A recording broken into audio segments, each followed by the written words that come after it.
Hey, Alpha Nurses. I'm Licensure from alphanursguy.com. This is 250 practice NCLEX questions. Without delay, let's get started. A nurse is caring for a hospitalized 22-year-old female client with type 1 diabetes mellitus and toxic shock syndrome. Which of the following should the nurse perform first? 1. Administer 5% dextrose in half-normal saline solution at 150 milliliters per hour IV. 2. Administer 50 milligrams of meperidine IM every 4 hours as needed for pain. 3. Teach the client to use pads at night instead of tampons during her menstrual period. 4. Administer 400 milligrams of ciprofloxacin IV every 12 hours infused over 1 hour.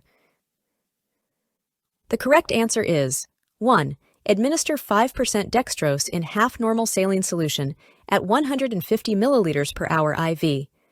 Fluid losses can occur from vomiting, diarrhea, and fever and can lead to hypovolemic shock.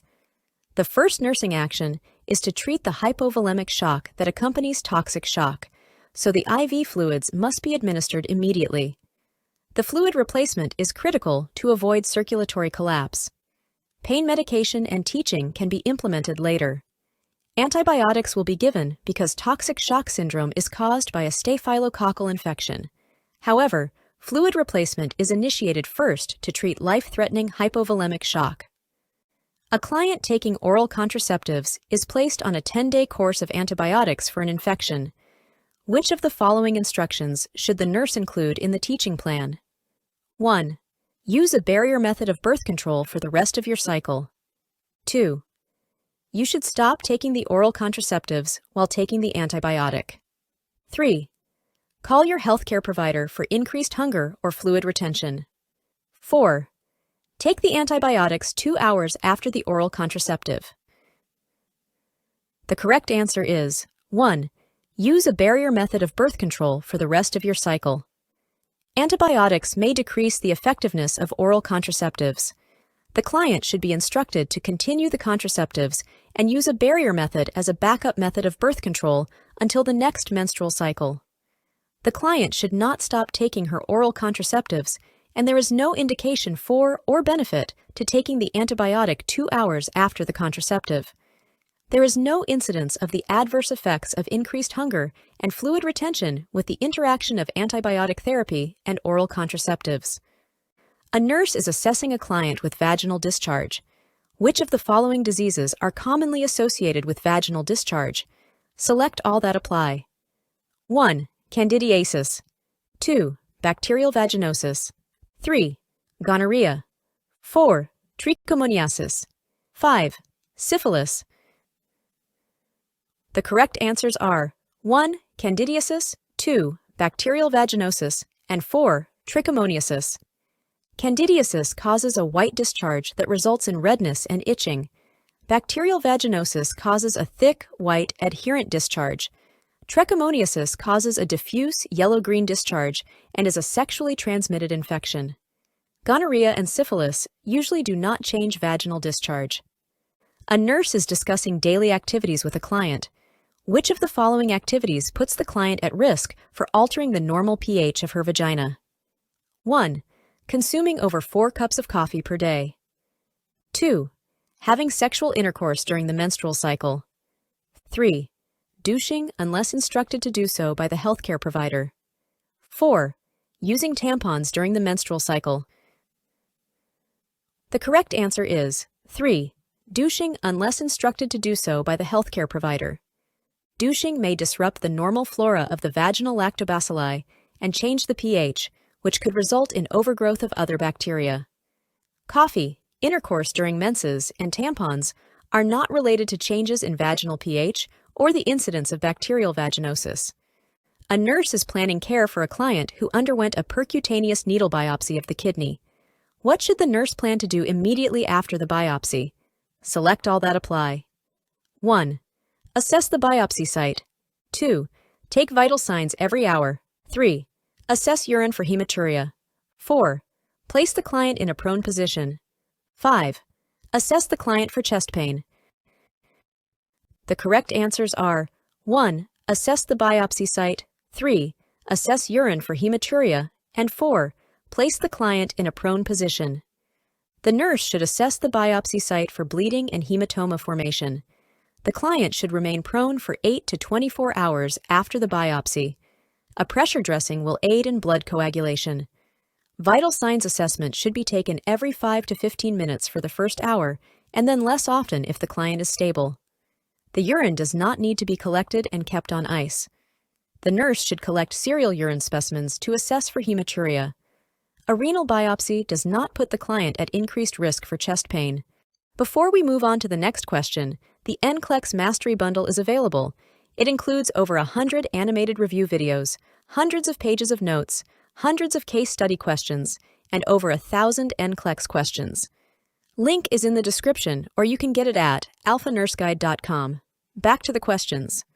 The nurse evaluates the effectiveness of the client's post-operative plan of care. Which of the following would be an expected outcome for a client with an ileal conduit? 1. The client verbalizes the understanding that physical activity must be curtailed. 2. The client will place an aspirin in the drainage pouch to help control odor. 3. The client demonstrates how to catheterize the stoma. 4. The client will empty the drainage pouch frequently throughout the day. The correct answer is 4. The client will empty the drainage pouch frequently throughout the day. It is important that the client empty the drainage pouch throughout the day to decrease the risk of leakage. The client does not normally need to curtail physical activity. Aspirin should never be placed in a pouch because aspirin can irritate or ulcerate the stoma. The client does not catheterize an ileal conduit stoma. The nurse teaches the client with urinary diversion to attach the appliance to a standard urine collection bag at night. The most important reason for doing this is to prevent 1. Urine reflux into the stoma. 2. Appliance separation. 3. Urine leakage. 4. The need to restrict fluids. The correct answer is 1. Urine reflux into the stoma. The most important reason for attaching the appliance to a standard urine collection bag at night is to prevent urine reflux into the stoma and ureters, which can result in infection. Use of a standard collection bag also keeps the appliance from separating from the skin and helps prevent urine leakage from an overly full bag, but the primary purpose is to prevent reflux of urine. A client with urinary diversion should drink 2,000 to 3,000 milliliters of fluid each day. It would be inappropriate to suggest decreasing fluid intake. A client has an ileal conduit. Which of the following solutions will be useful to help control odor in the urine collecting bag after it has been cleaned? 1. Salt water. 2. Vinegar. 3. Ammonia. 4. Bleach.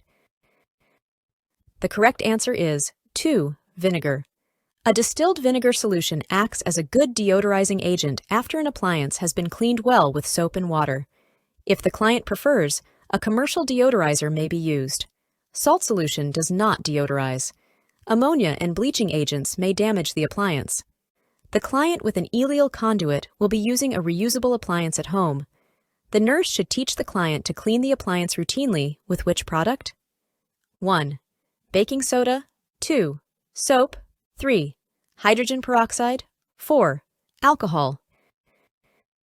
The correct answer is 2. Soap. A reusable appliance should be routinely cleaned with soap and water.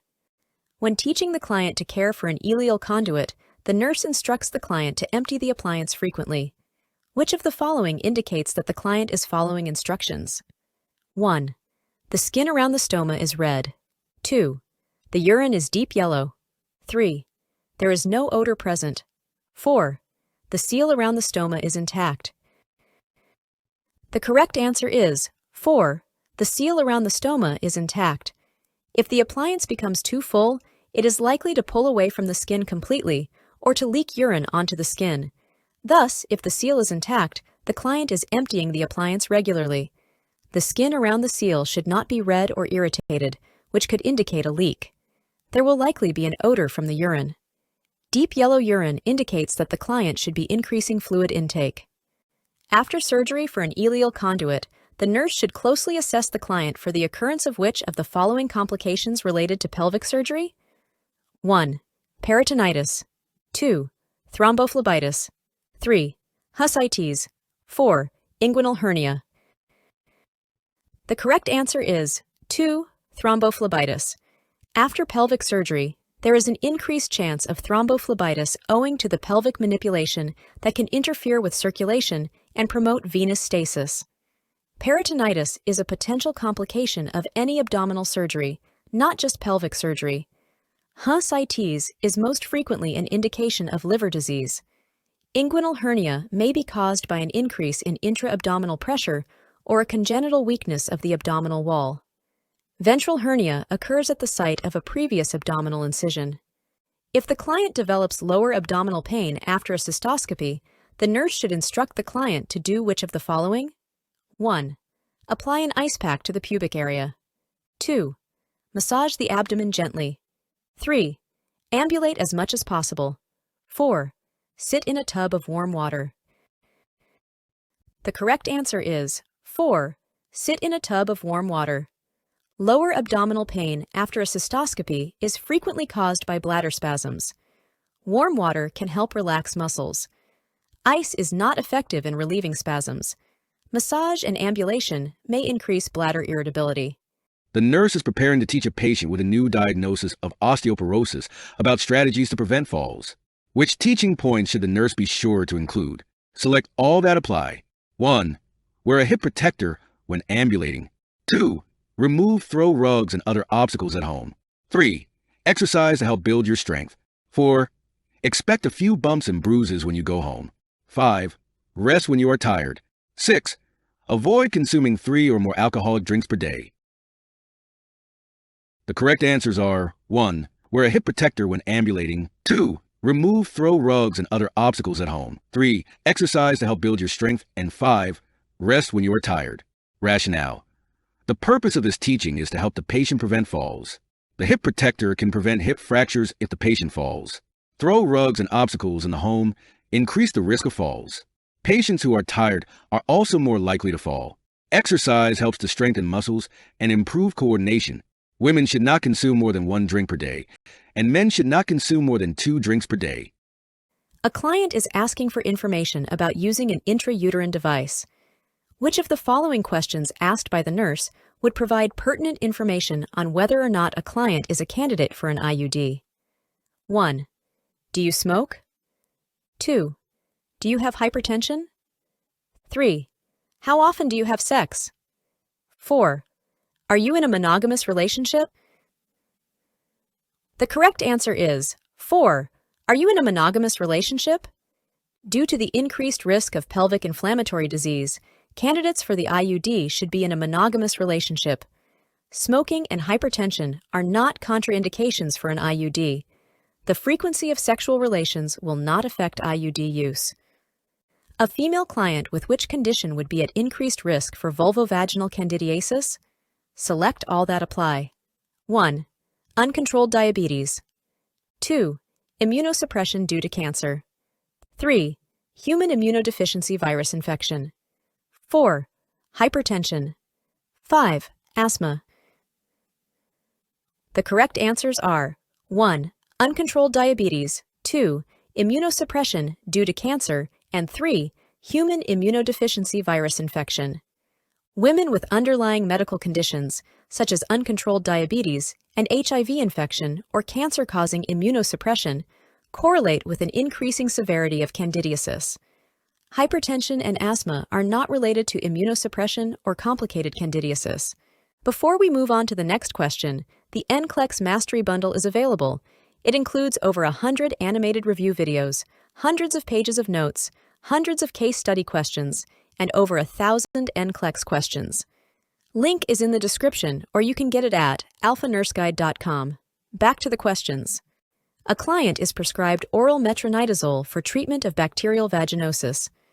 What should the nurse instruct the client to avoid during treatment and for 24 hours thereafter? 1. Douching. 2. Sexual intercourse. 3. Hot tub baths. 4. Alcohol consumption. The correct answer is 4. Alcohol consumption. Metronidazole interacts with alcohol and can cause a serious disulfiram-type reaction with severe, prolonged vomiting. The client should not douche unless following a medical prescription, but douching does not interact with metronidazole. Sexual intercourse and hot tub baths are not known to affect the incidence or treatment of bacterial vaginosis. A nurse is reviewing a client's chart and notes the Papa-Nicolau smear laboratory report indicates visualization of clue cells and a vaginal pH of 3.8. What should the nurse teach this client? Select all that apply. 1. Seek care if the vaginal discharge has a fishy odor. 2. Seek care if experiencing thick, white, adherent vaginal discharge. 3. All vaginal infections are sexually transmitted infections. 4. Do not douche unless instructed by a healthcare provider. 5. Usually vaginal infections can be treated with over-the-counter preparations. The correct answers are 1. Seek care if the vaginal discharge has a fishy odor. 2. Seek care if experiencing thick, white, adherent vaginal discharge. And 4. Do not douche unless instructed by a healthcare provider. Bacterial vaginosis is a clinical syndrome resulting from the replacement of the normal vaginal lactobacillus species with overgrowth of anaerobic bacteria that cause a cluster of symptoms. Presence of a thick, white, adherent vaginal discharge with a fishy odor is evidence for bacterial vaginosis, and the client should seek treatment. The client should not douche unless under medical prescriptions, because douching can cause bacteria to ascend into the uterus. Bacterial vaginosis is not sexually transmitted, and it does not require treatment of the partner. Vaginal infections commonly require an examination and diagnostic assessment. A client is scheduled to undergo weekly intravesical chemotherapy for bladder cancer for the next 8 weeks. Which of the following indicates that the client understands how to manage the urine as a biohazard? The client will 1. Void into a bedpan and then empty the urine into the toilet. 2. Disinfect the urine and toilet with bleach for 6 hours following a treatment. 3. Clean the bathroom daily with disinfectant wipes. 4. Use a separate bathroom from the rest of the family for the next 8 weeks. The correct answer is 2. Disinfect the urine and toilet with bleach for 6 hours following a treatment. After intravesical chemotherapy, the client must treat the urine as a biohazard. This involves disinfecting the urine and the toilet with household bleach for 6 hours following a treatment. It is not necessary to use a bedpan and then empty the urine in the toilet. The client can use the toilet, but must disinfect the urine with bleach. The bathroom does not need to be cleaned daily with disinfectant wipes. The client does not need to use a separate bathroom as long as the client's urine is disinfected with bleach. The nurse is teaching the client with an ileal conduit how to prevent a urinary tract infection. Which of the following measures would be most effective? 1. Avoid people with respiratory tract infections. 2. Maintain a daily fluid intake of 2,000 to 3,000 milliliters. 3. Use sterile technique to change the appliance. 4. Irrigate the stoma daily. The correct answer is 2. Maintain a daily fluid intake of 2,000 to 3,000 milliliters. Maintaining a fluid intake of 2,000 to 3,000 milliliters per day is likely to be most effective in preventing urinary tract infection. A high fluid intake results in high urine output, which prevents urinary stasis and bacterial growth. Avoiding people with respiratory tract infections will not prevent urinary tract infections. Clean, not sterile, technique is used to change the appliance. An ileal conduit stoma is not irrigated. A female client who has a urinary diversion tells the nurse, "This urinary pouch is embarrassing. Everyone will know that I'm not normal. I don't see how I can go out in public anymore." The most appropriate nursing goal for this client is to 1. Manage her anxiety about her health. 2. Learn how to care for the urinary diversion. 3. Overcome feelings of worthlessness. 4. Express fears about the urinary diversion. The correct answer is 4. Express fears about the urinary diversion. It is normal for clients to express fears and concerns about the body changes associated with a urinary diversion.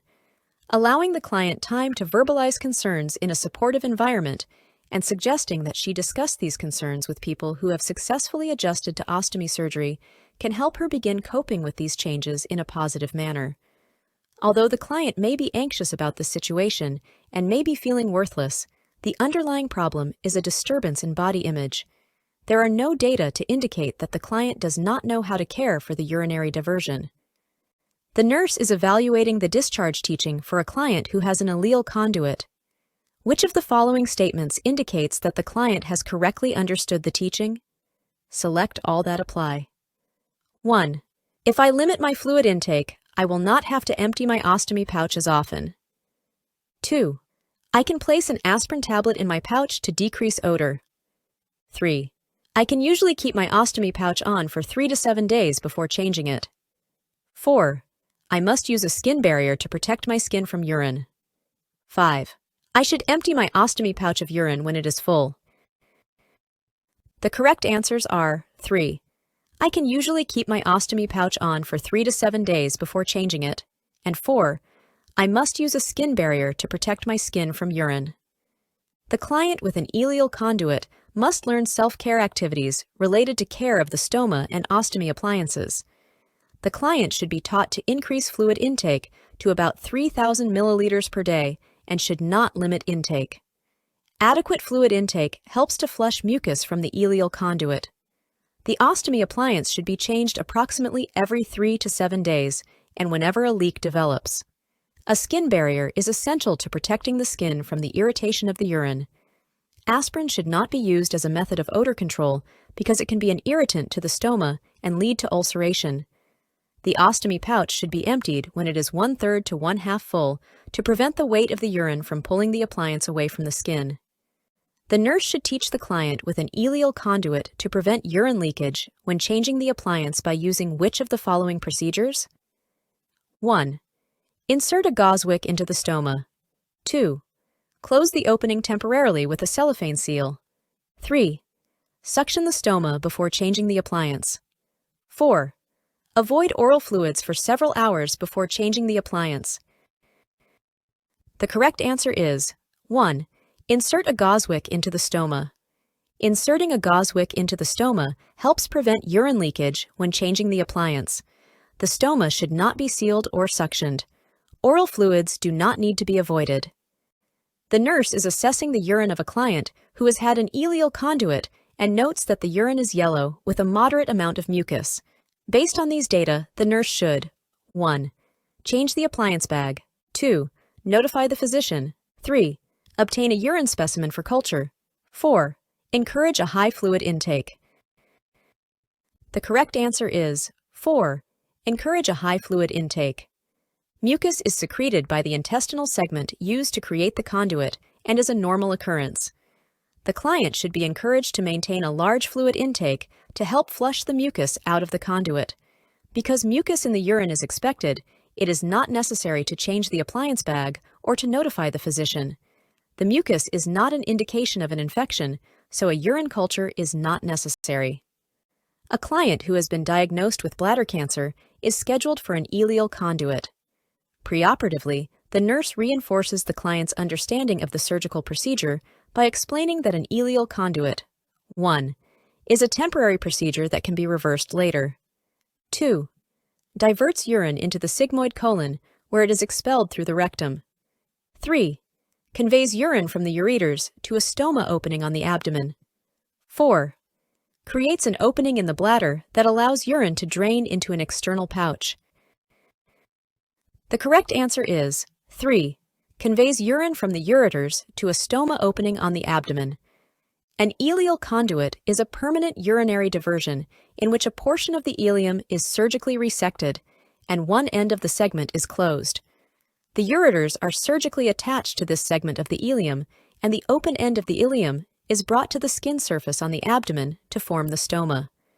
The client must wear a pouch to collect the urine that continually flows through the conduit. The bladder is removed during the surgical procedure, and the ileal conduit is not reversible. Diversion of urine to the sigmoid colon is called a ureterosigmoidostomy. An opening in the bladder that allows urine to drain externally is called a cystostomy. A client is to have a cystoscopy. Which of the following indicate that the client has developed a complication after the cystoscopy? 1. Dizziness. 2. Chills. 3. Pink-tinged urine. 4. Bladder spasms. The correct answer is 2. Chills. Chills could indicate the onset of acute infection that can progress to septic shock. Dizziness would not be an anticipated symptom after a cystoscopy. Pink-tinged urine and bladder spasms are common after cystoscopy. When assessing the lower extremities of a client with peripheral vascular disease, the nurse notes bilateral ankle edema. The edema is related to 1. Competent venous valves, 2. Decreased blood volume, 3. Increase in muscular activity, 4. Increased venous pressure. The correct answer is 4. Increased venous pressure. In PVD, decreased blood flow can result in increased venous pressure. The increase in venous pressure results in an increase in capillary hydrostatic pressure, which causes a net filtration of fluid out of the capillaries into the interstitial space, resulting in edema. Valves often become incompetent with PVD. Blood volume is not decreased in this condition. Decreased muscular action would contribute to the formation of edema in the lower extremities. The client admitted with peripheral vascular disease asks the nurse why her legs hurt when she walks. The nurse bases a response on the knowledge that the main characteristic of PVD is 1. Decreased blood flow, 2. Increased blood flow, 3. Slow blood flow, 4. Thrombus formation. The correct answer is 1. Decreased blood flow. Decreased blood flow is a common characteristic of all PVD. When the demand for oxygen to the working muscles becomes greater than the supply, pain is the outcome. Slow blood flow throughout the circulatory system may suggest pump failure. Thrombus formation can result from stasis or damage to the intima of the vessels. The nurse is caring for a client with peripheral artery disease who has recently been prescribed clopidogrel.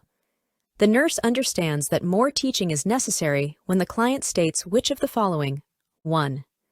I should not be surprised if I bruise easier or if my gums bleed a little when brushing my teeth. 2. It doesn't really matter if I take this medicine with or without food, whatever works best for my stomach. 3. I should stop taking Plavix if it makes me feel weak and dizzy. 4. The doctor prescribed this medicine to make my platelets less likely to stick together and help prevent clots from forming. The correct answer is 3. I should stop taking Plavix if it makes me feel weak and dizzy. Weakness, dizziness, and headache are common adverse effects of Plavix, and the client should report these to the physician if they are problematic. In order to decrease risk of clot formation, Plavix must be taken regularly and should not be stopped or taken intermittently. The main adverse effect of Plavix is bleeding, which often occurs as increased bruising or bleeding when brushing teeth. Plavix is well absorbed, and while food may help decrease potential gastrointestinal upset, Plavix may be taken with or without food. Plavix is an antiplatelet agent used to prevent clot formation in clients who have experienced or are at risk for myocardial infarction, ischemic stroke, peripheral artery disease, or acute coronary syndrome. A client with peripheral vascular disease has undergone a right femoral popliteal bypass graft.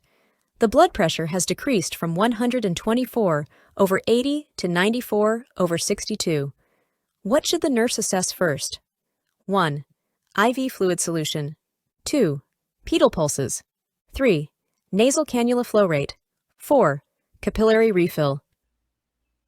The correct answer is 2. Pedal pulses. With each set of vital signs, the nurse should assess the dorsalis pedis and posterior tibial pulses. The nurse needs to ensure adequate perfusion to the lower extremity with the drop in blood pressure. IV fluids, nasal cannula setting, and capillary refill are important to assess. However, priority is to determine the cause of drop in blood pressure and that adequate perfusion through the new graft is maintained. An elderly client had posterior packing inserted to control a severe nosebleed. After insertion of the packing, the client should be closely monitored for which of the following complications? 1. Vertigo. 2. Bell's palsy. 3. Hypoventilation. 4. Loss of gag reflex. The correct answer is 3. Hypoventilation. Posterior packing may alter the respiratory status of the client, especially in elderly clients, causing hypoventilation. Clients should be observed carefully for changes in level of consciousness, respiratory rate, and heart rate and rhythm after the insertion of the packing. Vertigo does not occur as a result of the insertion of posterior packing. Bell's palsy, a disorder of the seventh cranial nerve, is not associated with epistaxis or nasal packing. Loss of gag reflex does not occur as a result of the insertion of posterior packing. Before we move on to the next question, the NCLEX Mastery Bundle is available. It includes over 100 animated review videos, hundreds of pages of notes, hundreds of case study questions, and over 1,000 NCLEX questions. Link is in the description, or you can get it at alphanurseguide.com. Back to the questions. Which of the following activities should the nurse teach the client to implement after the removal of nasal packing on the second post-operative day? 1. Avoid cleaning the nares until swelling has subsided. 2. Apply water-soluble jelly to lubricate the nares. 3. Keep a nasal drip pad in place to absorb secretions. 4. Use a bulb syringe to gently irrigate nares. The correct answer is 2. Apply water-soluble jelly to lubricate the nares. After removal of nasal packing, the client should be instructed to apply water-soluble jelly to the nares to lubricate the nares and promote comfort. Swelling gradually subsides over several weeks. The client can gently clean the nares as soon as packing is removed. A nasal drip pad is not needed after removal of packing. Irrigation with a bulb syringe may interfere with healing and introduce infection. After nasal surgery, the client expresses concern about how to decrease facial pain and swelling while recovering at home. Which of the following discharge instructions would be most effective for decreasing pain and edema? 1. Take analgesics every 4 hours around the clock. 2. Use corticosteroid nasal spray as needed to control symptoms. 3. Use a bedside humidifier while sleeping. 4. Apply cold compresses to the area. The correct answer is 4. Apply cold compresses to the area. Applying cold compresses helps to decrease facial swelling and pain from edema. Analgesics may decrease pain, but they do not decrease edema. A corticosteroid nasal spray would not be administered post-operatively because it can impair healing. Use of a bedside humidifier promotes comfort by providing moisture for nasal mucosa, but it does not decrease edema. The nurse is planning to give preoperative instructions to a client who will be undergoing rhinoplasty. Which of the following instructions should be included? 1. After surgery, nasal packing will be in place for 7 to 10 days. 2. Normal saline nose drops will need to be administered preoperatively. 3. The results of the surgery will be immediately obvious post-operatively. 4. Aspirin-containing medications should not be taken for 2 weeks before surgery. The correct answer is 4. Aspirin-containing medications should not be taken for 2 weeks before surgery. Aspirin-containing medications should be discontinued for 2 weeks before surgery to decrease the risk of bleeding. Nasal packing is usually removed the day after surgery. Normal saline nose drops are not routinely administered preoperatively. The results of the surgery will not be obvious immediately after surgery because of edema and ecchymosis. A client who has undergone outpatient nasal surgery is ready for discharge and has nasal packing in place. Which of the following discharge instructions would be appropriate for the client? 1. Avoid activities that elicit the Valsalva maneuver. 2. Take aspirin to control nasal discomfort. 3. Avoid brushing the teeth until the nasal packing is removed. 4. Apply heat to the nasal area to control swelling. The correct answer is 1. Avoid activities that elicit the Valsalva maneuver.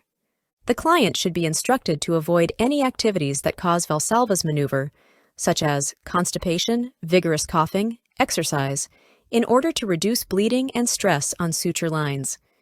The client should not take aspirin because of its antiplatelet properties, which may cause bleeding. Oral hygiene is important to rid the mouth of old dried blood and to enhance the client's appetite. Cool compresses, not heat, should be applied to decrease swelling and control discoloration of the area.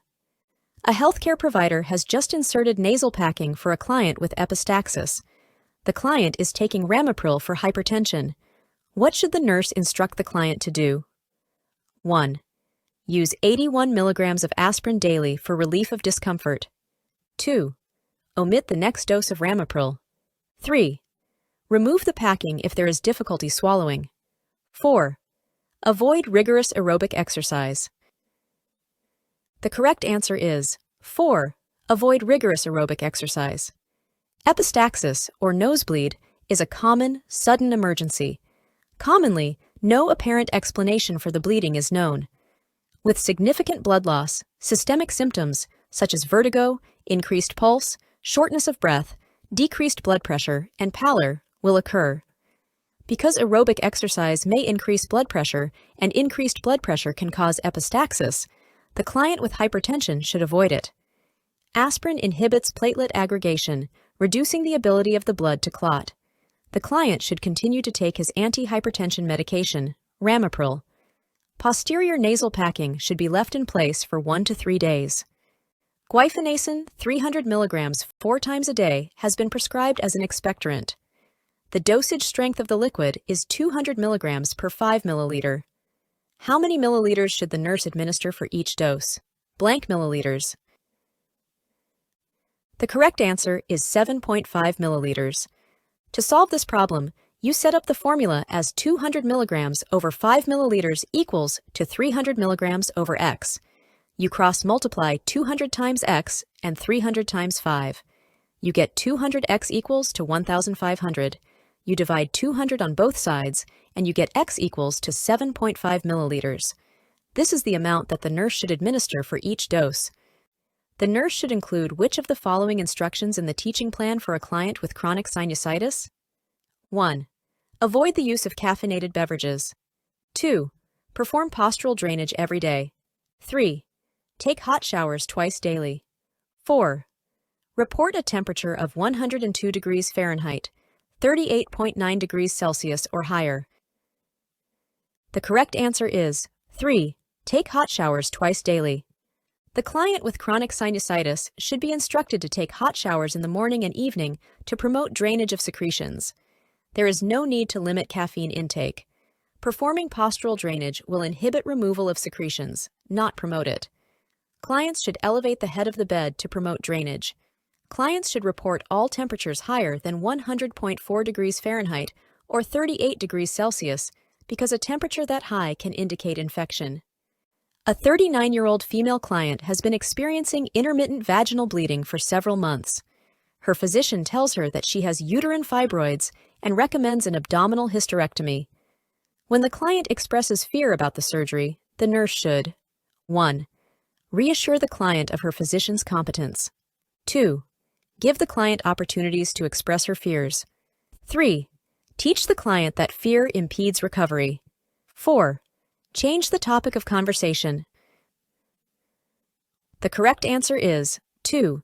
Give the client opportunities to express her fears.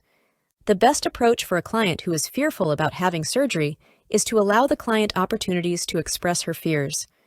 Open-ended questions should elicit the client's individual and specific fears. This then gives the nurse the opportunity to provide clarification, information, and support, and possibly to offer other resources. The other actions are not supportive and deny the client the opportunity to express her feelings. The nurse is planning care for a client who is diagnosed with peripheral vascular disease and has a history of heart failure. The nurse should develop a plan of care that is based on the fact that the client may have a low tolerance for exercise related to 1. Decreased blood flow. 2. Increased blood flow. 3. Decreased pain. 4. Increased blood viscosity. The correct answer is 1. Decreased blood flow.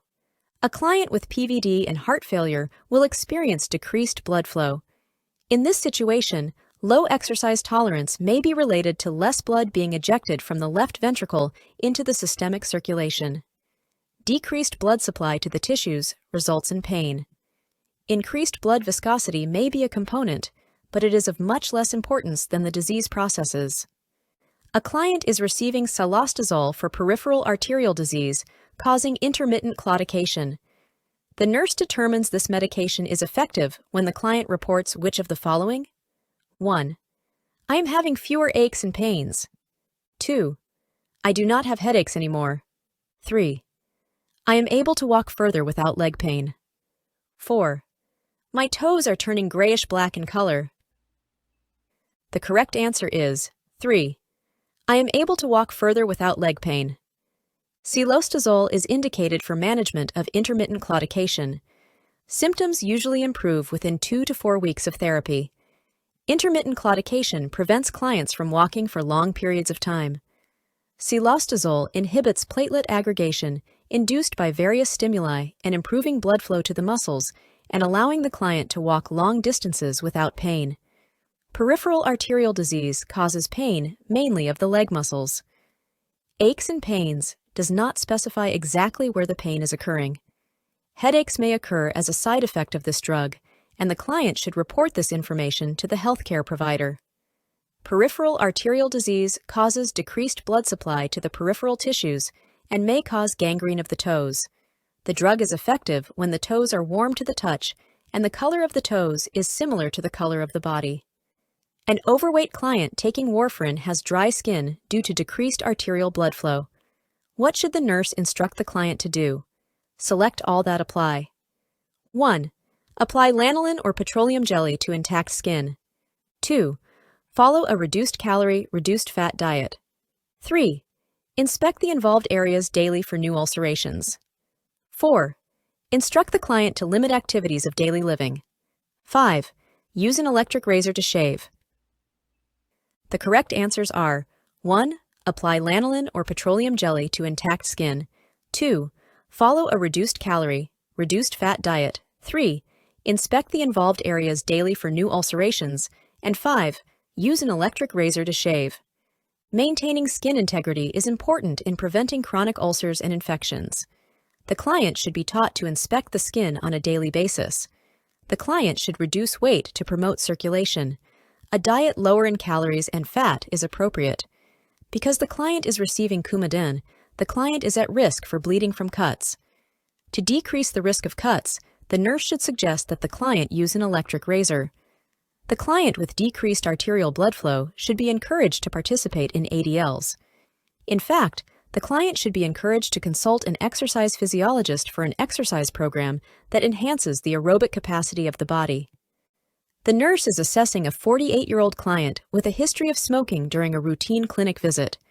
The client, who exercises regularly, reports having pain in the calf during exercise that disappears at rest. Which of the following findings requires further evaluation? 1. Heart rate 57 beats per minute. 2. Oxygen saturation of 94% on room air. 3. Blood pressure 134/82. 4. Ankle brachial index of 0.65. The correct answer is 4. Ankle brachial index of 0.65. An ankle brachial index of 0.65 suggests moderate arterial vascular disease in a client who is experiencing intermittent claudication. A Doppler ultrasound is indicated for further evaluation. The bradycardic heart rate is acceptable in an athletic client with a normal blood pressure. The oxygen saturation is acceptable. The client has a smoking history. The nurse is teaching a client how to manage a nosebleed. Which of the following instructions would be appropriate to give the client? 1. Tilt your head backward and pinch your nose. 2. Lie down flat and place an ice compress over the bridge of the nose. 3. Blow your nose gently with your neck flexed. 4. Sit down, lean forward, and pinch the soft portion of your nose. The correct answer is 4. Sit down, lean forward, and pinch the soft portion of your nose. The client should assume a sitting position and lean forward. Firm pressure should be applied to the soft portion of the nose for approximately 10 minutes. Tilting the head backward can cause the client to swallow blood, which can obscure the amount of bleeding and also can lead to nausea. Ice compresses may be applied, but the client should not lie flat. Blowing the nose is to be avoided because it can increase bleeding. A client is being discharged with nasal packing in place. The nurse should instruct the client to 1. Perform frequent mouth care. 2. Use normal saline nose drops daily. 3. Sneeze and cough with mouth closed. 4. Gargle every 4 hours with salt water. The correct answer is 1. Perform frequent mouth care. Frequent mouth care is important to provide comfort and encourage eating. Mouth care promotes moist mucous membranes. Nose drops cannot be used with nasal packing in place. When sneezing and coughing, the client should do so with the mouth open to decrease the chance of dislodging the packing. Gargling should not be attempted with packing in place. Which of the following assessments is a priority immediately after nasal surgery? 1. Assessing the client's pain. 2. Inspecting for periorbital ecchymosis. 3. Assessing respiratory status. 4. Measuring intake and output. The correct answer is 3. Assessing respiratory status. Immediately after nasal surgery, ineffective breathing patterns may develop as a result of the nasal packing and nasal edema. Nasal packing may dislodge, leading to obstruction. Assessing for airway obstruction is a priority. Assessing for pain is important, but it is not as high a priority as assessment of the airways. It is too early to detect ecchymosis. Measuring intake and output is not typically a priority nursing assessment after nasal surgery. Before we move on to the next question, the NCLEX Mastery Bundle is available. It includes over 100 animated review videos, hundreds of pages of notes, hundreds of case study questions, and over 1,000 NCLEX questions. Link is in the description, or you can get it at alphanurseguide.com. Back to the questions. Which of the following statements should indicate to the nurse that a client has understood the discharge instructions provided after nasal surgery? 1. I should not shower until my packing is removed. 2. I will take stool softeners and modify my diet to prevent constipation. 3. Coughing every 2 hours is important to prevent respiratory complications. 4. It is important to blow my nose each day to remove the dried secretions. The correct answer is 2. I will take stool softeners and modify my diet to prevent constipation. Constipation can cause straining during defecation, which can induce bleeding. Showering is not contraindicated. The client should take measures to prevent coughing, which can cause bleeding. The client should avoid blowing the nose for 48 hours after the packing is removed. Thereafter, the client should blow the nose gently, using the open mouth technique to minimize bleeding in the surgical area. A client has had surgery for a deviated nasal septum. Which of the following would indicate that bleeding was occurring even if the nasal drip pad remained dry and intact? 1. Nausea. 2. Repeated swallowing. 3. Increased respiratory rate. 4. Increased pain. The correct answer is 2. Repeated swallowing. Because of the dense nasal packing, bleeding may not be apparent through the nasal drip pad. Instead, the blood may run down the throat, causing the client to swallow frequently. The back of the throat, where the blood will be apparent, can be assessed with a flashlight. An accumulation of blood in the stomach can cause nausea and vomiting, but nausea would not be the initial indicator of bleeding. An increased respiratory rate occurs in shock, but is not an early sign of bleeding in a client who has undergone nasal surgery. Increased pain warrants further assessment, but is not an indicator of bleeding. Pseudoephedrine has been prescribed as a nasal decongestant. Which of the following is a possible adverse effect of this drug? 1. Constipation. 2. Bradycardia. 3. Diplopia. 4. Restlessness. The correct answer is 4. Restlessness. Adverse effects of pseudoephedrine are experienced primarily in the cardiovascular system and through sympathetic effects on the central nervous system. The most common CNS adverse effects include restlessness, dizziness, tension, anxiety, insomnia, and weakness. Common cardiovascular adverse effects include tachycardia, hypertension, palpitations, and arrhythmias. Constipation and diplopia are not adverse effects of pseudoephedrine. Tachycardia, not bradycardia, is an adverse effect of pseudoephedrine. A client with allergic rhinitis asks the nurse what to do to decrease the rhinorrhea. Which of the following instructions would be appropriate for the nurse to give the client? 1. Use your nasal decongestant spray regularly to help clear your nasal passages. 2. Ask the doctor for antibiotics. Antibiotics will help decrease the secretion. 3. It is important to increase your activity. A daily brisk walk will help promote drainage. 4. Keep a diary of when your symptoms occur. This can help you identify what precipitates your attacks. The correct answer is 4. Keep a diary of when your symptoms occur. This can help you identify what precipitates your attacks. It is important for clients with allergic rhinitis to determine the precipitating factors so that they can be avoided. Keeping a diary can help identify these triggers. Nasal decongestant sprays should not be used regularly because they can cause a rebound effect. Antibiotics are not appropriate for allergic rhinitis because an infection is not present. Increasing activity will not control the client's symptoms. In fact, walking outdoors may increase them if the client is allergic to pollen. The nurse teaches the client how to instill nose drops. Which of the following techniques is correct? 1. The client uses sterile technique when handling the dropper. 2. The client blows the nose gently before instilling drops. 3. The client uses a new dropper for each installation. 4. The client sits in a semi-Fowler's position with the head tilted forward after administration of the drops. The correct answer is 2. The client blows the nose gently before instilling drops. The client should blow the nose before instilling nose drops. Instilling nose drops is a clean technique. The dropper should be cleaned after each administration, but it does not need to be changed. The client should assume a position that will allow the medication to reach the desired area. This is usually a supine position. The nurse is assigned to care for a client with a detached retina. Which finding should the nurse expect to be documented in the client's record?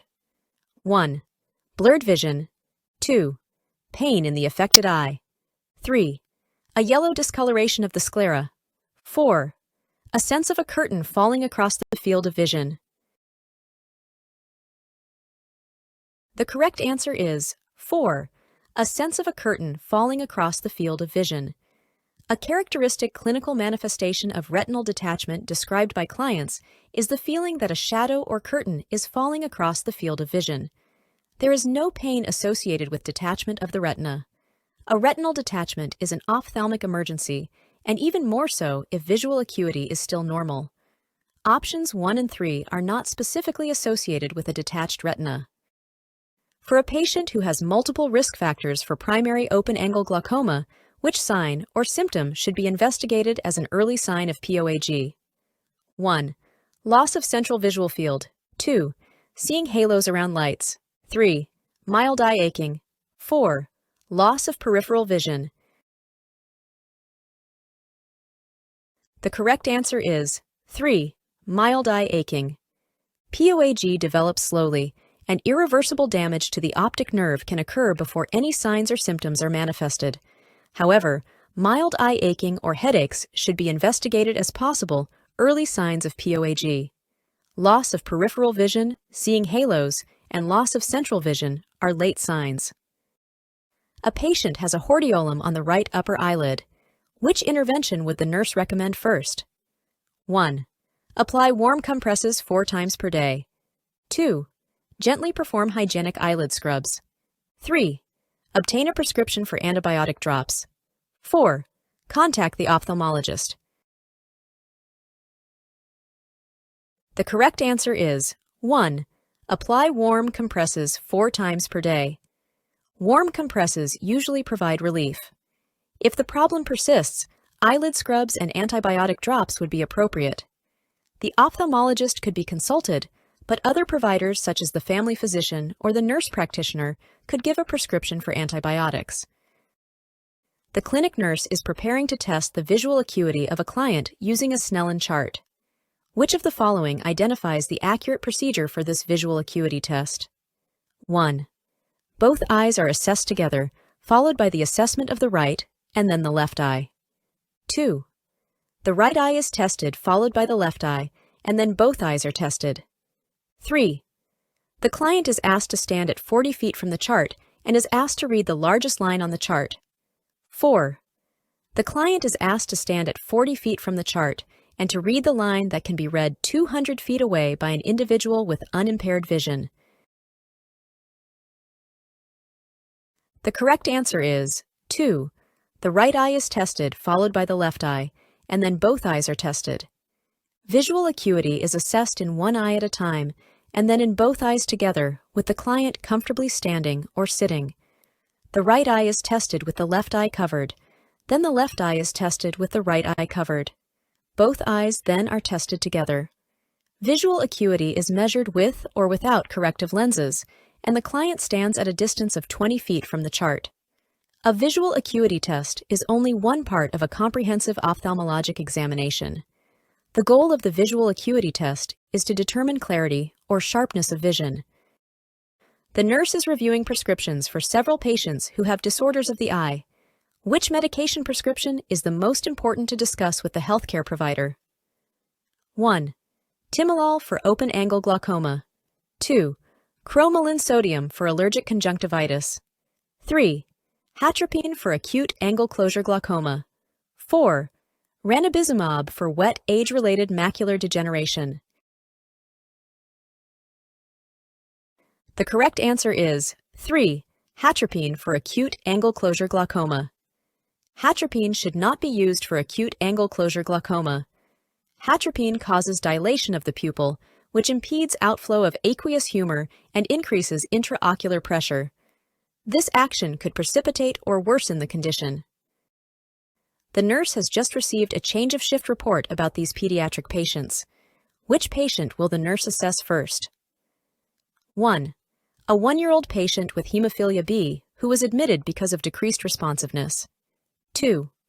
A 3-year-old patient with von Willebrand disease who has a dose of desmopressin scheduled. 3. A 7-year-old patient with acute lymphocytic leukemia who has chemotherapy-induced thrombocytopenia. 4. A 16-year-old patient with sickle cell disease who reports acute right lower quadrant abdominal pain. The correct answer is 1. A 1-year-old patient with hemophilia B who was admitted because of decreased responsiveness. Because decreased responsiveness in a 1-year-old patient with a clotting disorder may indicate intracerebral bleeding, this patient should be assessed immediately. The other patients also require assessments or interventions, but are not at immediate risk for life-threatening or disabling complications. The nurse is obtaining the history and physical information for a child who is recovering from Kawasaki disease and receives aspirin therapy. Which information concerns the nurse the most? 1. The child attends a daycare center 5 days a week. 2. The child's fingers have areas of peeling skin. 3. The child is very irritable and cries frequently. 4. The child has not received any immunizations. The correct answer is 4. The child has not received any immunizations. Children who receive aspirin therapy are at risk for the development of Reyes syndrome if they contract viral illnesses such as varicella or influenza, so the lack of immunization is the greatest concern for this child. Peeling skin on the fingers and toes and irritability are consistent with Kawasaki disease, but do not require any change in therapy. Because Kawasaki disease is not a communicable disease, there is no risk for transmission to other children in the daycare. The nurse is observing a preschool classroom of children between the ages of 3 to 4 years of age.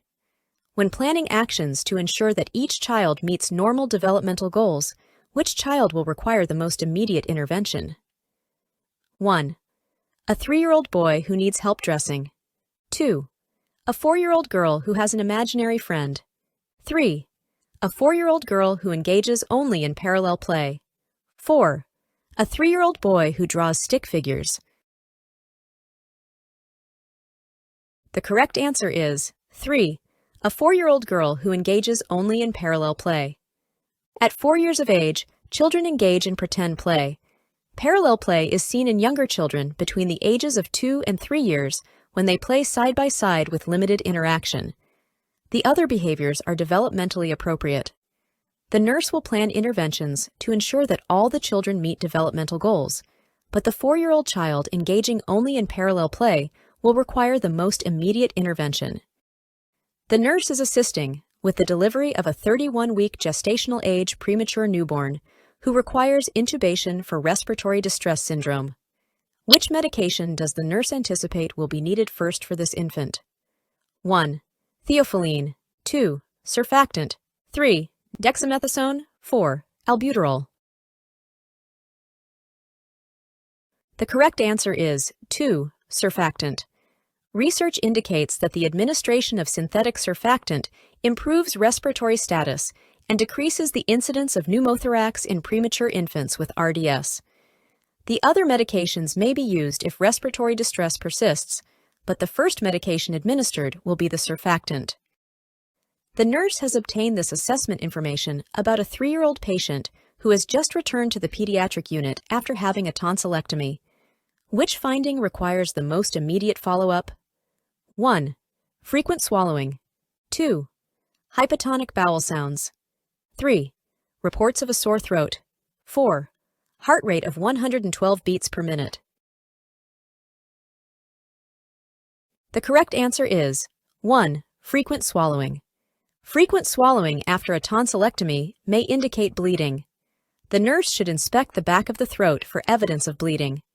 The other assessment results are expected in a 3-year-old child after surgery. Before we move on to the next question, the NCLEX Mastery Bundle is available.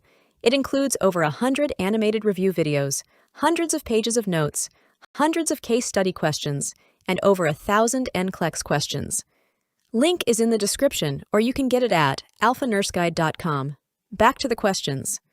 The school nurse is performing developmental screenings for children who will be entering preschool. A 4-year-old girl excitedly tells the nurse about her recent birthday party.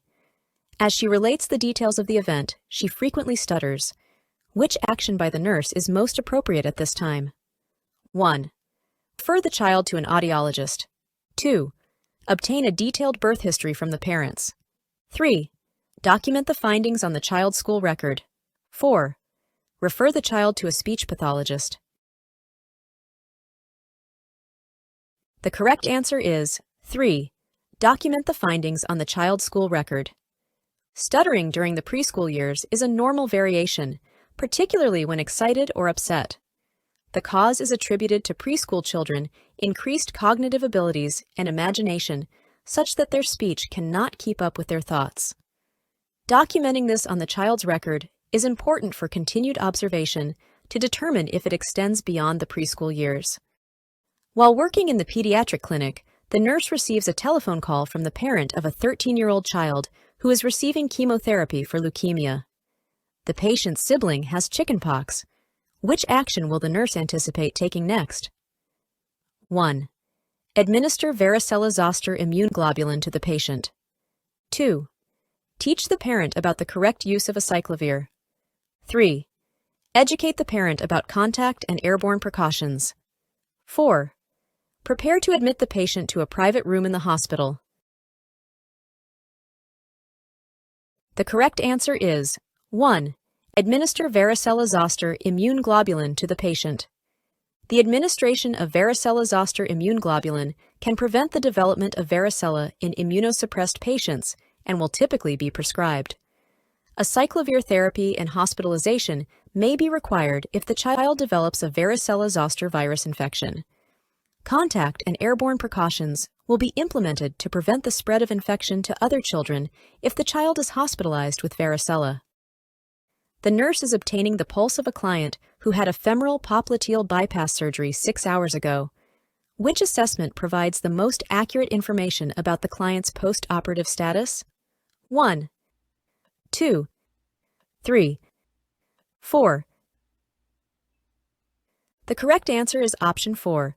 The presence of a strong dorsalis pedis pulse indicates that there is circulation to the extremity distal to the surgery, indicating that the graft between the femoral and popliteal artery is allowing blood to circulate effectively. Option 1 shows the nurse obtaining the radial pulse. Option 2 shows the femoral pulse, which is proximal to the surgery site and will not indicate circulation distal to the surgery site. Option 3 shows the nurse obtaining an apical pulse. According to evidence-based guidelines from the American Optometric Association, which patient needs to have an annual eye examination? 1. 18-year-old who is asymptomatic and has low risk. 2. 40-year-old who is asymptomatic and has low risk. 3. 55-year-old who is asymptomatic and has low risk. 4. 67-year-old who is asymptomatic and has low risk. The correct answer is 4. 67-year-old who is asymptomatic and has low risk. People 65 years or older are advised to have eye examinations annually or even more frequently, even if they have low risk. People who are 18 to 64 years old with low risk are advised to have eye examinations at least every 2 years. Examples of risk factors include family history for eye disease, systemic health conditions that affect the eyes, such as diabetes, racial or ethnic backgrounds with increased risk, such as African Americans, occupations that are eye hazardous, prescription or non-prescription drugs with ocular side effects, contact lenses, previous eye surgery or eye injury, and having functional vision in only one eye. After cataract surgery, which symptom needs to be immediately reported to the healthcare provider? 1. A scratchy sensation in the operative eye. 2. Loss of depth perception with the patch in place. 3.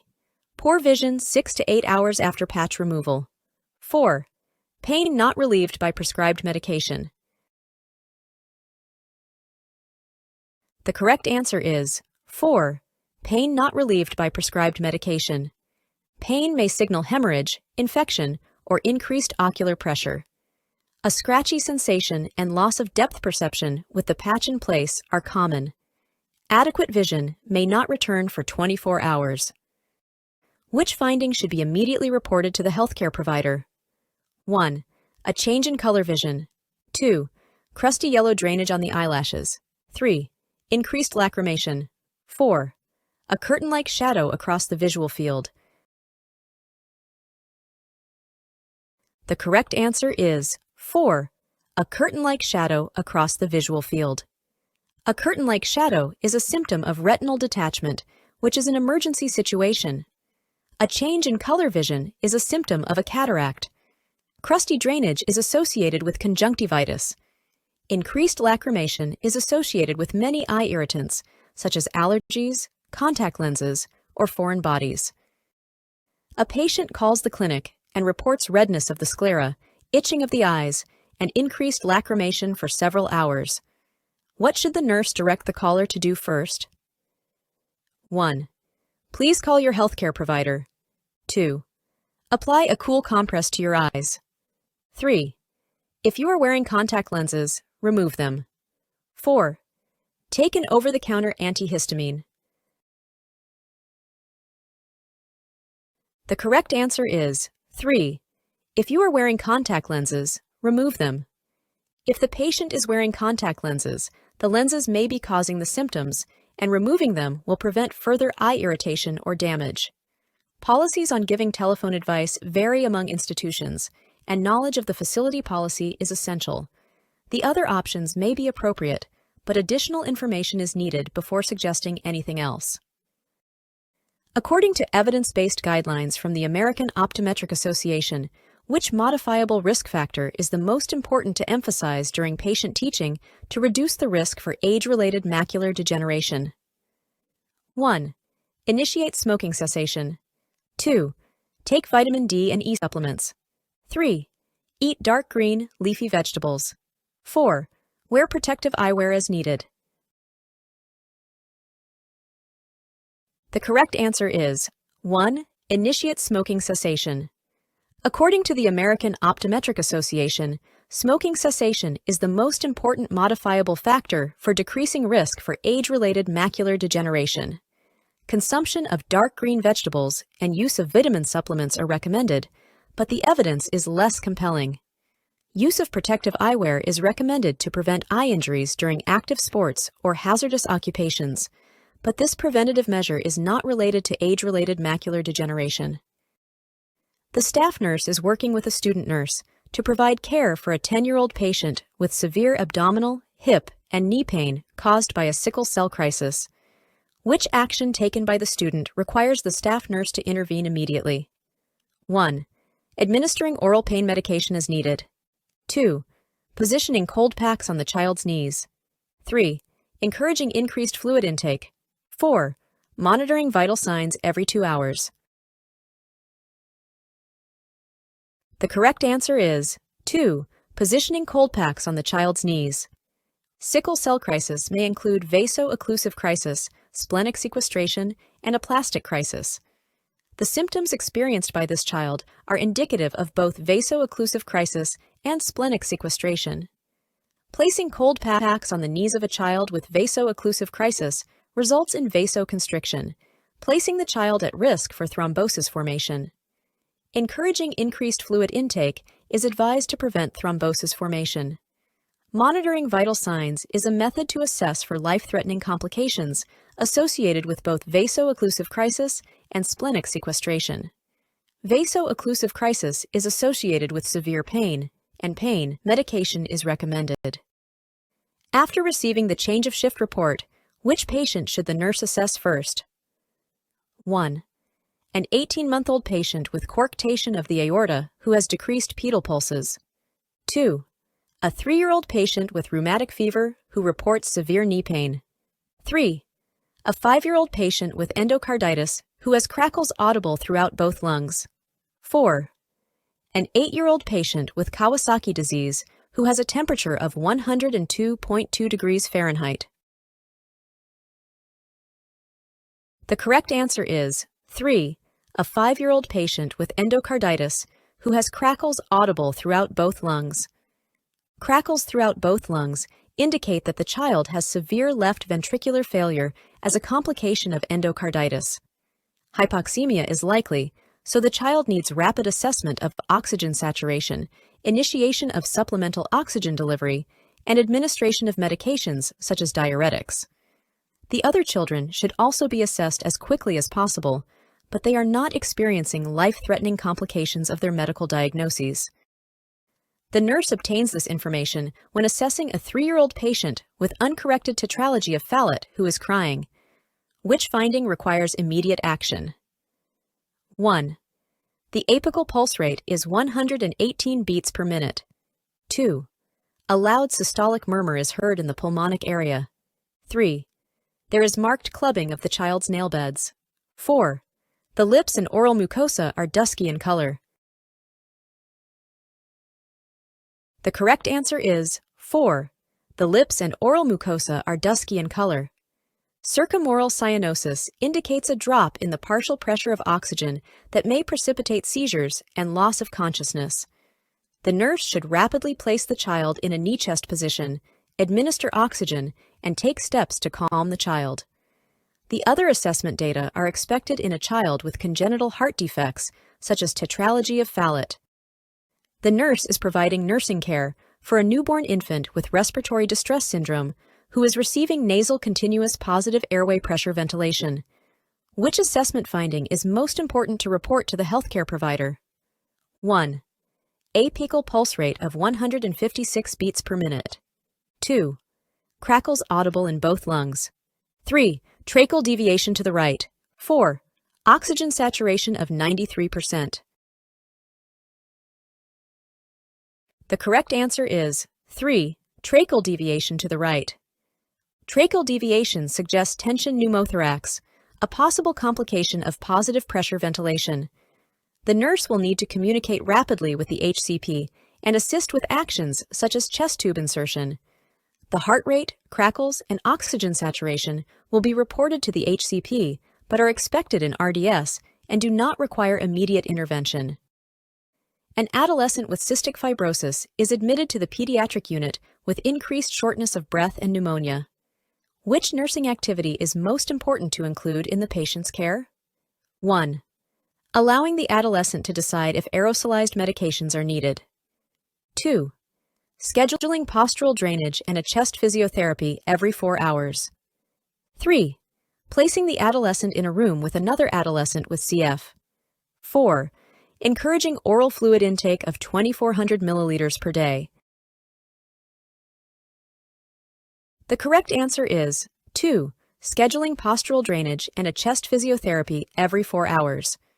National guidelines indicate that airway clearance techniques are critical for patients with CF. Thus, postural drainage and chest physiotherapy are a priority. National guidelines also indicate that children and adolescents with CF who are hospitalized with respiratory illnesses should be placed on contact precautions. Furthermore, people with CF should be separated from others with CF to reduce droplet transmission of CF pathogens. There is no evidence that increased fluid intake adequately thins respiratory secretions, and chest physiotherapy is the priority. An unimmunized 7-year-old child who attends a local elementary school contracts rubeola. The child has 2 siblings, ages 9 and 11 years, who also attend the elementary school. Which action by the school nurse is a priority? 1. Exclude the child and siblings from attending school for 21 days. 2. Notify all parents of children attending the school of the exposure. 3. Recommend that the siblings receive the measles vaccine. 4. Recommend that the siblings receive measles immunoglobulin. The correct answer is 1. Exclude the child and siblings from attending school for 21 days. Rubeola is a highly contagious infectious disease with severe consequences that include death. The Centers for Disease Control and Prevention reports that 9 of 10 susceptible people with close contact to a person with measles will contract the disease. The incubation period is 7 to 21 days. Excluding the infected and exposed children during this period of time is a priority to prevent exposure of healthy children enrolled in the elementary school. Although it is important to notify the parents of the other children in the school of the exposure, limiting exposure of other children is the priority. Mumps, measles, and rubella vaccine administered within 72 hours of initial measles exposure and immunoglobulin administered within 6 days of exposure may provide some protection or modify the clinical course of the disease in unimmunized children. However, the priority is to prevent an epidemic by limiting exposure. A 4-month-old infant boy is brought to the emergency department by his parents. He has been vomiting and fussy for the past 24 hours. On examination, there are circular bruises on his back. What priority assessment does the nurse anticipate? 1. Chest X-ray examination. 2. Ultrasonography of the head. 3. Electroencephalography. 4. Ophthalmologic examination. The correct answer is 4. Ophthalmologic examination. The history and physical examination suggest shaken baby syndrome. An ophthalmologic examination is indicated to determine if the infant has retinal hemorrhages characteristic of shaken baby syndrome. Electroencephalography may be indicated if there is evidence of seizures.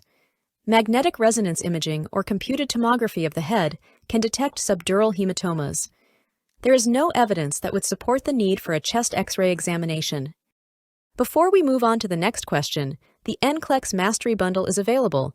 It includes over 100 animated review videos, hundreds of pages of notes, hundreds of case study questions, and over 1,000 NCLEX questions. Link is in the description, or you can get it at alphanurseguide.com. Back to the questions.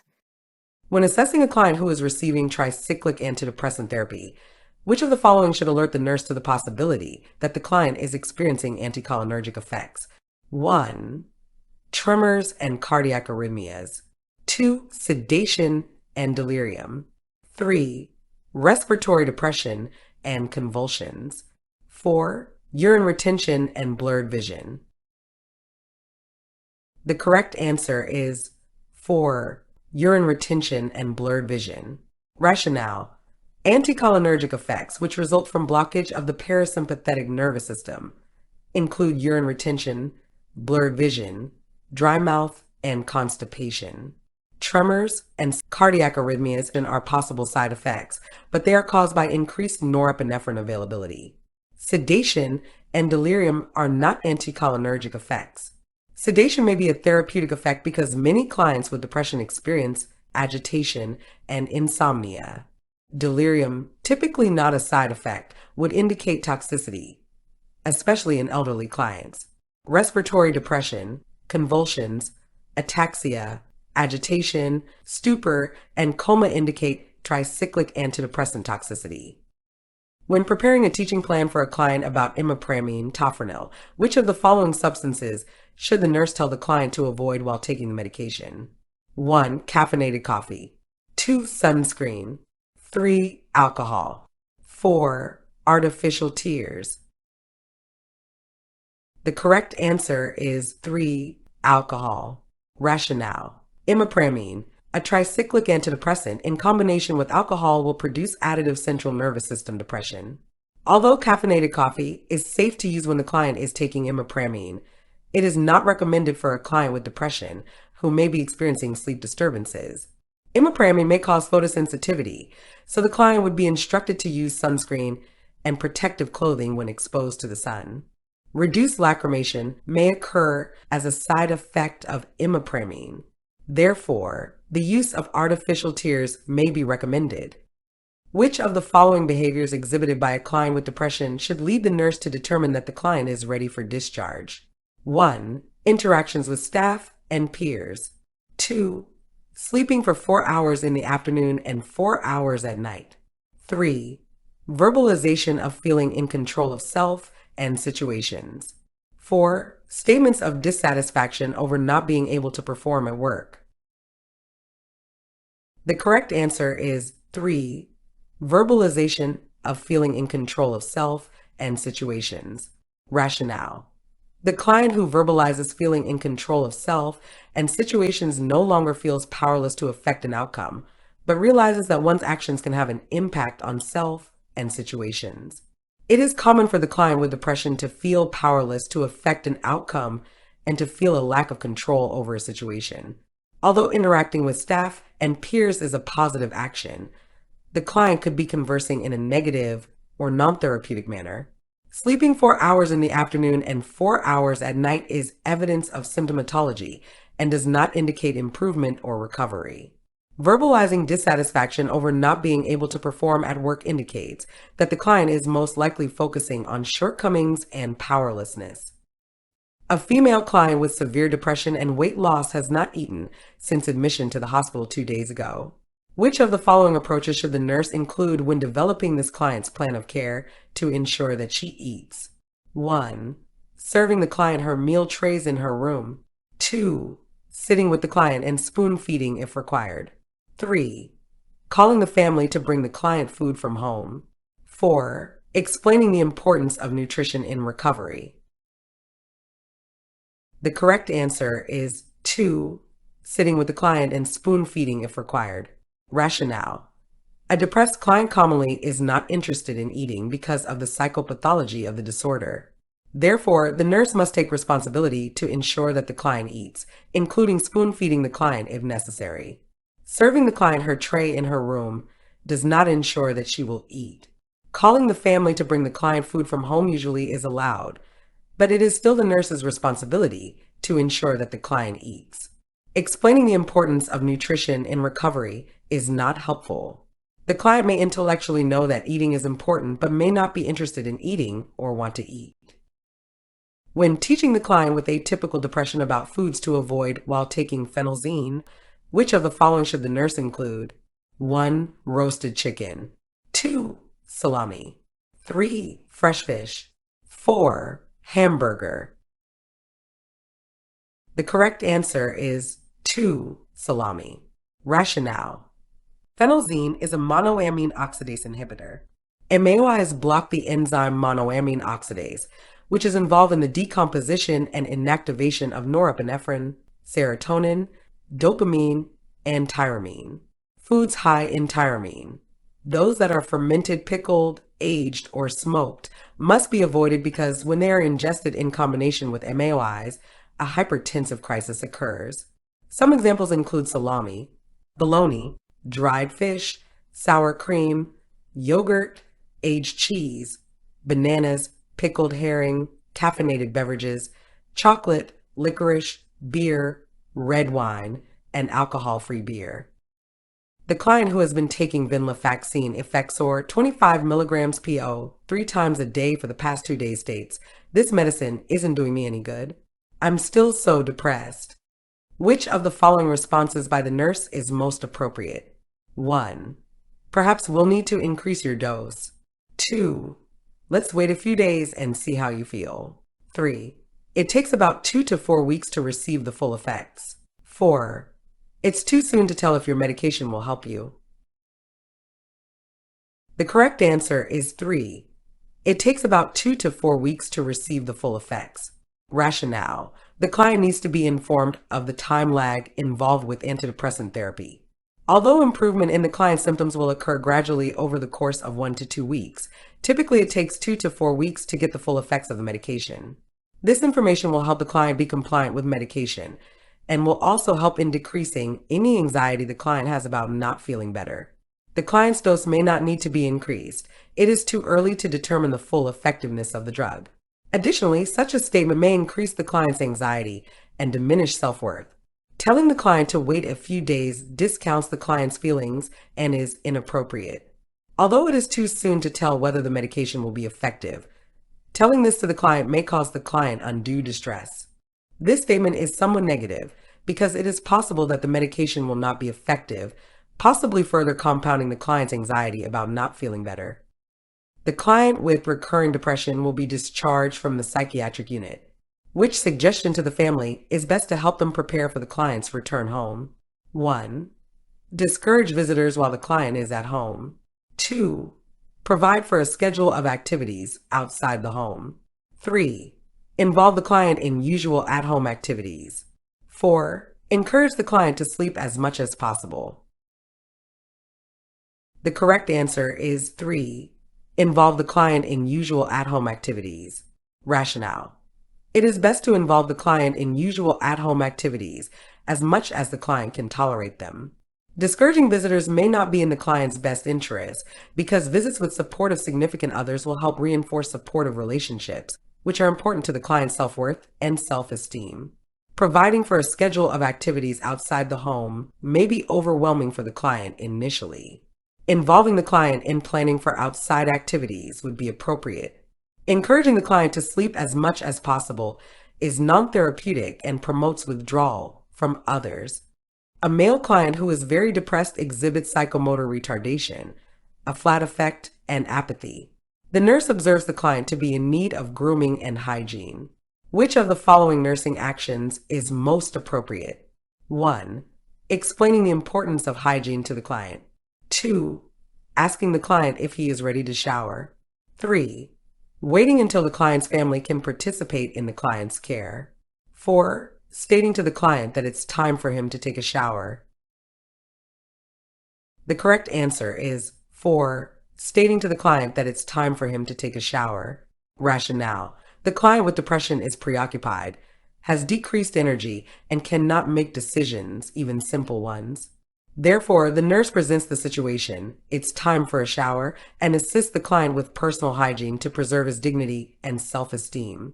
Explaining the importance of good hygiene to the client is inappropriate because the client may know the benefits of hygiene, but is too fatigued and preoccupied to pay attention to self-care. Asking the client if he is ready for a shower is not helpful because the client with depression commonly cannot make even simple decisions.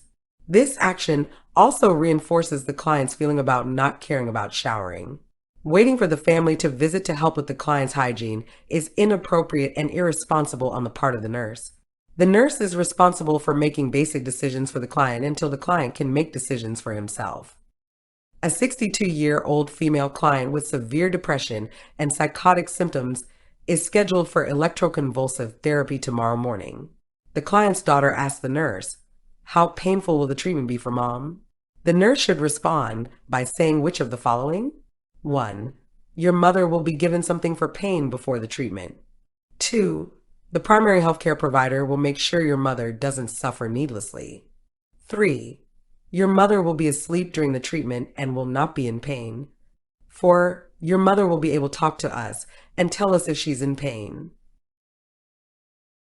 The correct answer is 3. Your mother will be asleep during the treatment and will not be in pain. Rationale. The nurse should explain that ECT is a safe treatment and that the client is given an ultra-short-acting anesthetic to induce sleep before ECT and a muscle relaxant to prevent musculoskeletal complications during the convulsion, which typically lasts 30 to 60 seconds to be therapeutic. Atropine is given before ECT to inhibit salivation and respiratory tract secretions and thereby minimize the risk of aspiration. Medication for pain is not necessary and is not given before or during the treatment. Some clients experience a headache after the treatment and may request and be given an analgesic such as acetaminophen. Telling the daughter that the primary healthcare provider will ensure that the client does not suffer needlessly would not provide accurate information about ECT. This statement also implies that the client will have pain during the treatment, which is untrue. The nursing team consists of a nurse in charge, a licensed nurse, and a nursing assistant. Which task should be delegated to a licensed nurse rather than the nursing assistant? Select all that apply. 1. Obtaining routine vital signs. 2. Providing discharge teaching. 3. Ambulating a stable client in the hall. 4. Transporting a client to another location for an X-ray examination. The correct answer is 2. Providing discharge teaching. Rationale. Discharge teaching requires the knowledge and judgment of a licensed nurse.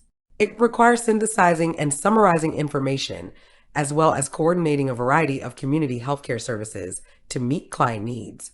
Taking routine vital signs is not complex, has little potential for harm, requires only simple problem-solving skills, involve a simple level of interaction with the client, and is within the scope of practice of a nursing assistant. Taking vital signs requires the more advanced competencies of a licensed nurse when previous vital signs have been outside the expected range, the client is unstable, or the client is transferred from one service/unit to another. Ambulating a stable client in the hall is within the scope of practice of a nursing assistant and does not require the educational skill of a nurse. Transporting a client is not a complex task. It requires simple problem-solving skills and involves a predictable outcome and a simple level of interaction with the client. It does not require the more advanced competencies of a nurse. Place the following steps of the decision-making process in the order in which they should be implemented by a nurse. 1. Identify possible solutions to the problem. 2. Gather relevant information. 3. Identify the problem. 4. Evaluate the result. 5. Test the solution. The correct order is 3. Identify the problem. 2. Gather relevant information. 1. Identify possible solutions to the problem. 5. Test the solution. And 4. Evaluate the result. Rationale. The first step in the decision-making process is defining and describing the problem. The second step in the decision-making process is gathering significant information associated with the problem. The third step of the decision-making process is identifying promising strategies to resolve the problem. The fourth step of the decision-making process is implementing an action to address the problem. The fifth step of the decision-making process is evaluating the results by comparing the actual outcomes to the expected outcomes of the employed solution to the problems. A nurse manager plans to provide feedback to a subordinate who needs a change in behavior. Which is the first intervention by the nurse manager? 1. Be assertive. 2. Explore alternatives. 3. Identify the unacceptable behavior. 4. Document the content of the counseling session. The correct answer is 3. Identify the unacceptable behavior. Rationale. Problem recognition is the first step in the problem-solving process. Once the unacceptable behavior is identified and acknowledged, then the reasons for the problem can be explored, solutions suggested, and expectations reinforced. The nurse manager can provide negative feedback that is firm without being assertive. Not yielding under pressure is less confrontational than being confident in a persistent way. When providing negative feedback, the exploration of alternative solutions is performed later in the counseling session. Although documenting the content of the counseling session should be done, it is not feedback. Feedback is necessary for the subordinate to recognize one's offending behavior. In addition, documentation is the last, not the first, step in the counseling process. The nurse is on a camping trip. A man who is chopping wood gets struck in the eye with a piece of debris. On examination, a wood splinter is protruding from his eyeball. What should the nurse do first? 1. Have the man lie in the back seat of the car and drive him to the emergency department. 2. Gently remove the piece of wood and place a sterile dressing over the eye. 3. Carefully rest a plastic cup on the orbital rim and tape it in place. 4. Flush the eye with copious amounts of clean tepid water, then check visual acuity. The correct answer is 3. Carefully rest a plastic cup on the orbital rim and tape it in place. Penetrating objects should not be removed or disturbed by anyone except an eye specialist because the object may be creating a tamponade effect. Removing or disrupting the object could result in additional damage to the eye. The man needs to have emergency care, and 911 should be called.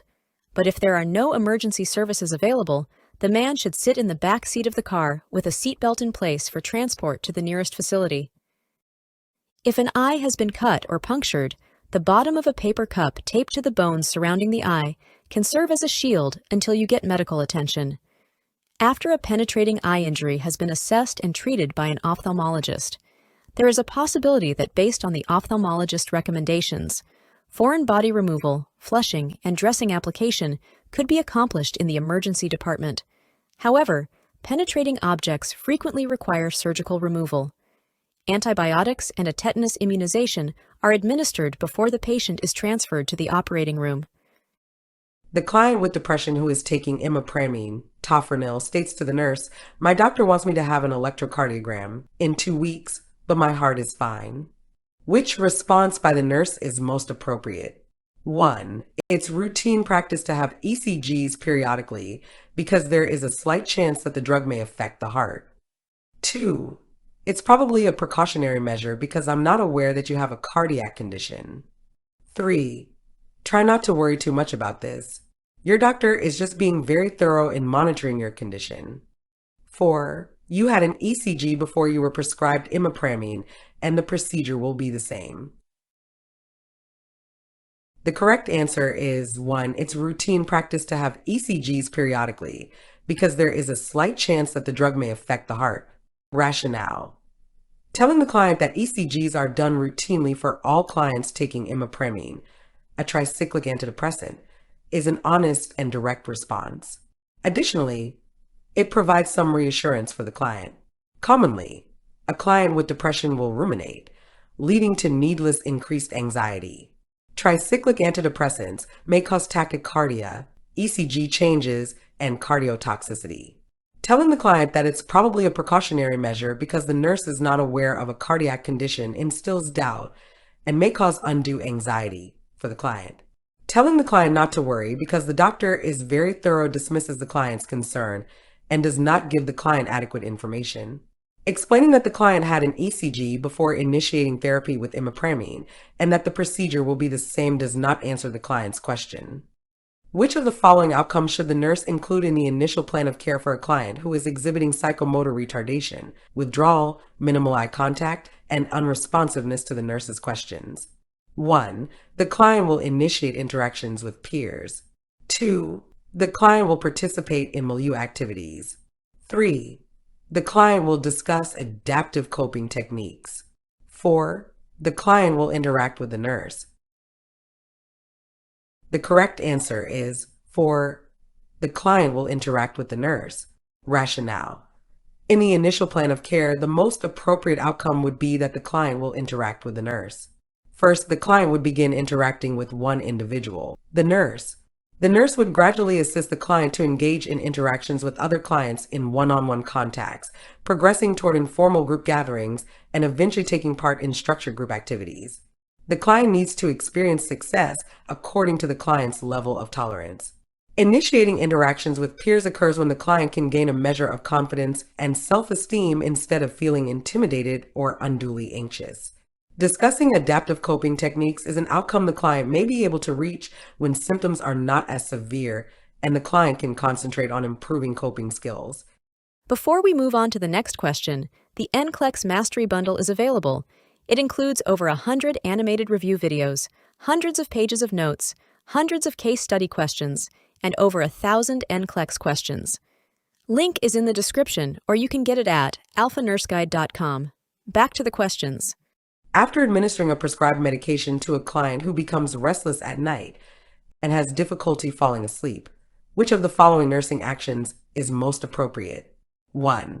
Sitting quietly with the client at the bedside until the medication takes effect.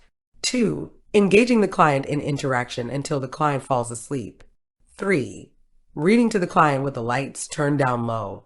4. Encouraging the client to watch television until the client feels sleepy. The correct answer is 1. Sitting quietly with the client at the bedside until the medication takes effect. Rationale: to promote adequate rest, 6 to 8 hours per night, and to eliminate hypersomnia, the nurse should sit with the client at the bedside until the medication takes effect. The presence of a caring nurse provides the client with comfort and security and helps to decrease the client's anxiety. Engaging the client in interaction until the client falls asleep, reading to the client, or encouraging the client to watch television may be too stimulating for the client, consequently increasing rather than decreasing the client's restlessness. A client is taking phenelzine, Nardil, 15 milligrams PO 3 times a day. The nurse is about to administer the 1 p.m. dose when the client tells the nurse about having a throbbing headache. Which of the following should the nurse do first? 1. Give the client an analgesic, prescribed PRN. 2. Call the primary healthcare provider to report the symptom. 3. Administer the client's next dose of phenelzine. 4. Obtain the client's vital signs. The correct answer is 4. Obtain the client's vital signs. Rationale: the nurse should first take the client's vital signs because the client could be experiencing a hypertensive crisis, which requires prompt intervention. Signs and symptoms of a hypertensive crisis include occipital headache, a stiff or sore neck, nausea, vomiting, sweating, dilated pupils and photophobia, nosebleed, tachycardia, bradycardia, and constricting chest pain. Giving this client an analgesic without taking his vital signs first is inappropriate. After the client's vital signs have been obtained, then the nurse would call the primary healthcare provider to report the client's problems and vital signs. Administering the client's next dose of phenelzine for taking his vital signs could result in a dangerous situation if the client is experiencing a hypertensive crisis. The client states to the nurse, "I take citalopram, Celexa, 40 milligrams every day as my primary healthcare provider prescribed. I have also been taking St. John's wort 750 milligrams daily for the past 2 weeks." Which of the following indicate that the client is developing serotonin syndrome? Select all that apply. 1. Confusion. 2. Restlessness. 3. Constipation. 4. Diaphoresis. 5. Ataxia. The correct answers are 1. Confusion, 2. Restlessness, 4. Diaphoresis, and 5. Ataxia. Rationale: serotonin syndrome can occur if a selective serotonin reuptake inhibitor is combined with a monoamine oxidase inhibitor, a tryptophan serotonin precursor, or St. John's wort. Signs and symptoms of serotonin syndrome include mental status changes, such as confusion, restlessness or agitation, headache, diaphoresis, ataxia, myoclonus, shivering, tremor, diarrhea, nausea, abdominal cramps, and hyperreflexia. Constipation is not associated with serotonin syndrome. A client with major depression is to be discharged home tomorrow. When preparing the client's discharge plan, which of the following areas is most important for the nurse to review with the client? 1. Future plans for going back to work. 2. A conflict encountered with another client. 3. Results of psychological testing. 4. Medication management with outpatient follow-up. The correct answer is 4. Medication management with outpatient follow-up. Rationale: medication management with outpatient follow-up is of vital importance to discuss with the client before discharge. The nurse teaches and clarifies any questions related to medication and outpatient treatment. The client also has the opportunity to voice feelings related to medication and treatment. The goal is to assist the client in making a successful transition from hospital to home with optimal functioning outside the hospital for as long as possible. The nurse may also need to assist with decreasing any anxiety the client may have related to discharge. Discussing future plans for returning to work or employment is not as immediate a concern as assisting with medication and treatment compliance. Noncompliance with medication is a primary cause of relapse in a client with a psychiatric disorder. Reviewing a conflict the client had encountered with another client is not appropriate or therapeutic at this time unless the client brings it to the nurse's attention. The conflict should have been dealt with and resolved when it occurred. Reviewing the results of psychological testing is the responsibility of the primary healthcare provider, if he chooses. When developing the teaching plan for the family of a client with severe depression, who is to receive electroconvulsive therapy, ECT, which of the following information should the nurse include? 1. Some temporary confusion and disorientation immediately after treatment is common. 2. During an ECT treatment session, the client is at risk for aspiration. 3. Clients with severe depression usually do not respond to ECT. 4. The client will not be able to breathe independently during a treatment. The correct answer is 1. Some temporary confusion and disorientation immediately after a treatment is common. Rationale. The family needs to be informed that some confusion and disorientation will occur as the client emerges from anesthesia immediately after ECT to lessen their fear and anxiety about the procedure. The nurse will assist the client with reorientation and will give clear, simple instructions. The client may need to lie down after ECT because of the effects of the anesthesia. Informing the family that there is a danger of aspiration during ECT is inappropriate and unnecessary. The risk of aspiration occurring during ECT is minimal because food and fluids are withheld for 6 to 8 hours before the treatment. In addition, the client receives atropine to inhibit salivation and respiratory tract secretions. Telling the family that the client will not be able to breathe independently during ECT may frighten them unnecessarily. If asked, the nurse should inform the family that the anesthesiologist mechanically ventilates the client with 100% oxygen immediately before the treatment. The client with severe depression responds to ECT. Usually, ECT is used for those who are severely depressed and not responding to pharmacotherapy. During a group session, a client who is depressed tells the group that he lost his job. Which of the following responses by the nurse is best? 1. It must have been very upsetting for you. 2. Would you tell us about your job? 3.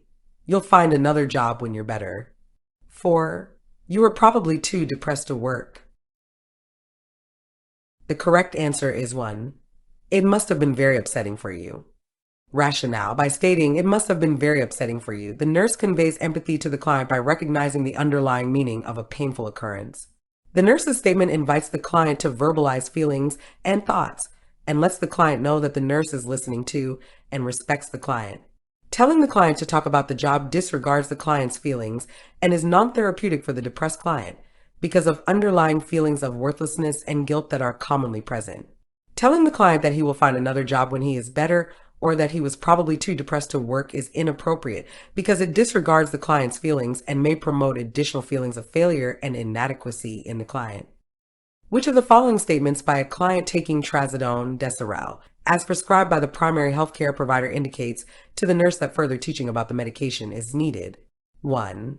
I will continue to take my medication after a light snack. 2. Taking deserel at night will help me to sleep. 3. My depression will be gone in about 5 to 7 days. 4. I won't drink alcohol while taking deserel. The correct answer is 3. My depression will be gone in about 5 to 7 days. Rationale. Symptom relief can occur during the first week of therapy, with optimal effects possible within 2 weeks. For some clients, 2 to 4 weeks is needed for optimal effects. The client's statement that the depression will be gone in 5 to 7 days indicates to the nurse that clarification and further teaching is needed. Trazodone should be taken after a meal or light snack to enhance its absorption. Trazodone can cause drowsiness, and therefore the major portion of the drug should be taken at bedtime. The depressant effects of central nervous system depressants and alcohol may be potentiated by this drug. A nurse and a nursing assistant are working together on a surgical unit. Which activity should the nurse assign to the nursing assistant? Select all that apply. 1. Taking vital signs of clients who are stable. 2. Delivering meal trays to clients who are in isolation. 3. Explaining to a client how to use an incentive spirometer. 4. Changing the linens on beds that are occupied by clients who are on bed rest. 5. emptying a urine collection bag that is attached to continuous bladder irrigation. The correct answers are 1. Taking vital signs of clients who are stable. 2. Delivering meal trays to clients who are in isolation. 4. Changing the linens on beds that are occupied by clients who are on bed rest. And 5. Emptying a urine collection bag that is attached to continuous bladder irrigation. Rationale. Taking vital signs of clients who are stable is within the scope of practice of a nursing assistant. Determining the significance of the results of routine vital signs requires the expertise of a nurse. Delivering meal trays to clients who are in isolation is within the scope of practice of a nursing assistant. Nursing assistants are taught how to use personal protective equipment. Changing the linens on beds that are occupied by clients who are on bed rest is within the scope of practice of a nursing assistant. The activity is simple and repetitive. Emptying and recording the volume of output collected from a urine collection bag is within the legal role of a nursing assistant. The nurse will then calculate the volume of urine by deducting the volume of irrigating solution instilled from the total output. Calculating the actual urine output is an assessment that requires the skill of a nurse. Client teaching is within the legal scope of a nurse, not a nursing assistant. Teaching requires a complex level of interaction with the client, problem solving, and innovation in the form of an individually designed teaching plan of care that addresses the specific learning needs of the client. In addition, the outcome is unpredictable and it has the potential to cause harm if the skill is taught incorrectly. A client is to be discharged from the hospital. Which discharge task can be delegated to a nursing assistant? Select all that apply. 1. Teaching the client how to measure weight using a standing scale. 2. Obtaining the client's temperature, pulse, and respiratory rate. 3. Determining if the client knows how to measure fluid intake. 4. Demonstrating to the client how to safely use a walker. 5. Reviewing foods that are high in vitamin C. The correct answer is 2. Obtaining the client's temperature, pulse, and respiratory rate. Rationale. Teaching a client how to obtain a body weight requires the knowledge and judgment of a nurse. Teaching requires a complex level of interaction with the client, problem solving, and innovation in the form of an individually designed teaching plan of care that addresses the specific learning needs of the client. In addition, the outcome is unpredictable, and it has the potential to cause harm if the skill is taught incorrectly.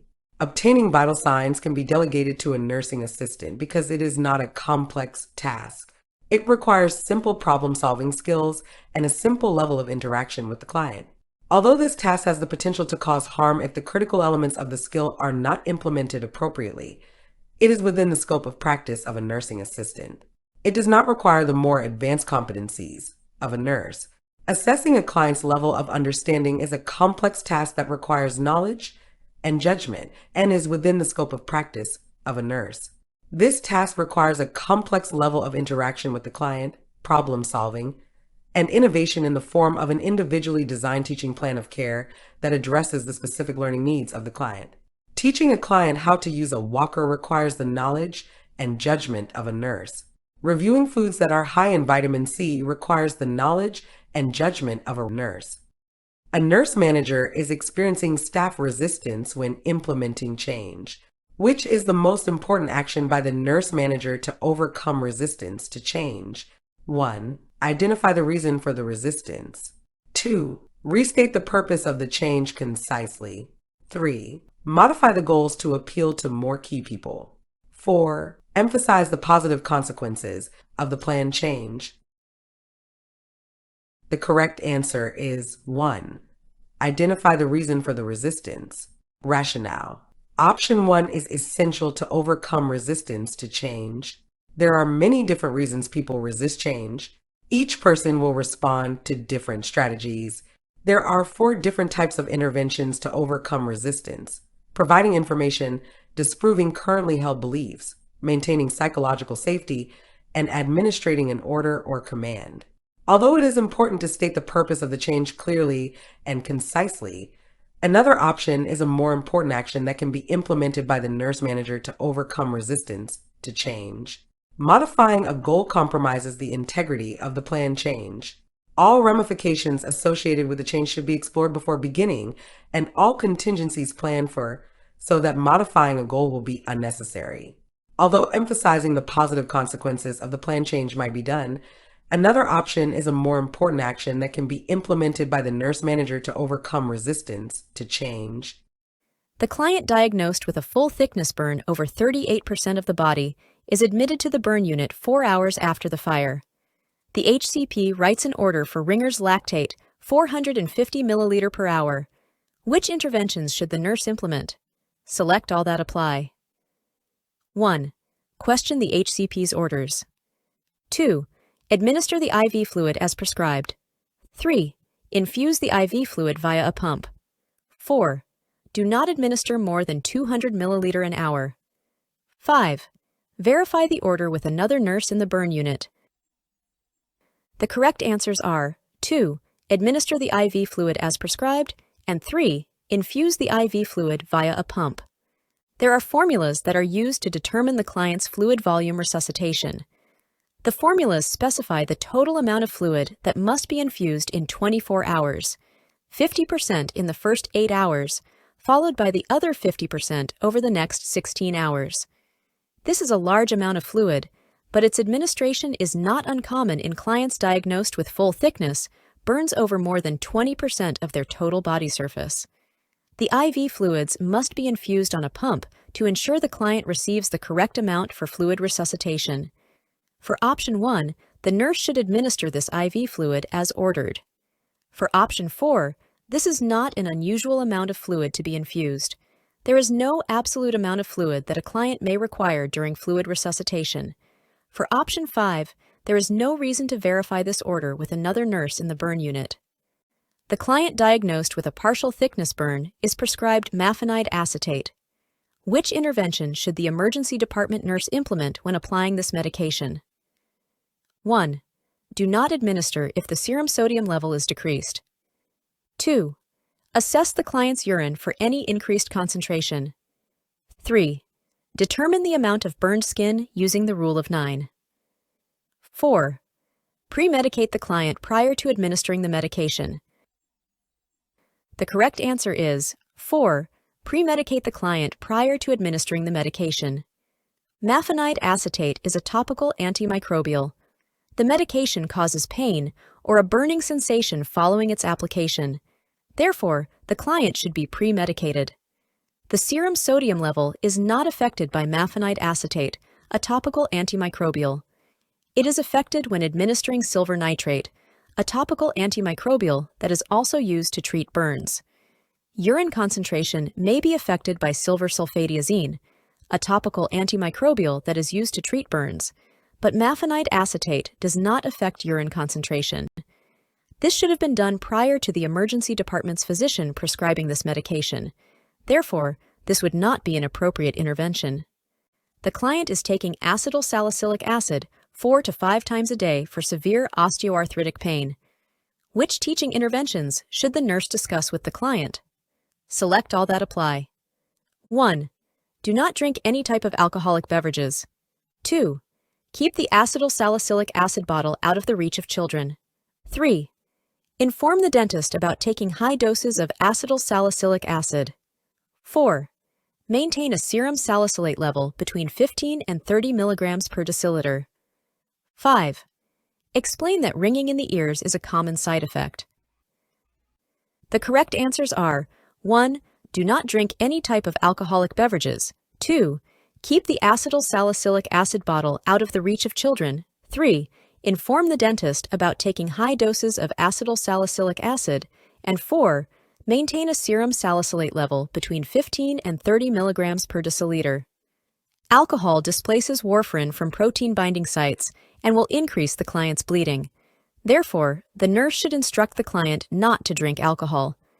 Acetylsalicylic acid poisoning can kill children, and all medications, prescription or non-prescription, should be kept out of the reach of children. High doses of acetylsalicylic acid can cause bleeding. Therefore, the dentist should be made aware of the client's medication use. Aspirin toxicity can occur when the client is taking acetylsalicylic acid 4 to 5 times a day. Therefore, the serum level should be kept within normal limits. Mild toxicity occurs with serum levels above 30 milligrams per deciliter, and severe toxicity occurs above 50 milligrams per deciliter. Tinnitus is a sign of aspirin toxicity and should be reported to the HCP. The client diagnosed with severe osteoarthritis of the left knee is receiving sodium hyaluronate injected directly into the left knee. Which information should be discussed with the client? 1. Explain that this medication will cause some bleeding into the joint. 2. Instruct the client to avoid any strenuous activity for 48 hours after injection. 3. Discuss that the medication will be injected daily for 7 days. 4. Tell the client that strict bed rest is required for 24 hours after the injection. The correct answer is 2. Instruct the client to avoid any strenuous activity for 48 hours after injection. Sodium hyaluronate is a synovial joint lubricant used for relief of osteoarthritis pain unrelieved by NSAIDs. After the injection, the client can walk and perform routine daily activities, but running, bicycling, or strenuous activity should be avoided. Sodium hyaluronate is a preparation of a chemical normally found in high amounts in the synovial fluid. The injection replaces or supplements the body's natural hyaluronic acid that deteriorates as a result of the inflammation of osteoarthritis. Any bleeding into the joint is a complication. Bleeding into a joint would not be the expected benefit of any type of medication. The treatment includes 3 to 5 injections, with the client receiving 1 injection every week. This injection is done in an HCP's office. The client will be able to walk out of the clinic after the injection. The client is admitted with severe low back pain and prescribed methocarbamol IV piggyback every 8 hours. Which nursing intervention has priority when administering this medication? 1. Ask the client to lie flat for 15 minutes following the IV infusion. 2. Infuse at a rapid rate of 200 to 250 milliliter per hour via an infusion pump. 3. Assess the IV site for extravasation after the infusion is complete. 4. Monitor liver function laboratory tests daily. The correct answer is 1. Ask the client to lie flat for 15 minutes following the IV infusion. Methocarbamol is a muscle relaxant. The client should be kept recumbent during and for at least 15 minutes following the administration of methocarbamol IV to reduce the risk of orthostatic hypotension. The medication must be administered slowly at a rate of no greater than 300 milligrams per minute, not by rapid infusion. The IV site should be assessed prior to the initiation of the medication to prevent complications from extravasation of the medication into the tissues. Methocarbamol is detoxified by the kidneys, not the liver. Before we move on to the next question, the NCLEX Mastery Bundle is available. It includes over 100 animated review videos, hundreds of pages of notes, hundreds of case study questions, and over 1,000 NCLEX questions. Link is in the description, or you can get it at alphanurseguide.com. Back to the questions. The client diagnosed with chronic low back pain has been taking baclofen. Which instruction should the nurse review with the client? 1. The medication can cause gastric ulcer formation. 2. The client may consume no more than 1 glass of wine per day. 3. The medication must be tapered off when discontinued. 4. The client should not take the medication before bedtime. The correct answer is 3. The medication must be tapered off when discontinued. Baclofen must be tapered off when being discontinued. Abrupt withdrawal after prolonged use can cause anxiety, agitated behavior, hallucinations, severe tachycardia, acute spasticity, and seizures. This medication is not known to increase the risk of ulcers. The client should be warned not to consume any alcohol while taking baclofen. Baclofen is a central nervous system depressant, as is alcohol. The combination of alcohol and baclofen could intensify the depressant effects. The medication can cause drowsiness, which might assist the client to rest. Administration at bedtime is preferred if this is the case. The nurse is completing the preoperative checklist for a client diagnosed with a herniated disc. Which information is a priority for the nurse to notify the operating room staff? 1. The client is reporting a headache. 2. The client is allergic to iodine and aspirin. 3. The client has not had anything to drink. 4. The The client's hematocrit is 43%. The correct answer is 2. The client is allergic to iodine and aspirin. The standard surgical scrub is a povidone iodine antiseptic skin preparation. This should be brought to the attention of the surgical nurse who will be preparing the surgical site so that a substitute can be used. The client's report of a headache occurs frequently when clients have not been able to eat or drink, especially caffeine drinks. This is not a priority at this time. Clients going to surgery should be NPO for several hours to prevent aspiration during anesthesia. Option 4 is a normal hematocrit level. The client diagnosed with low back pain is prescribed morphine sulfate. Which interventions should the nurse implement? Select all that apply. 1. Discuss with the HCP starting the client on a stool softener. 2. Teach the client about rating the pain on a numeric pain scale. 3. Inform the client to rise quickly from a supine position. 4. Administer anticonvulsant medications around the clock. 5. Tell the client to call for assistance when getting out of bed. The correct answers are 1. Discuss with the HCP, starting the client on a stool softener. 2. Teach the client about rating the pain on a numeric pain scale. And 5. Tell the client to call for assistance when getting out of bed. Narcotic pain medications slow peristalsis in the small and large intestines, increasing the risk for constipation and fecal impaction. The nurse should discuss a bowel regimen with the HCP. The nurse should attempt to have the client quantify the pain so that the effectiveness of interventions can be evaluated. The numeric pain scale is one method of objectifying the pain. Rising quickly from a flat-on-the-back position could increase the client's pain. Some of the medications administered for back pain can cause orthostatic hypotension. The nurse should teach the client to turn on the side and push up on the elbow slowly when getting out of bed. The client may be taking antispasmodic and pain medications, but there is no reason for anticonvulsant medications. For option 5, tell the client to call for assistance when getting out of bed. The charge nurse on an orthopedic unit is transcribing orders for a client diagnosed with back pain. Which HCP order should the charge nurse question? 1. Physical therapy for hot packs and massage. 2. Complete blood count and complete metabolic panel. 3. Hydrocodone PRN. 4. Carisoprodol POBID.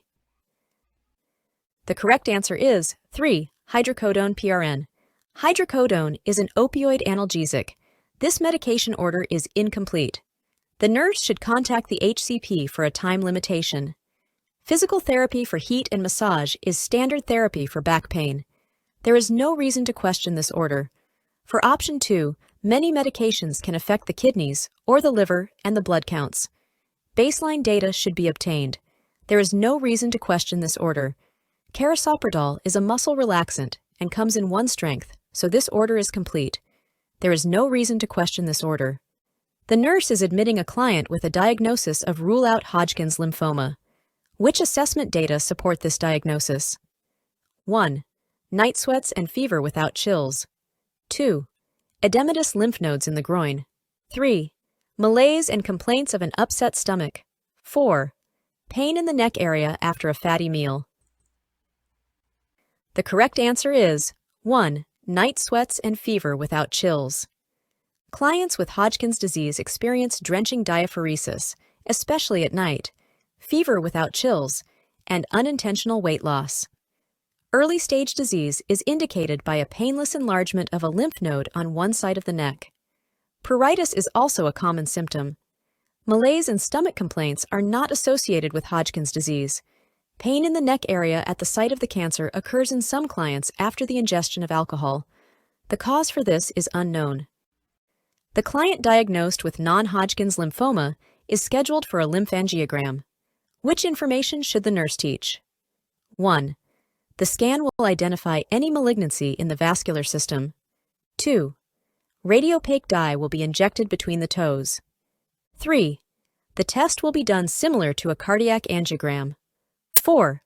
The test will be completed in about 5 minutes. The correct answer is 2. Radiopaque dye will be injected between the toes. Dye is injected between the toes of both feet, and then scans are performed in a few hours, at 24 hours, and then possibly once a day for several days. In option 1, the scan detects abnormalities in the lymphatic system, not the vascular system. Cardiac angiograms are performed through the femoral or brachial arteries and are completed in one session. The test takes 30 minutes to 1 hour and then is repeated at intervals. Options 1 and 3 could be eliminated because of the words vascular and cardiac. These words pertain to the cardiovascular system, not the lymphatic system. The nurse is completing a care plan for a client diagnosed with leukemia. Which independent problem should be addressed? 1. Infection. 2. Anemia. 3. Nutrition. 4. Grieving. The correct answer is 4. Grieving. Grieving is an independent problem, and the nurse can assess and treat this problem with or without collaboration. Treating infections, which require HCP orders for cultures and antibiotics, is a collaborative problem. The treatment of anemia is a collaborative problem. The provision of adequate nutrition requires collaboration between the nurse, HCP, and dietitian. The stem of the question asks for an independent intervention. If you understand the problem and the treatment needs, options 1, 2, and 3 can be eliminated. A client with depression who is taking doxepin, Sinequin, 100 milligrams PO, at bedtime has dizziness on arising. Which of the following suggestions is most appropriate? 1. Try taking a hot shower. 2. Get up slowly and dangle your feet before standing. 3. Stay in bed until you are feeling better. 4. You need to limit the fluids you drink. The correct answer is 2. Get up slowly and dangle your feet before standing. Rationale. Doxepin and other tricyclic antidepressants may cause postural hypotension, especially in the morning. Postural hypotension occurs because the tricyclic antidepressant inhibits the body's natural vasoconstrictive reaction when a person stands.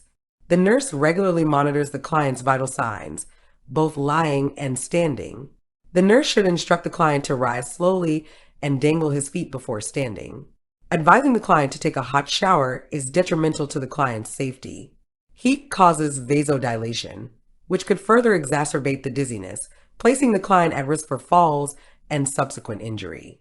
Telling the client to stay in bed until he is feeling better is not helpful and is impractical. The client with depression would rather stay in bed and withdraw from others. Placing the client on fluid restriction is detrimental to the client with depression whose fluid and food intake may be inadequate. The nurse is discussing the application of silver nitrate to a client diagnosed with a partial thickness burn to the left leg. Which information should the nurse teach the client when discussing how to apply this medication after discharge? 1. Administer the silver nitrate ointment directly to the burned area twice a day. 2.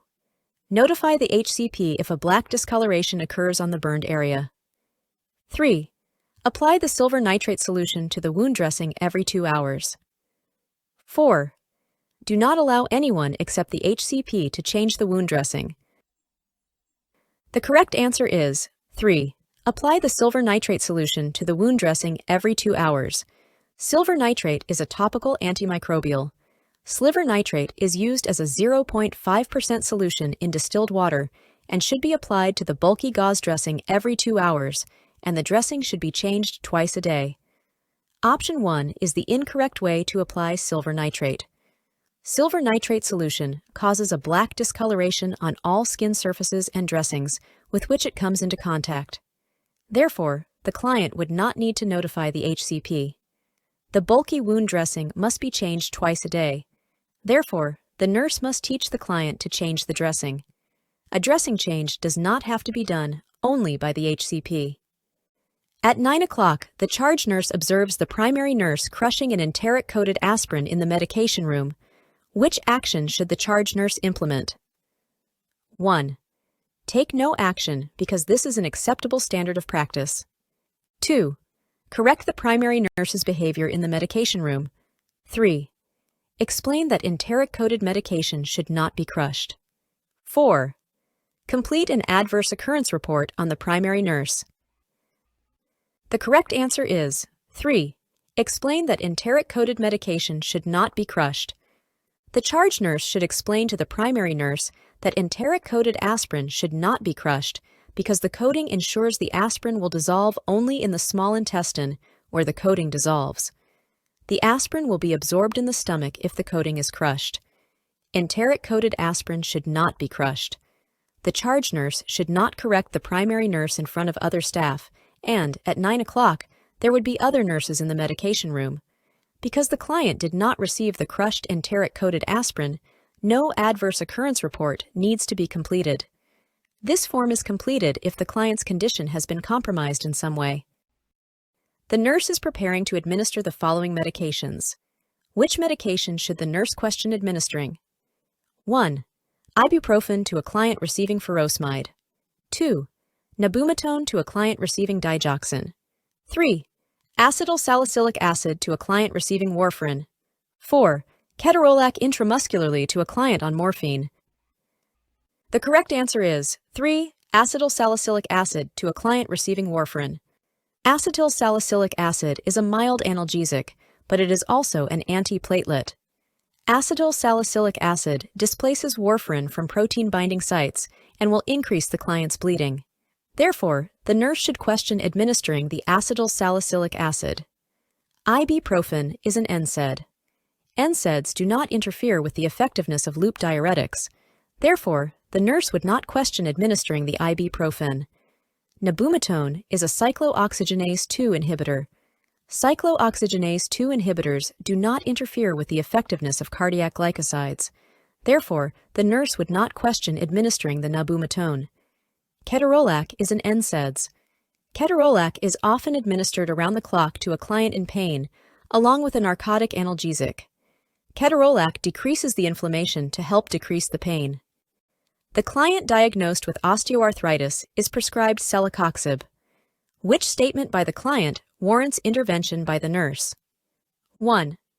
I take aspirin daily to help prevent heart disease. 2. I am allergic to penicillin and aminoglycosides. 3. I know I am overweight and need to lose 50 pounds. 4. I walk 30 minutes at least 3 times a week. The correct answer is 1. I take aspirin daily to help prevent heart disease. Celecoxib is an NSAID. The client should not take aspirin with an NSAID because it can increase the risk of gastrointestinal upset and possible gastrointestinal bleeding. Allergies to antibiotics are not a contraindication to the use of NSAID. Obesity is not contraindicated in clients taking NSAIDs. Exercising is recommended for clients with osteoarthritis unless it causes pain. Therefore, this activity would not warrant the client not taking celecoxib. The nurse is administering 9 o'clock medications to clients on a medical unit. Which medication should be administered first? 1. Morphine sulfate extended release to a client with low back pain. 2. Chlorzoxazone to a client on bed rest. 3. Acetaminophen to a client with a headache. 4. Diazepam to a client with muscle spasms. The correct answer is 4. Diazepam to a client with muscle spasms.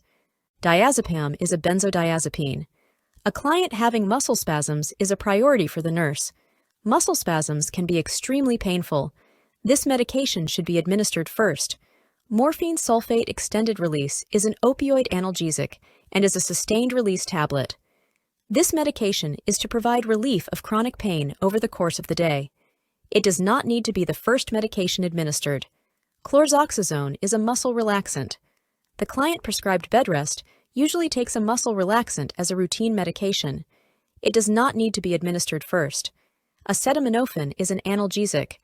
A headache that is to be treated with acetaminophen would not be the first medication for the nurse to administer. The client presents to the outpatient clinic reporting back pain. Which assessment question should the nurse ask first? 1. What activity did you do to hurt your back? 2. Which over-the-counter medications have you taken? 3. Have you used illegal drugs to treat the back pain? 4. Did you miss any work time because of this pain? The correct answer is 2. Which over-the-counter medications have you taken? The priority at this time is to determine what medications have been tried in order to assess the full extent of the injury. This is the first intervention. Adult clients will frequently only seek the HCP's advice and treatment when remedies have failed. Option 1 is important, but it is not a priority during the initial assessment. The nurse should determine how the client has been treating the injury. This would be the second query, not the first. Option 3 is an accusatory statement and most likely will make the client mistrust the nurse's objectives. This should not be asked at this time. Option 4 is the third query the nurse could ask. Missed work time is important, but to treat the client, the HCP must be aware of the attempted treatments. The client diagnosed with low back pain is scheduled to have a steroid injection into the intrathecal space. Which statement by the client indicates the client understands the procedure? 1. I will have to curl up like a Halloween cat. 2. This procedure will cure my back pain. 3. I will have an injection in each of my hips. 4. There is no risk with this procedure. The correct answer is 1. I will have to curl up like a Halloween cat. Intrathecal indicates into the central nervous system via a lumbar puncture. The client will be positioned with the back arched, much like a Halloween cat, for the HCP to be able to insert the needle between the vertebrae. The procedure provides temporary relief of inflammation of affected nerves. The injections are into the intravertebral space, not into the hips. An injection in the hips indicates an intramuscular injection. There is risk with any procedure. In this procedure, nerve damage is the greatest risk. Before we move on to the next question, the NCLEX Mastery Bundle is available. It includes over 100 animated review videos, hundreds of pages of notes, hundreds of case study questions, and over 1,000 NCLEX questions. Link is in the description, or you can get it at alphanurseguide.com. Back to the questions. The nurse is administering medications to clients on an orthopedic unit. Which medication should the nurse question? 1. Ibuprofen to a client diagnosed with back pain and a history of ulcers. 2. Morphine to a client diagnosed with back pain rated as 6. 3. Methocarbamol to a client diagnosed with chronic back pain. 4. Acetaminophen with codeine 3 to a client diagnosed with mild back pain. The correct answer is 1. Ibuprofen to a client diagnosed with back pain and a history of ulcers. Ibuprofen is an NSAID. NSAIDs decrease prostaglandin production in the stomach, increasing the client's risk of developing ulcers. This client has a known risk of peptic ulcer disease. The nurse should question the medication and discuss this with the HCP. Morphine sulfate is an opioid analgesic. Opioid analgesics are administered for pain. The client is in the moderate to severe pain range. The nurse would administer this medication. Methocarbamol is a muscle relaxant. Muscle relaxant medications are administered to clients with back pain to relax the muscles and decrease the pain. The nurse would administer this medication. Acetaminophen is a non-narcotic analgesic, and when combined with codeine, a narcotic analgesic, the potency of medication for pain relief is increased. The nurse would administer this medication. The client is diagnosed with low back pain and is prescribed cyclobenzaprine. Which instructions should the clinic nurse teach the client? Select all that apply. 1. Take the medication just before leaving home for work each day. 2. Drink a full glass of water with each dose of medication. 3. The medication can cause drowsiness that will make driving unsafe. 4. Divide the dose of medication between early morning and bedtime. 5. Suck on hard candy if you experience a dry mouth. The correct answers are 3. The medication can cause drowsiness that will make driving unsafe, and 5. Suck on hard candy if you experience a dry mouth. Cyclobenzaprine is a muscle relaxant. The medication acts on the central nervous system and can cause drowsiness. The client should be warned not to drive until the client understands the effects on his or her body. Driving could be dangerous for the client and others. Taking the medication before leaving the house could be a danger to the client and others because this medication can cause drowsiness. The client should not be driving or operating equipment until the client has determined the effect of the medication on his or her body. There is no need to drink a full glass of water when taking cyclobenzaprine. A side effect of cyclobenzaprine is a dry mouth, so using hard candy is an appropriate intervention. The client asks the nurse, "They say I have cancer. How can they tell if I have Hodgkin's disease from a biopsy?" The nurse's answer is based on which scientific rationale? 1. Biopsies are nuclear medicine scans that can detect cancer. 2. A biopsy is a laboratory test that detects cancer cells. 3. It determines which kind of cancer the client has. 4. The HCP takes a small piece out of the tumor and looks at the cells. The correct answer is 4. The HCP takes a small piece out of the tumor and looks at the cells. A biopsy is the removal of cells from a mass and examination of the tissue under a microscope to determine if the cells are cancerous. Reed-Sternberg cells are diagnostic for Hodgkin's disease. If these cells are not found in the biopsy, the HCP can rebiopsy to make sure the specimen provided the needed sample, or, depending on involvement of the tissue, diagnose a non-Hodgkin's lymphoma. Biopsies are surgical procedures requiring needle aspiration or excision of the area. They are not nuclear medicine scans. The biopsy specimen is sent to the pathology laboratory for the pathologist to determine the type of cell. Laboratory test refers to tests of body fluids performed by a laboratory technician. A biopsy is used to determine if the client has cancer, and if so, what kind. However, this response does not answer the client's question. Option 1 can be eliminated if you know what the word biopsy means. Option 3 does not answer the question and can be eliminated for this reason. The nurse is caring for a client diagnosed with acute myeloid leukemia. Which assessment data warrant immediate intervention? 1. Temperature 99.0 degrees Fahrenheit, pulse 102, respirations 22, and blood pressure 132/68. 2. Hyperplasia of the gums. 3. Weakness and fatigue. 4. Pain in the left upper quadrant.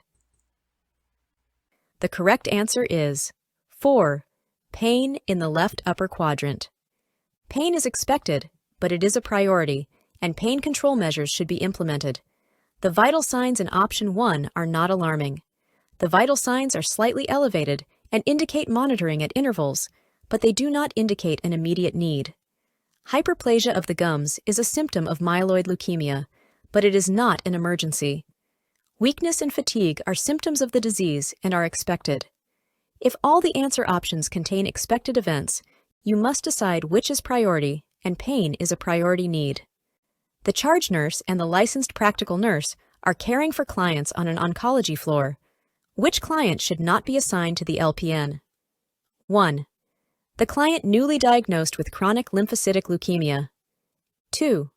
The client who is 4 hours post-procedure bone marrow biopsy. 3. The client who received 2 units of PRBCs on the previous shift. 4. The client who is receiving multiple intravenous piggyback medications. The correct answer is 1. The client newly diagnosed with chronic lymphocytic leukemia. The newly diagnosed client will need to be taught about the disease and about treatment options. The charge nurse cannot delegate teaching to an LPN. For option 2, this client is post-procedure and could be cared for by the LPN. For option 3, this client has already received the blood products. This client requires routine monitoring, which the LPN could perform. For option 4, the LPN can administer antibiotic medications. When preparing to administer a medication, the nurse identifies that the dose is larger than the standard dose recommended by the manufacturer. Which should the nurse do? 1. Inform the supervisor. 2. Give the drug as prescribed. 3. Give the average dose of the medication. 4. Discuss the prescription with the primary healthcare provider. The correct answer is 4. Discuss the prescription with the primary healthcare provider. Nurses have a professional responsibility to know or investigate the standard dose for medications being administered. Nurses are also responsible for their own actions, regardless of whether there is a written prescription. The nurse has a responsibility to question and/or refuse to administer a prescription that appears unreasonable. Giving the drug as prescribed may be unsafe for the patient and may result in malpractice. changing a medication prescription is not within the scope of nursing practice. When a nurse is administering a medication to a confused patient, the patient says, "This pill looks different from the one I had before." Which should the nurse do? 1. Ask what the other pill looked like. 2. Explain the purpose of the medication. 3. Check the original medication prescription. 4. Encourage the patient to take the medication.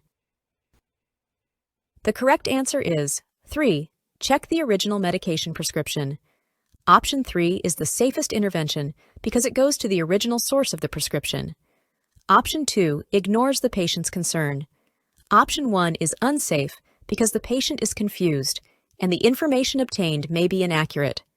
Option 4 ignores the patient's statement and is unsafe without first obtaining additional information. The nurse is caring for a child with a diagnosis of Kawasaki disease.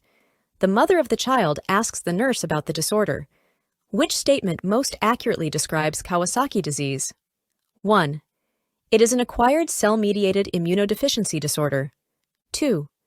It is a chronic multisystem autoimmune disease characterized by the inflammation of connective tissue. 3. It is also called mucocutaneous lymph node syndrome and is a febrile generalized vasculitis of unknown cause. 4. It is an inflammatory autoimmune disease that affects the connective tissue of the heart, joints, and subcutaneous tissues. The correct answer is 3. It is also called mucocutaneous lymph node syndrome and is a febrile generalized vasculitis of unknown cause. Kawasaki disease, also called mucocutaneous lymph node syndrome, is a febrile generalized vasculitis of unknown etiology. Option 1 describes human immunodeficiency virus infection. Option 2 describes systemic lupus erythematosus. Option 4 describes rheumatic fever. Prostaglandin E1 is prescribed for a child with transposition of the great arteries. The mother of the child asks the nurse why the child needs the medication. The nurse correctly responds that which is the purpose of this medication. 1. Maintains an adequate hormone level. 2. Prevents hypercyanotic spells. 3. Maintains the position of the great arteries. 4. Provides adequate oxygen saturation and maintains cardiac output. The correct answer is 4. Provides adequate oxygen saturation and maintains cardiac output. A child with transposition of the great arteries may receive prostaglandin E1 temporarily to increase blood mixing if systemic and pulmonary mixing are inadequate to maintain adequate cardiac output. Options 1, 2, and 3 are incorrect. In addition, hypercyanotic spells occur in tetralogy of Fallot. The nurse is preparing to administer digoxin to an infant with heart failure. Before administering the medication, the nurse double-checks the dose, counts the apical heart rate for 1 full minute, and obtains a rate of 88 beats per minute. Based on this finding, which is the appropriate nursing action? 1. Withhold the medication. 2. Administer the medication. 3.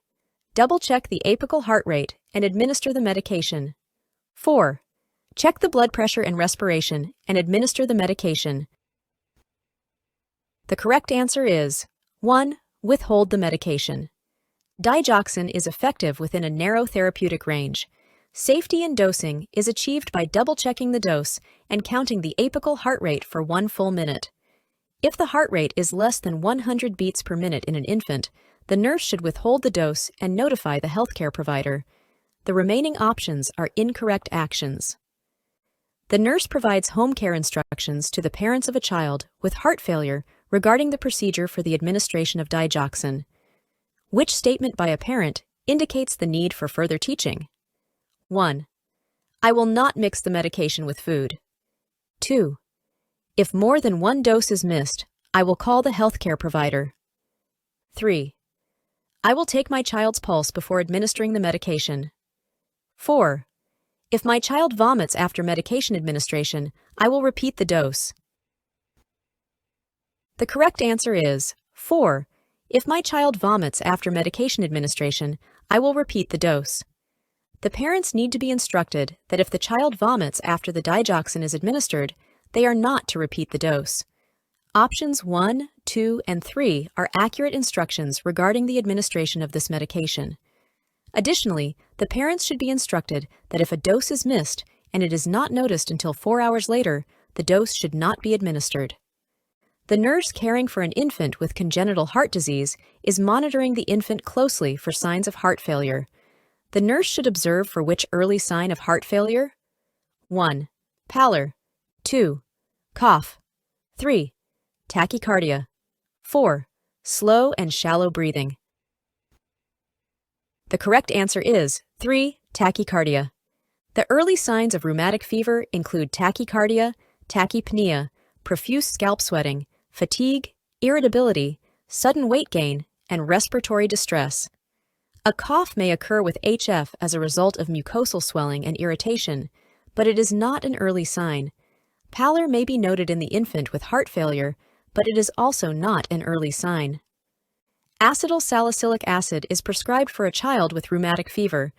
The nurse should question this prescription if the child had documented evidence of which condition? 1. Arthralgia. 2. Joint pain. 3.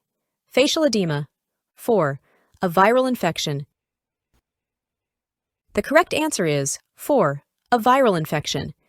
Anti-inflammatory agents, including aspirin, may be prescribed by the healthcare provider for the child with RF. Aspirin should not be given to a child who has chickenpox or other viral infections, such as influenza, because of the risk of Reyes syndrome. Options 1 and 2 are clinical manifestations of RF. Facial edema may be associated with the development of a cardiac complication.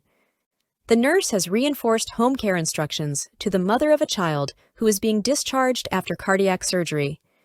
Which statement by the mother indicates the need for further teaching? 1. A balance of rest and exercise is important. 2. I can apply lotion or powder to the incision if it is itchy. 3. Activities during which the child could fall need to be avoided for 2 to 4 weeks. 4. Large crowds of people need to be avoided for at least 2 weeks after this surgery. The correct answer is 2. I can apply lotion or powder to the incision if it is itchy. The mother should be instructed that lotions and powders should not be applied to the incision site because these items can affect the skin integrity and the healing process. Options 1, 3, and 4 are accurate instructions regarding home care after cardiac surgery. The nurse is caring for a nulliparous client who attended Lamaze childbirth education classes. Which of the following techniques should the nurse include in her plan of care? Select all that apply. 1. Hypnotic suggestion. 2. Rhythmic chanting. 3. Muscle relaxation. 4. Pelvic rocking. 5. Abdominal massage. The correct answers are 3. Muscle relaxation. 4. Pelvic rocking. And 5. Abdominal massage. Hypnotic suggestion is usually not included in childbirth education based on the Lamaze method. Rhythmic chanting is usually not included in childbirth education based on the Lamaze method. Muscle relaxation is an integral part of Lamaze childbirth education. Pelvic rocking is taught in Lamaze classes as a way of easing back pain during pregnancy and labor. Abdominal massage, called effleurage, is also an integral part of Lamaze childbirth education. Before we move on to the next question, the NCLEX Mastery Bundle is available. It includes over 100 animated review videos, hundreds of pages of notes, hundreds of case study questions, and over 1,000 NCLEX questions. Link is in the description, or you can get it at alphanurseguide.com. Back to the questions. On examination of a full-term primipara, a labor nurse notes, active labor, right occiput anterior, 7 centimeters dilated, and plus 3 station. Which of the following should the nurse report to the healthcare provider? 1. Descent is progressing well. 2. Fetal head is not yet engaged. 3. Vaginal delivery is imminent. 4. External rotation is complete. The correct answer is 1. Descent is progressing well. The presenting part is 3 centimeters below the ischial spines. Descent is progressing well. The fetal head is well past engagement. Engagement is defined as 0 station. The woman, a primipara, is only 7 centimeters dilated. Delivery is likely to be many hours away. External rotation does not occur until after delivery of the fetal head. The nurse enters a laboring client's room. The client is complaining of intense back pain with each contraction. The nurse concludes that the fetus is likely in which of the following positions? 1. Mentum anterior. 2. Sacrum posterior. 3. Occiput posterior. 4. Scapula anterior. The correct answer is 3. Occiput posterior. A fetus in the mentum anterior position is unlikely to elicit severe back pain in the mother. A fetus in the sacral posterior position is unlikely to elicit severe back pain in the mother. When a fetus is in the occiput posterior position, mothers frequently complain of severe back pain. A fetus in the scapula anterior position is unlikely to elicit severe back pain in the mother. The client experienced an electrical burn that resulted in full-thickness burns to the right and left hand. The HCP ordered the fluid resuscitation rates. Which data indicates the fluid resuscitation is effective? 1. The client's urine output is less than 30 milliliter per hour. 2. The client's urine output is at least 50 milliliter per hour. 3. The client's urine output is 75 to 100 milliliter per hour. 4. The client's urine output is greater than 200 milliliter per hour. The correct answer is 3. The client's urine output is 75 to 100 milliliter per hour. The client diagnosed with an electrical burn should have a urine output of 75 to 100 milliliter per hour for the fluid resuscitation to be effective. An output of greater than 100 milliliter per hour would indicate the client is losing too much fluid and that the fluid resuscitation is not effective. Urine output of less than 30 milliliter per hour would not indicate the fluid resuscitation is effective.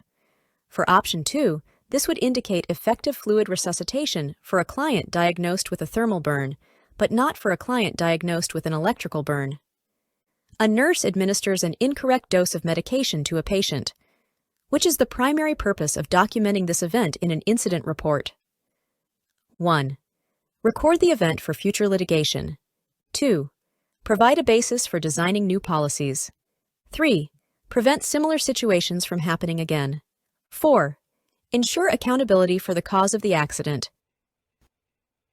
The correct answer is 3. Prevent similar situations from happening again. Risk management committees use statistical data about accidents and incidents to identify patterns of risk and prevent future accidents and incidents. Providing a basis for designing new policies is not the primary reason for incident reports. Although documentation of an incident may be used in a court of law, it is not the primary reason for an incident report. Although nurses are always accountable for their actions, accountability for the cause of an incident is the role of the courts. An infant with heart failure is receiving diuretic therapy, and the nurse is closely monitoring the intake and output. Which is the best method for the nurse to use to monitor the urine output? 1. Weighing the diapers. 2. Inserting a Foley catheter. 3. Comparing intake with output. 4. Measuring the amount of water added to formula. The correct answer is 1. Weighing the diapers. The best method to monitor urine output in an infant on diuretic therapy is to weigh the diapers. The weight of dry diapers is subtracted from the weight of wet diapers to determine the amount of urine excreted. 1 gram is equivalent to 1 milliliter of urine. Comparing intake with output would not provide an accurate measure of urine output.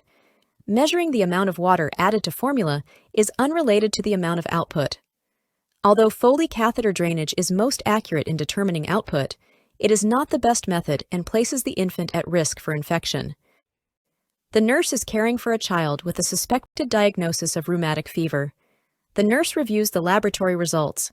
Which laboratory study should assist in confirming the diagnosis of rheumatic fever? 1. Immunoglobulin. 2. Red blood cell count. 3. Antistreptolysin O titer. 4. White blood cell count. The correct answer is 3. Antistreptolysin O titer. A diagnosis of rheumatic fever is confirmed by the presence of 2 major manifestations, or 1 major and 2 minor manifestations from the Jones criteria.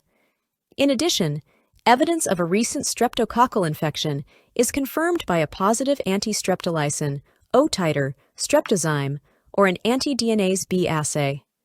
Options 1, 2, and 4 will not assist in confirming the diagnosis of rheumatic fever. The nurse is assigned to care for an infant with a diagnosis of tricuspid atresia. The nurse plans care, knowing which is true regarding this diagnosis. 1. A single vessel overrides both ventricles. 2. Frequent episodes of hypercyanotic spells occur. 3.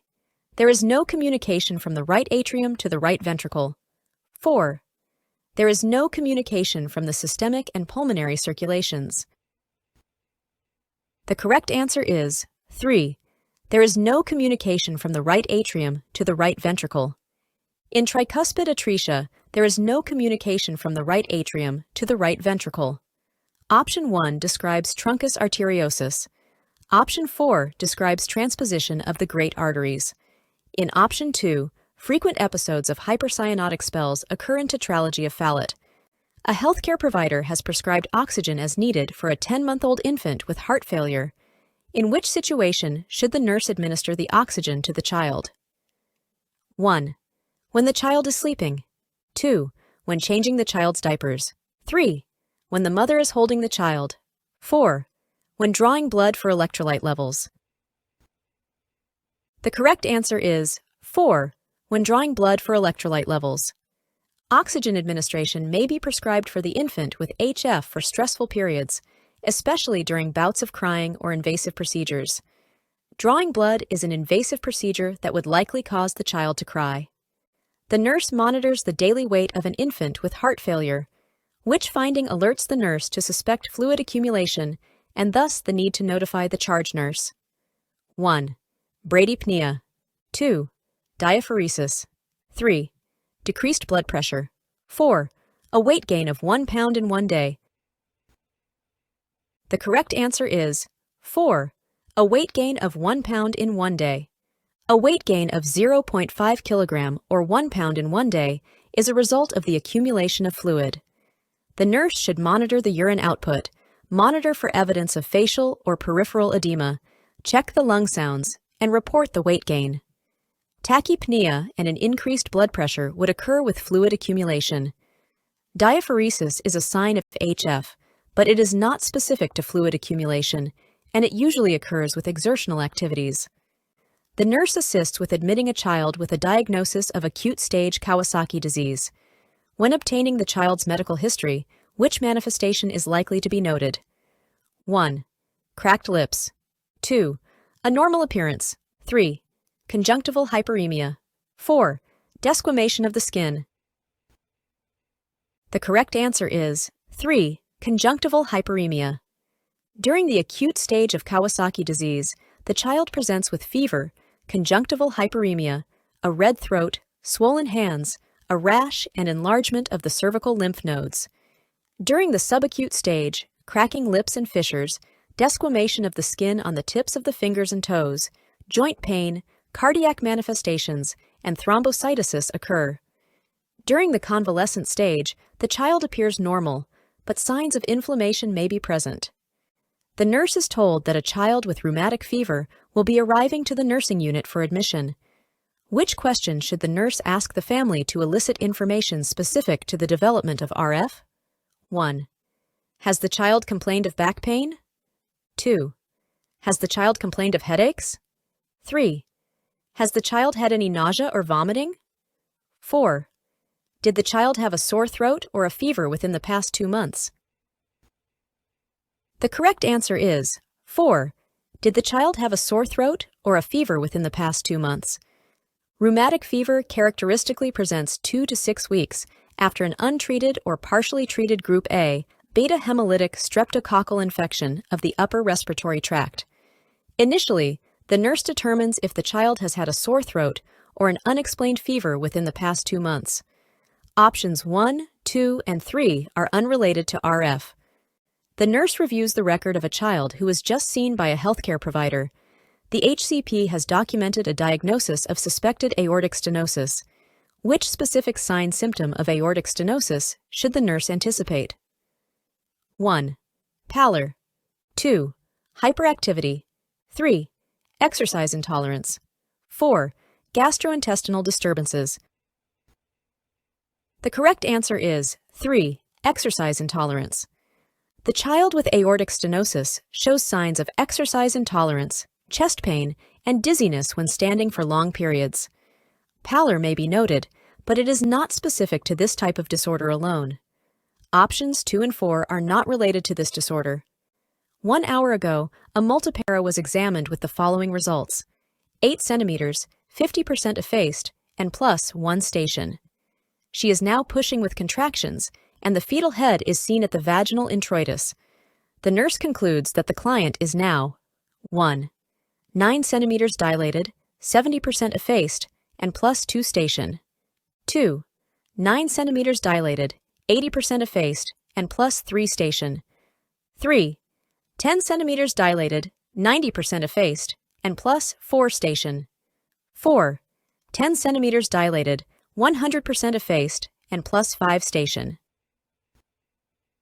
The correct answer is 4. 10 centimeters dilated, 100% effaced, and plus 5 station. In option 1 and 2, this client is still in stage 1, which is when the cervix is not fully effaced or fully dilated, and the station is high. In option 3, although this client is fully dilated, the cervix is not fully effaced, and the baby has not descended far enough.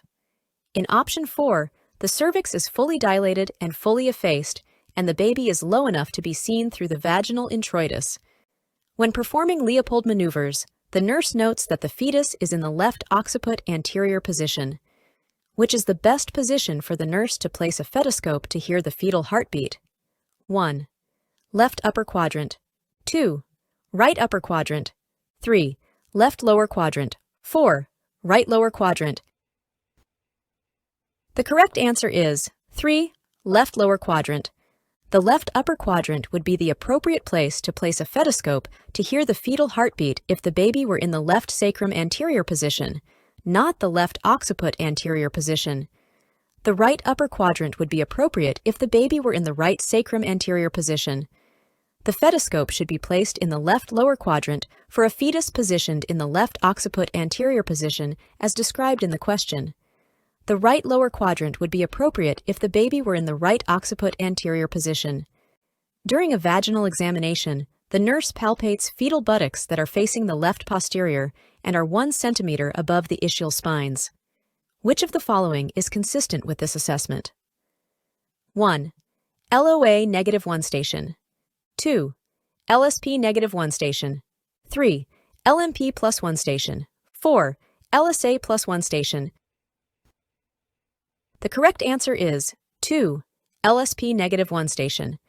The LOA position refers to a fetus whose occiput is facing toward the mother's left anterior, and a presenting part at -1 station is 1 centimeter above the ischial spines. The LSP position is the correct answer. The fetal buttocks are facing toward the mother's left posterior, and buttocks at -1 station are 1 centimeter above the ischial spines. The LMP position refers to a fetus whose face is facing toward the mother's LP, and a presenting part at +1 is 1 centimeter below the ischial spines.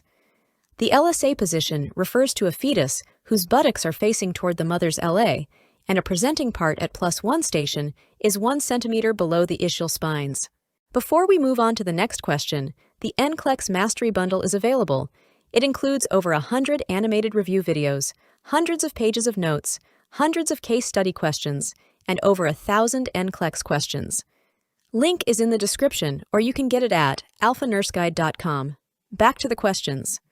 The parent of a 4-month-old with cystic fibrosis asks the nurse what time to begin the child's first chest physiotherapy each day. Which is the nurse's best response? 1. 30 minutes before feeding the child breakfast. 2. After deep suctioning the child each morning. 3. 30 minutes after feeding the child breakfast. 4. Only when the child has congestion or coughing. The correct answer is 1. 30 minutes before feeding the child breakfast. CPT should be done in the morning prior to feeding to avoid the risk of the child vomiting.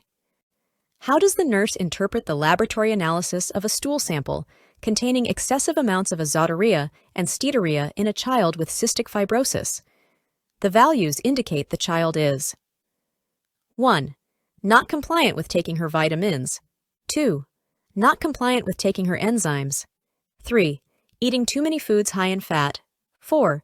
Eating too many foods high in fiber. The correct answer is 2. Not compliant with taking her enzymes. If the child were not taking enzymes, the result would be a large amount of undigested food, azoturia, and steatorrhea in the stool. Pancreatic ducts in CF clients become clogged with thick mucus that blocks the flow of digestive enzymes from the pancreas to the duodenum. Therefore, clients must take digestive enzymes with all meals and snacks to aid in absorption of nutrients. Often, teens are non-compliant with their medication regimen because they want to be like their peers. The midwife has just palpated the fundal height at the location noted on the picture below. It is likely that the client is how many weeks pregnant? 1. 12 weeks. 2. 20 weeks. 3. 28 weeks. 4. 36 weeks. The correct answer is 1. 12 weeks. The client is likely 12 weeks pregnant. At 12 weeks, the fundal height is at the top of the symphysis. The fundal height is assessed at every prenatal visit. It is an easy, non-invasive means of assessing fetal growth. The nurse should know that the top of the fundus is at the level of the symphysis at the end of the first trimester. A 20-year-old client states that the at-home pregnancy test that she took this morning was positive.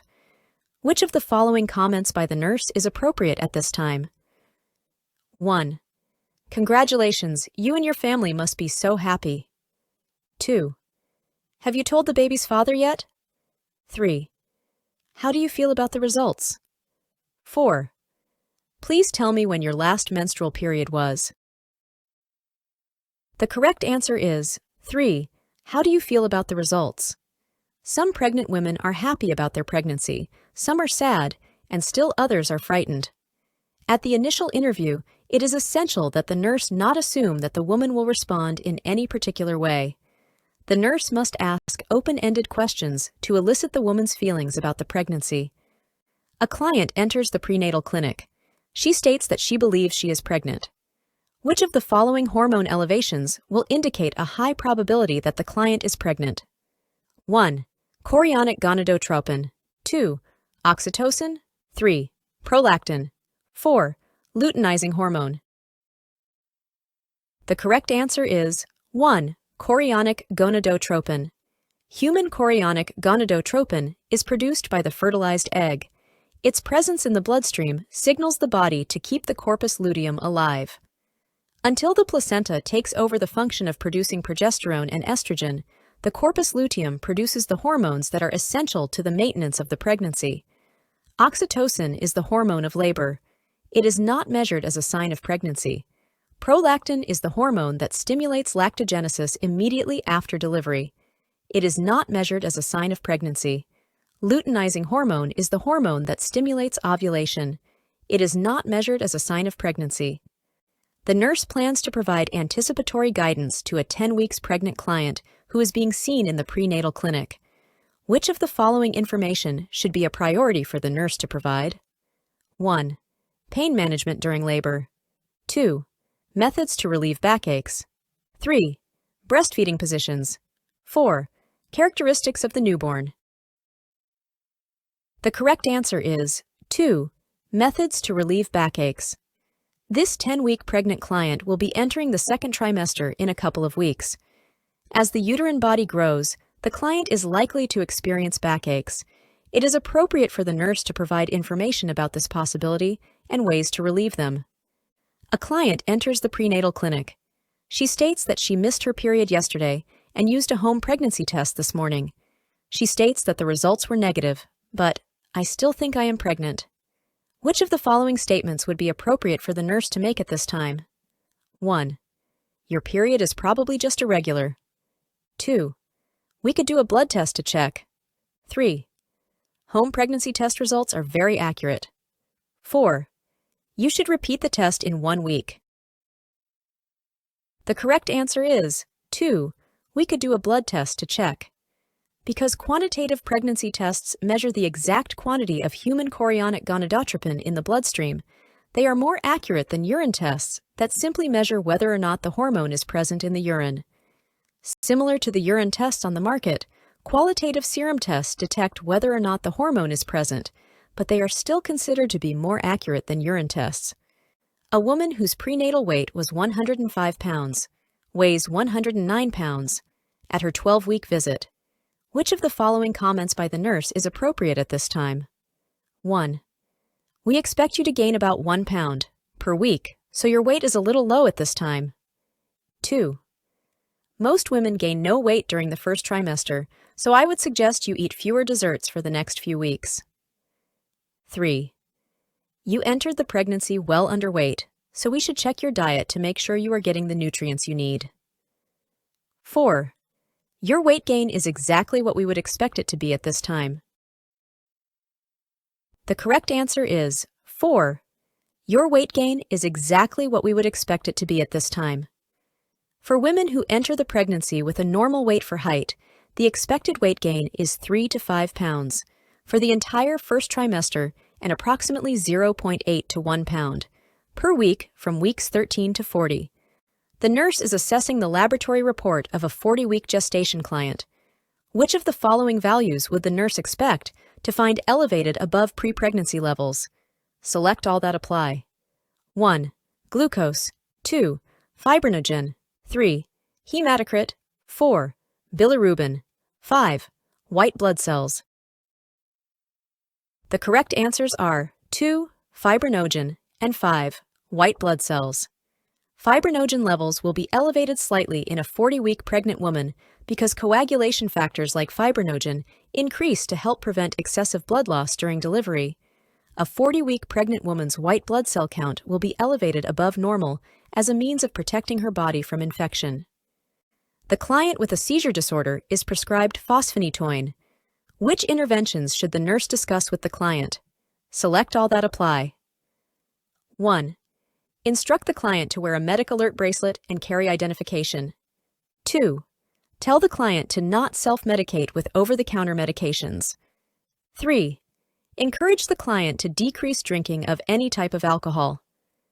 4. Discuss the importance of maintaining good oral hygiene. 5. Explain the importance of maintaining adequate nutritional intake. The correct answers are 1. Instruct the client to wear a medic alert bracelet and carry identification. 2. Tell the client to not self-medicate with over-the-counter medications. And 5. Explain the importance of maintaining adequate nutritional intake. The client should wear a medic alert bracelet and carry identification so that an HCP and others possibly providing care know that the client has a seizure disorder.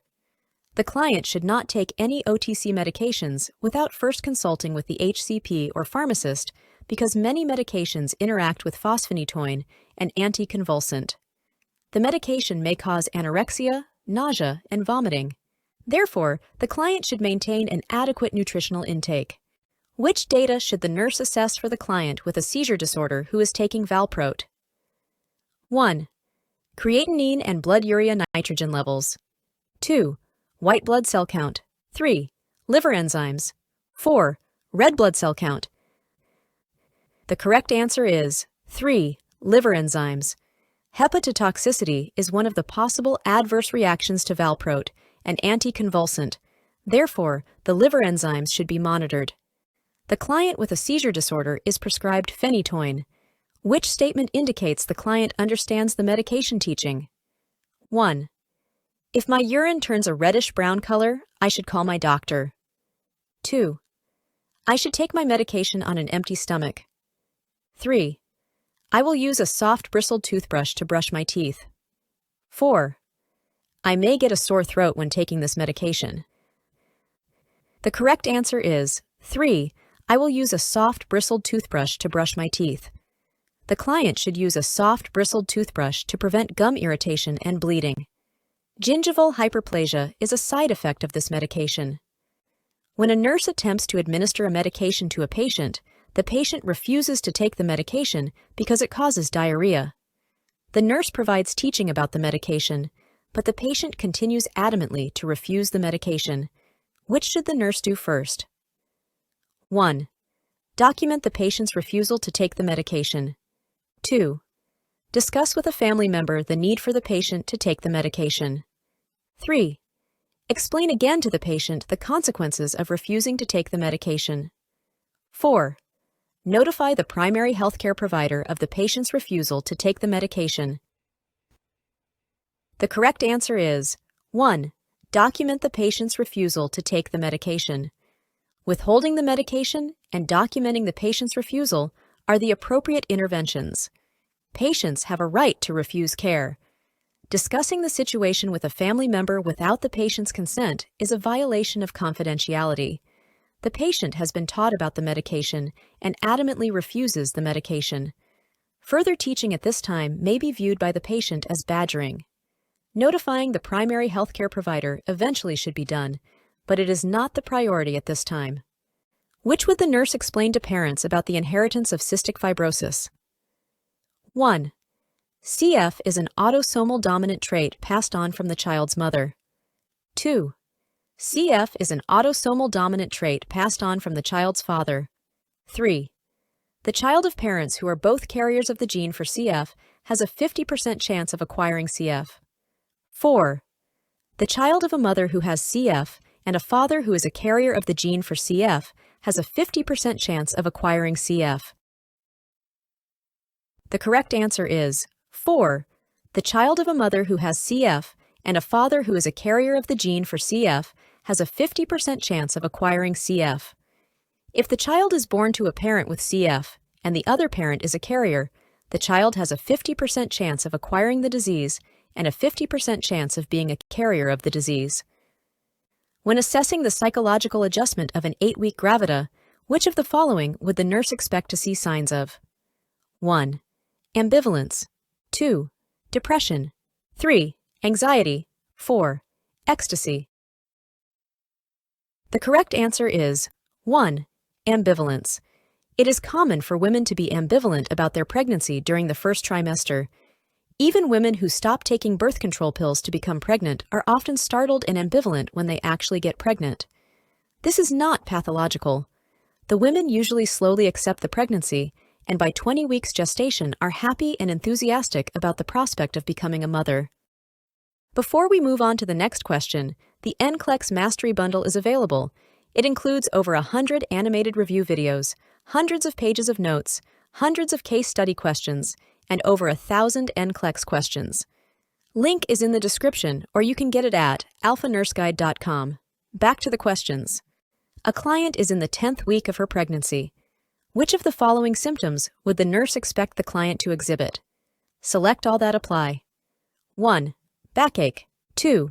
Urinary frequency. 3. Dyspnea on exertion. 4. Fatigue. 5. Diarrhea. The correct answers are 2. Urinary frequency, and 4. Fatigue. During the first trimester, the body undergoes a number of important changes. The embryo is developing, the hormones of the body are increasing, and the maternal blood supply is increasing. To accomplish each of the tasks, the body uses energy. The mother is fatigued not only because the body is undergoing great change, but also because the thyroid gland has not caught up with the increasing energy demands. In addition, because the organs are confined within the bony pelvis, the enlarging uterus prevents the bladder from expanding with large quantities of urine. As a result, the woman needs to urinate much more frequently than she did prior to becoming pregnant. A 16-year-old G1P0000 is being seen at her 10-week gestation visit. She tells the nurse that she felt the baby move that morning. Which of the following responses by the nurse is appropriate? 1. That is very exciting. The baby must be very healthy. 2. Would you please describe what you felt for me? 3. That is impossible. The baby is not big enough yet. 4. Would you please let me see if I can feel the baby? The correct answer is 2. Would you please describe what you felt for me? Quickening, or subjective fetal movement, occurs between 16 and 20 weeks gestation. At 10 weeks gestation, it would be impossible for the young woman to feel fetal movement. The nurse, therefore, should elicit more information from the teen to determine what she had felt.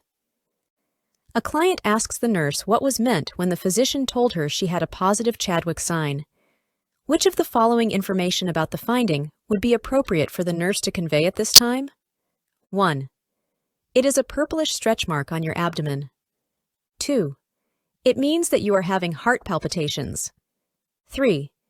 It is a bluish coloration of your cervix and vagina. 4. It means the doctor heard abnormal sounds when you breathed in. The correct answer is 3. It is a bluish coloration of your cervix and vagina. Chadwick sign is a probable sign of pregnancy. The bluish coloration is a result of the increase in vascularization of the area in response to the high levels of circulating estrogen in the pregnant woman's system.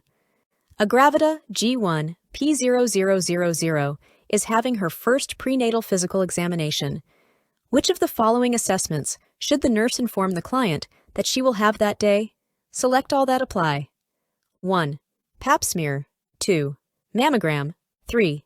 Glucose tolerance test. 4. Biophysical profile. 5. Complete blood count. The correct answers are 1. Pap smear and 5. Complete blood count. At the first prenatal visit, pregnant clients will undergo complete obstetrical and medical physical assessments. The assessments are performed to provide the healthcare practitioner with baseline data regarding the health and well-being of the woman, as well as to inform the healthcare practitioner of any medical problems that the mother has that might affect the pregnancy. A breast examination will be performed by the practitioner to assess for abnormalities, but since mammograms are potentially harm-producing X-rays, they are ordered only in emergent cases. A glucose assessment will likely be performed at the end of the second trimester. A biophysical profile may be done, but not until the third trimester. Because nausea and vomiting are such common complaints of pregnant women, the nurse provides anticipatory guidance to a 6-week gestation client by telling her to do which of the following? 1. Avoid eating greasy foods. 2. Drink orange juice before rising. 3. Consume 1 teaspoon of nutmeg each morning. 4. Eat 3 large meals plus a bedtime snack. The correct answer is 1. Avoid eating greasy foods. The stomach is extra sensitive during pregnancy, so the pregnant woman should try to avoid foods that will aggravate it even more. Most fatty, greasy, fried, or other generally unhealthy foods are not going to help settle the stomach. These make morning sickness worse. Saltine crackers should be eaten before rising. Drinking orange juice has not been recommended. Although consuming ginger may help to alleviate the nausea and vomiting of pregnancy, neither cinnamon nor nutmeg has been shown to alleviate the symptoms. It is recommended that mothers eat small, frequent meals throughout the day. When analyzing the need for health teaching of a prenatal multigravida, the nurse should ask which of the following questions. 1. What are the ages of your children? 2. What is your marital status? 3. Do you ever drink alcohol? 4. Do you have any allergies? The correct answer is 3. Do you ever drink alcohol? All of the possible responses are questions that should be asked of a pregnant multigravida, but only one is related to the client's needs for health teaching. An antenatal client is informing the nurse of her prenatal signs and symptoms. Which of the following findings would the nurse determine are presumptive signs of pregnancy? Select all that apply. 1. Amenorrhea. 2. Breast tenderness. 3. Quickening. 4. Frequent urination. 5. Uterine growth. The correct answers are 1. Amenorrhea. 2. Breast tenderness. 3. Quickening. And 4. Frequent urination. There are 3 classifications of signs of pregnancy: presumptive, probable, and positive. Signs that are totally subjective or presumptive include amenorrhea, breast tenderness, quickening, and frequent urination. Signs that are objective but not totally absolute are termed probable and include alterations in uterine shape and size and softening of the cervix. Signs that are absolute or positive include hearing the fetal heartbeat, detecting fetal movement by a healthcare provider, and seeing ultrasound images of the fetal outline.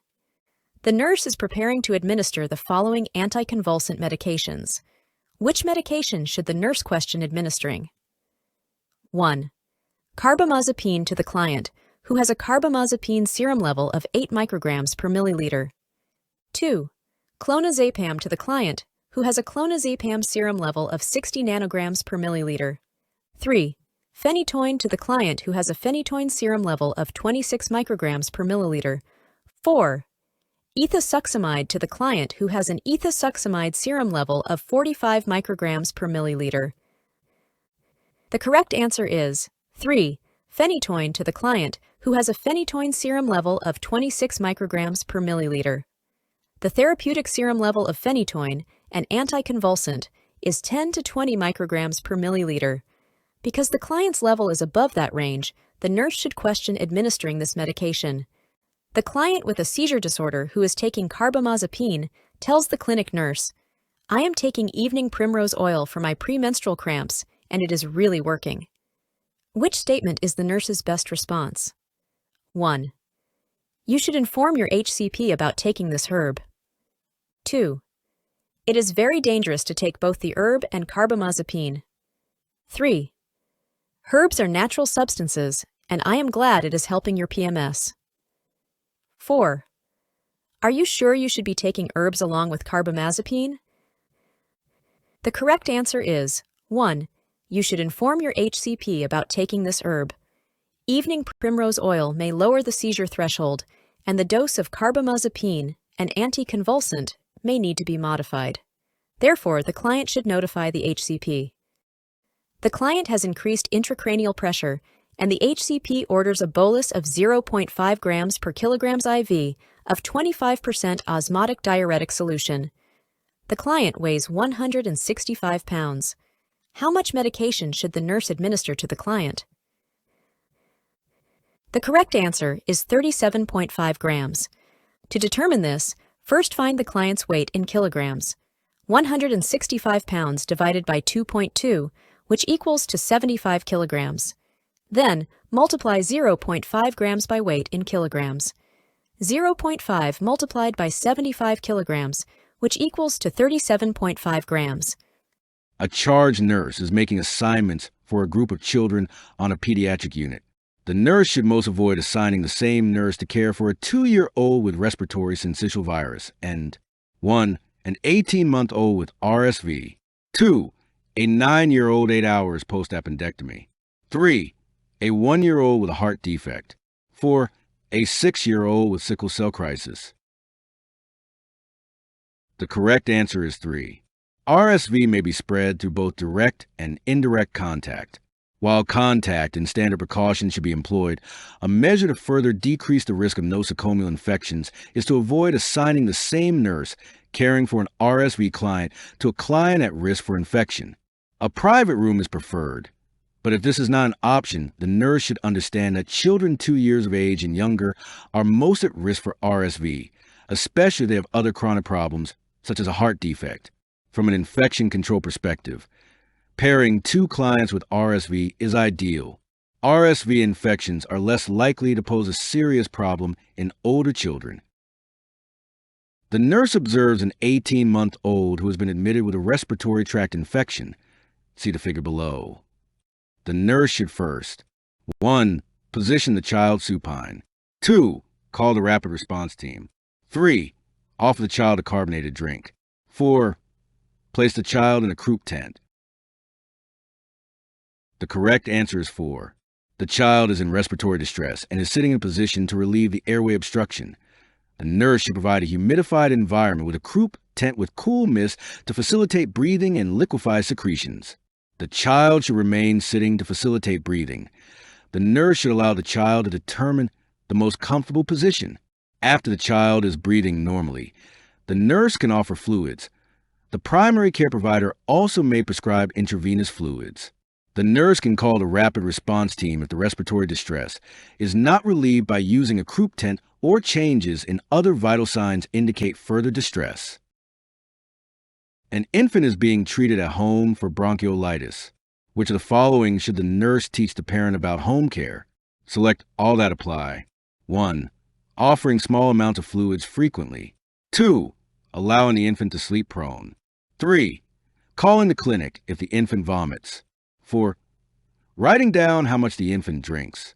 5. Performing chest physiotherapy every 4 hours. 6. Watching for difficulty breathing. The correct answers are 1 and 6. An infant with bronchiolitis will have increased respirations and will tire more quickly, so it is best and easiest for the infant to take fluids more often in smaller amounts.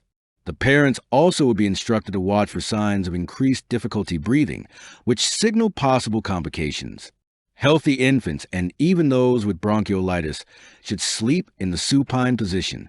Calling the clinic for an episode of vomiting would not be necessary. However, the parents will be instructed to call if the infant cannot keep down any fluids for a period of more than 4 hours. Parents would not need to record how much the infant drinks. Chest physiotherapy is not indicated because it does not help and further irritates the infant.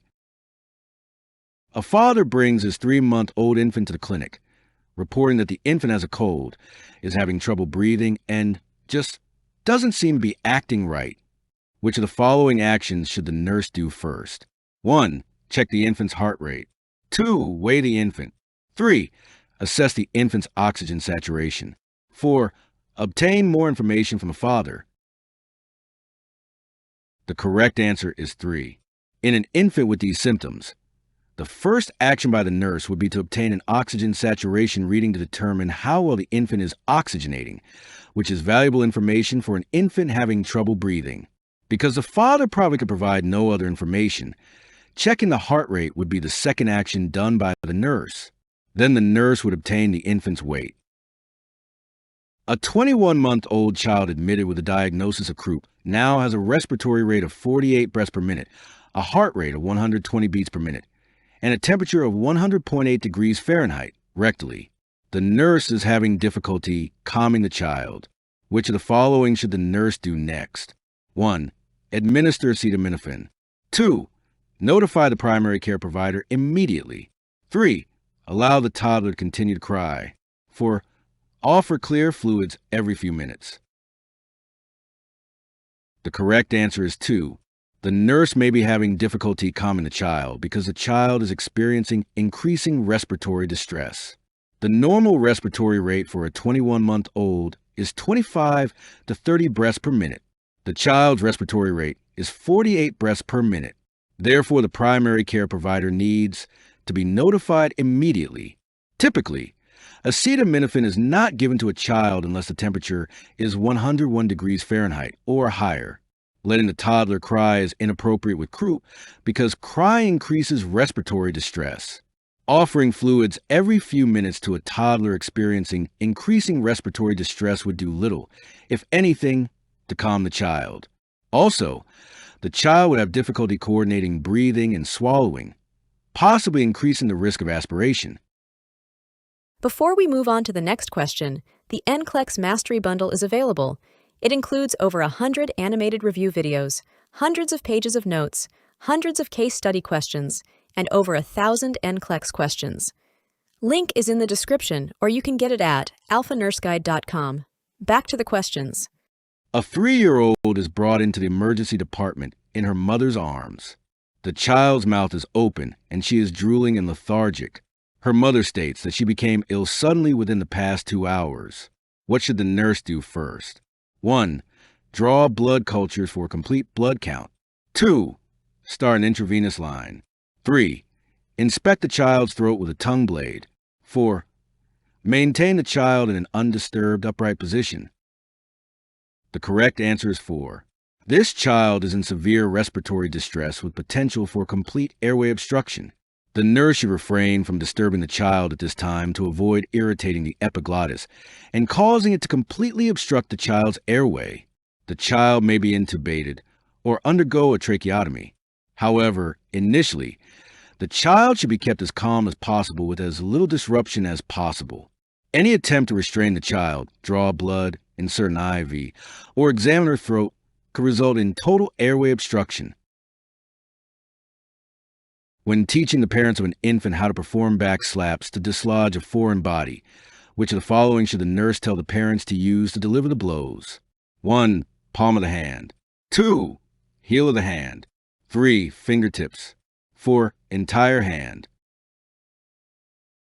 The correct answer is 2. Back slaps are delivered rapidly and forcefully with the heel of the hand between the infant's shoulder blades. Slowly delivered back slaps are less likely to dislodge the object. Using the heel of the hand allows more force to be applied than when using the palm or the whole hand, increasing the likelihood of loosening the object. The fingertips would be used to deliver chest compressions to an infant younger than 1 year of age.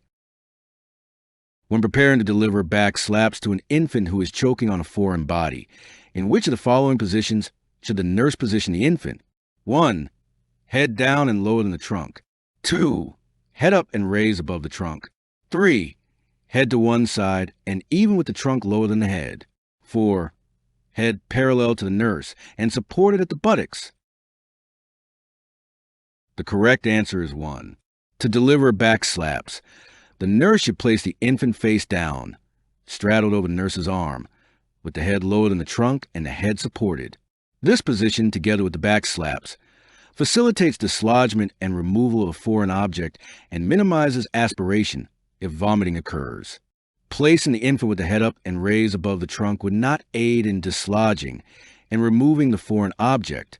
In addition, this position places the infant at risk for aspiration should vomiting occur. Placing the head to one side may minimize the risk of aspiration.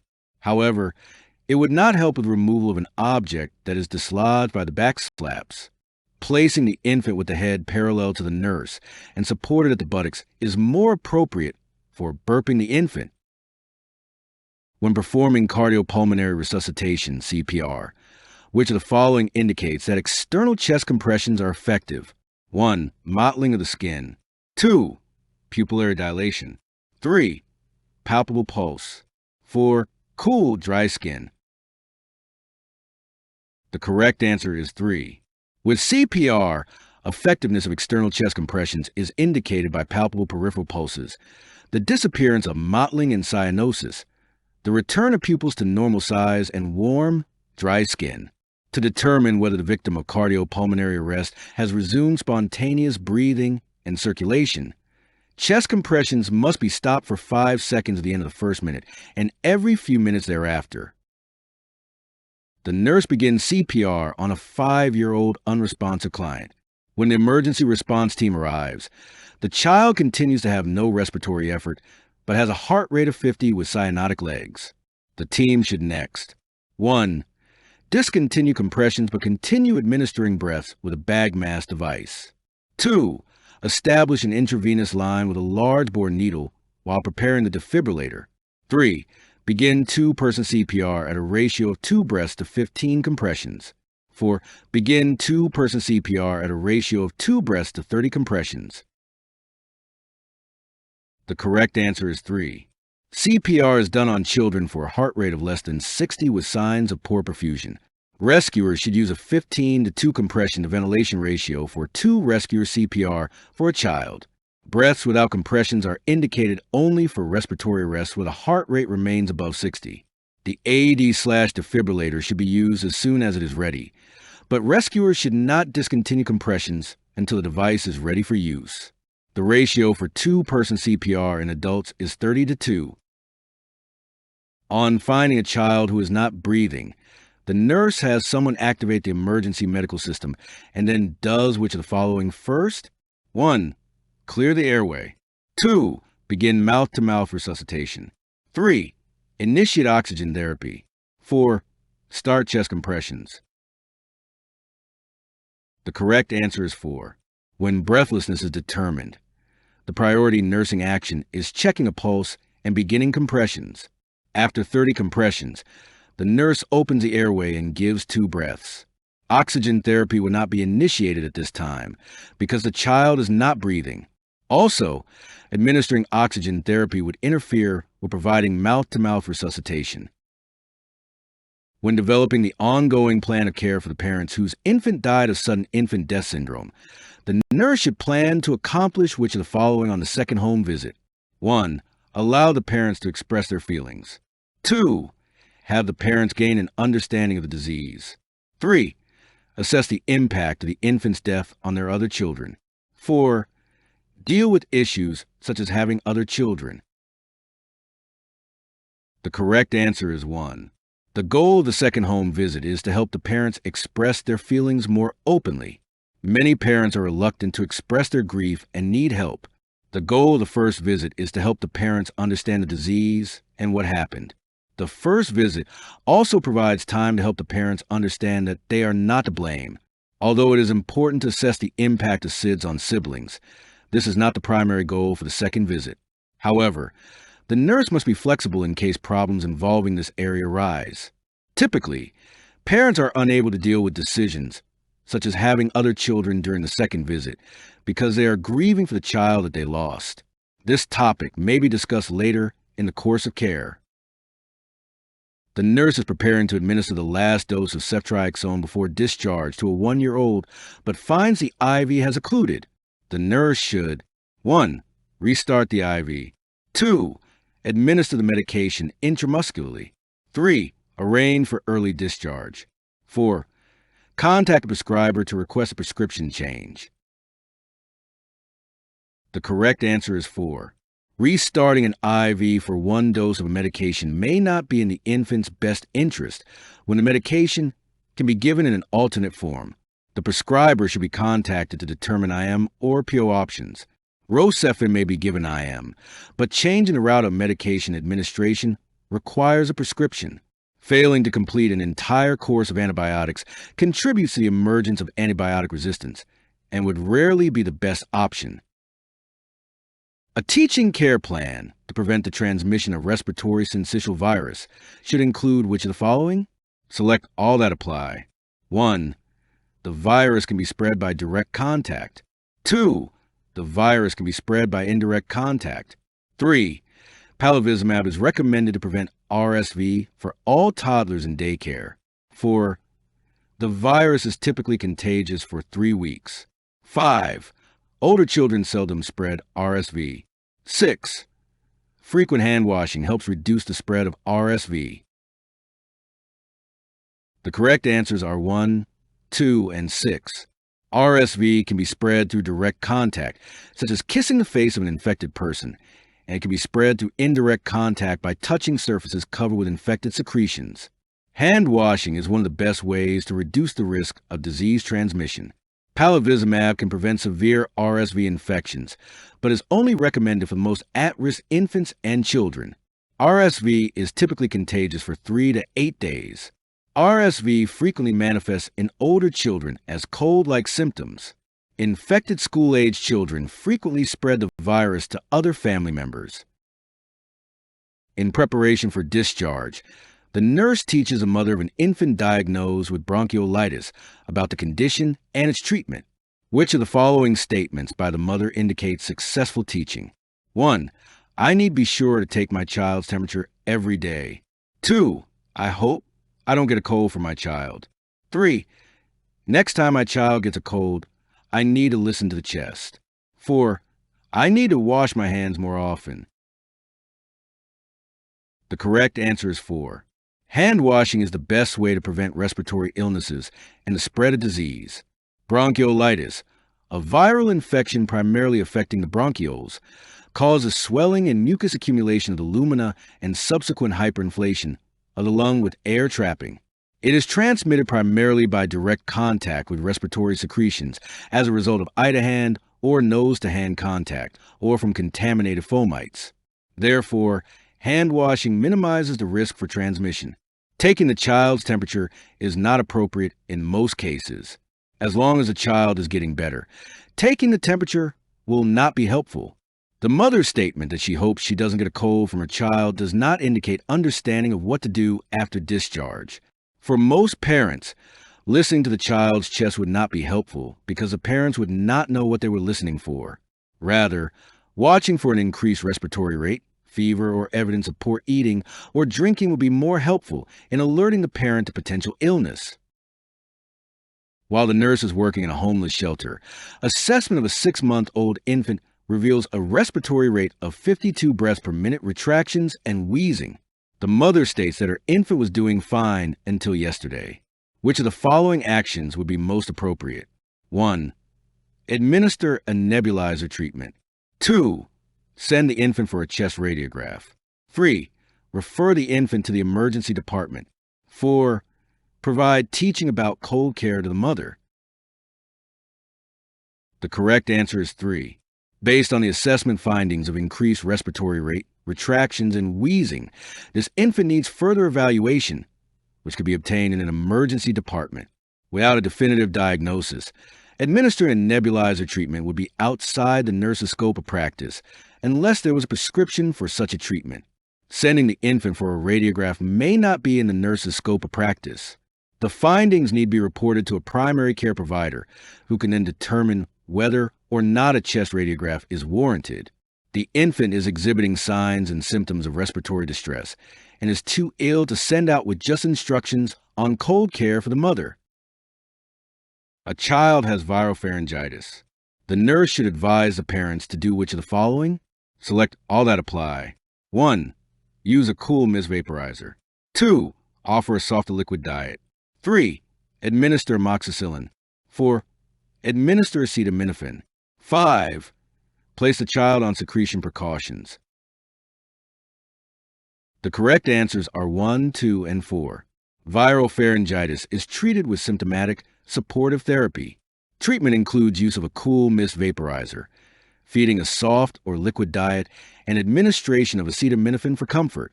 Viral infections do not respond to antibiotic administration. The child does not need to be on secretion precautions because viral pharyngitis is not contagious.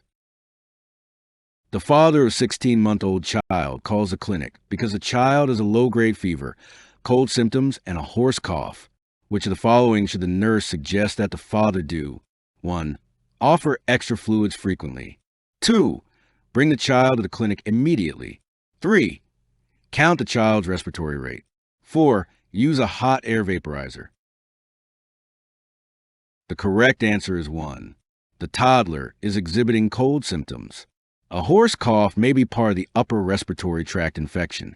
The best suggestion is to have the father offer the child additional fluids at frequent intervals to help keep secretions loose and membranes moist. There is no evidence presented to suggest that the child needs to be brought to the clinic immediately.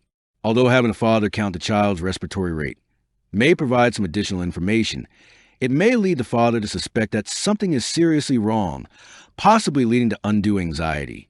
A hot air vaporizer is not recommended. However, a cool mist vaporizer would cause vasoconstriction of the respiratory passages, making it easier for the child to breathe and loosening secretions. While the nurse is delivering abdominal thrust to a 6-year-old who is choking on a foreign body, the child begins to cry. Which of the following should the nurse do next? 1. Tap or gently shake the shoulders. 2. Deliver back slaps. 3. Perform a blind finger sweep of the mouth. 4. Observe the child closely. The correct answer is 4. Crying indicates that the airway obstruction has been relieved. No additional thrusts are needed. However, the child needs to be observed closely for complications, including respiratory distress. Tapping or shaking the shoulders is used initially to determine unresponsiveness in someone who appears unconscious. Delivering chest or back slaps could jeopardize the child's now patent airway. Because the obstruction has been relieved, there is no need to sweep the child's mouth. Additionally, blind finger sweeps are contraindicated because the object may be pushed further back, possibly causing complete airway obstruction. A 6-month-old infant has had a cardiac arrest, and the rapid response team has been paged. The charge nurse arrives in the client's room and observes a licensed practical nurse administering CPR to an infant. See the figure below. To assist the LPN with CPR, the charge nurse should 1. Take over rescue breaths with a rate of 1 breath per 5 compressions using a bag mask device while the LPN continues compressions. 2. Take over compressions using one hand while the LPN uses a mask device to administer rescue breaths. 3. Take over rescue breaths using a rate of 2 breaths per 15 compressions using a bag mask device while the LPN delivers compressions. 4. Take over compressions at 80 compressions a minute while the LPN uses a bag mask device to administer rescue breaths. The correct answer is 2. The charge nurse should first obtain a bag mask device and assist with CPR by giving breaths at 2 breaths per 15 compressions. The LPN is using correct technique by using 2 to 3 fingers on the chest to administer chest compressions. The encircling hand technique may also be used during 2-person infant CPR. The heel of both hands is used for older children and adolescents. The compression rate is at least 100 per minute. Before we move on to the next question, the NCLEX Mastery Bundle is available. It includes over 100 animated review videos, hundreds of pages of notes, hundreds of case study questions, and over 1,000 NCLEX questions. Link is in the description, or you can get it at alphanurseguide.com. Back to the questions. A nurse walks into the room just as a 10-month-old infant places an object in his mouth and starts to choke. After opening the infant's mouth, which of the following should the nurse do next to clear the airway? 1. Use blind finger sweeps. 2. Deliver back slaps and chest thrusts. 3. Apply for subdiaphragmatic abdominal thrusts. 4. Attempt to visualize the object. The correct answer is 2. The nurse should use mechanical force, back slaps and chest thrusts in an attempt to dislodge the object. Blind finger sweeps are not appropriate in infants and children because the foreign body may be pushed back into the airway. Subdiaphragmatic abdominal thrusts are not used for infants age 1 year or younger because of the risk of injury to abdominal organs. If the object is not visible when opening the mouth, time is wasted in looking for it. Action is required to dislodge the object as quickly as possible. As part of a health education program, the nurse teaches a group of parents CPR. The nurse determines that the teaching had been effective when a parent states, 1. If I am by myself, I should call for help before starting CPR. 2. I should compress the chest using 2 to 3 fingers. 3. I should deliver chest compression at a rate of 100 per minute. 4. If I can't get the breaths to make the chest rise, I should administer abdominal thrusts. The correct answer is 3. To maintain the best perfusion, it is recommended that compressions be given at a rate of 100 per minute in a ratio of 30 compressions to 2 breaths for 1 rescuer CPR. Children still are more likely to have had a respiratory arrest than a cardiac arrest and are more likely to respond to opening the airway and rescue breaths. Therefore, it is recommended that unless the collapse was witnessed, a sole rescuer should attempt 5 cycles of CPR before leaving a call for help. Using 2 to 3 fingers for chest compressions is recommended for infant CPR only. Abdominal thrusts are no longer recommended for unconscious victims. Which of the following breathing rates should the nurse use when performing rescue breathing during cardiopulmonary resuscitation for a 5-year-old? 1. 10 breaths per minute. 2. 12 breaths per minute. 3. 15 breaths per minute. 4. 20 breaths per minute. The correct answer is 1. Rescue breaths should be delivered slowly at a volume that makes the chest rise and fall. For a 5-year-old child, the rate is 10 breaths per minute. If the nurse is also administering chest compressions, the rate is 2 breaths for every 15 compressions. A child has just ingested about 10 adult-strength acetaminophen pills. The mother brings a child to the emergency department. What should the nurse do? Place the interventions in the order of priority from first to last. 1. Administer activated charcoal. 2. Assess the airway. 3. Reassure the mother. 4. Check serum acetaminophen levels. 5. Obtain a history of the incident. 6. Complete a physical examination. The correct order is 2, 1, 3, 6, 5, and 4. Immediate care of the child who has ingested acetaminophen is to ensure airway, breathing, and circulation. Next, the nurse should administer activated charcoal. Acetylcysteine mucimist may also be used as an antidote. When the child is stable, the nurse should reassure the mother.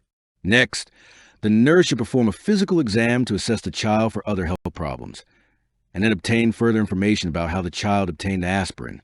The serum acetaminophen level should be obtained 4 hours after ingestion. When planning a visit to the parents of an infant who died of sudden infant death syndrome at home, the nurse should visit the parents at which of the following times: 1. A few days after the funeral. 2. 2 weeks after the funeral. 3. As soon as the parents are ready to talk. 4. As soon after the infant's death as possible. The correct answer is 4. The community health nurse should visit as soon after the death as possible, because the parents may need help to deal with the sudden, unexpected death of their infant. Parents often have a great deal of guilt in these situations and need to express their feelings to someone who can provide counseling. The nurse is monitoring a client after and above the knee amputation and notes that blood has saturated through the distal part of the dressing. The nurse should immediately: 1. Apply a tourniquet. 2. Assess vital signs. 3. Call the physician. 4. Elevate the surgical extremity with a large pillow. The correct answer is 2. The client should be evaluated for hemodynamic stability and extent of bleeding prior to calling the physician. Direct pressure can be used prior to applying a tourniquet if there is significant bleeding. To avoid flexion contractures, which can delay rehabilitation, elevation of the surgical limb is contraindicated. The client asks the nurse, "Why can't the doctor tell me exactly how much of my leg they're going to take off? Don't you think I should know that?" The nurse responds, knowing that the final decision on the level of the amputation will depend primarily on: 1. The need to remove as much of the leg as possible. 2. The adequacy of the blood supply to the tissues. 3. The ease with which a prosthesis can be fitted. 4. The client's ability to walk with a prosthesis. The correct answer is 2. The level of amputation commonly cannot be accurately determined until surgery, when the surgeon can directly assess the adequacy of the circulation of the residual limb. A longer residual limb facilitates prosthesis fitting and will make it easier for the client to walk. However, although these aspects will be considered in the final decision, they are not the primary factors influencing the decision. The client with peripheral vascular disease and a history of hypertension is to be discharged on a low-fat, low-cholesterol, low-sodium diet, which should be the nurse's first step in planning the dietary instructions. 1. Determine the client's knowledge level about cholesterol. 2. Ask the client to name foods high in fat, cholesterol, and salt. 3. Explain the importance of complying with the diet. 4. Assess the family's food preferences. The correct answer is 4. Before beginning dietary interventions, the nurse must assess the client's pattern of food intake, lifestyle, food preferences, and ethnic, cultural, and financial influences. A client with a history of coronary artery disease has been diagnosed with peripheral vascular disease. The physician started the client on pentoxifylline once daily. Approximately 1 hour after receiving the initial dose of pentoxifylline, the client reports having chest pain. The nurse should first: 1. Initiate the rapid response team. 2. Contact the physician. 3. Encourage the client to relax. 4. Document the episode in the chart. The correct answer is 2. Angina is an adverse reaction to pentoxifylline, which should be used cautiously in clients with CAD. The nurse should report the client's symptoms to the physician, who may prescribe nitroglycerin and possibly discontinue the pentoxifylline. The client should rest until the chest pain subsides, and documentation is essential when a client experiences an adverse reaction with medications that have been prescribed. However, the nurse's top priority is to call the physician, report the problem, and obtain a prescription for nitroglycerin. The client's reports of symptoms should never be dismissed. A client is receiving pentoxifylline for intermittent claudication. The nurse should determine the effectiveness of the drug by asking if the client: 1. Has improved circulation in the legs. 2. Can wiggle the toes. 3. Is urinating more frequently. 4. Is less dizzy. The correct answer is 1. Although pentoxifylline's precise mechanism of action is unknown, its therapeutic effect is to increase blood flow, and the client should have improved circulation in the legs. The client does not have nerve impairment and should be able to wiggle the toes. Urination is not improved by taking pentoxifylline. Dizziness is a side effect of the drug, not an intended outcome. The client has aching, weakness, and a cramping sensation in both of the lower extremities while walking. To promote health and maintain the client's level of activity, the nurse should suggest that the client try 1. Cross-country skiing, 2. Jogging, 3. Golfing, 4. Riding a stationary bike. The correct answer is 4. In this case, the exercise prescription needs to be individualized because walking causes discomfort. To maintain the level of activity and decrease venous congestion, riding a stationary bike is another appropriate exercise behavior. Use of a stationary bike provides a non-weight-bearing exercise modality, which allows a longer duration of activity. Jogging and cross-country skiing are weight-bearing activities. In addition, cross-country skiing involves a cold environment, and maintaining warmth is essential in promoting arterial blood flow and preventing vasoconstriction. Golfing is a good activity, but it is not typically considered an exercise that causes aerobic changes in the body. A client is scheduled to undergo right axillary to axillary artery bypass surgery. Which of the following interventions is most important for the nurse to implement in the preoperative period? 1. Assess the temperature in the affected arm. 2. Monitor the radial pulse in the affected arm. 3. Protect the extremity from cold. 4. Avoid using the arm for a venipuncture. The correct answer is 4. If surgery is scheduled, the nurse should avoid venipunctures in the affected extremity. The goal should be to prevent unnecessary trauma and possible infection in the affected arm. Disruptions in skin integrity and even minor skin irritations can cause the surgery to be canceled. The nurse can continue to monitor the temperature and radial pulse in the affected arm. However, doing so is not the priority. Keeping the client warm is important, but is not the priority at this time.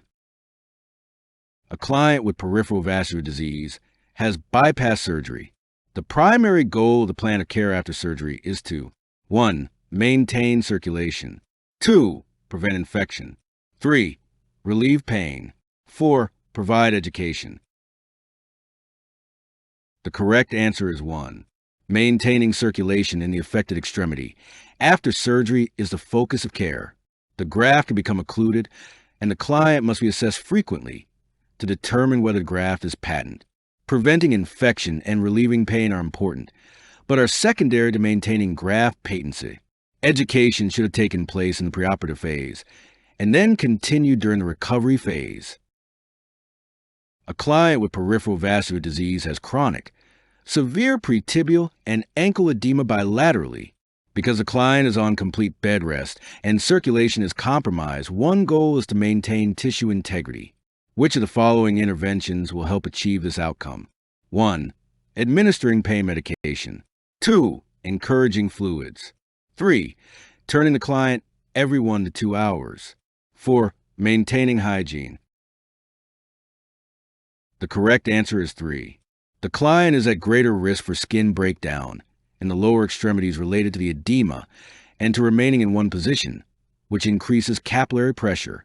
Turning the client every 1 to 2 hours promotes vasodilation and prevents vascular compression.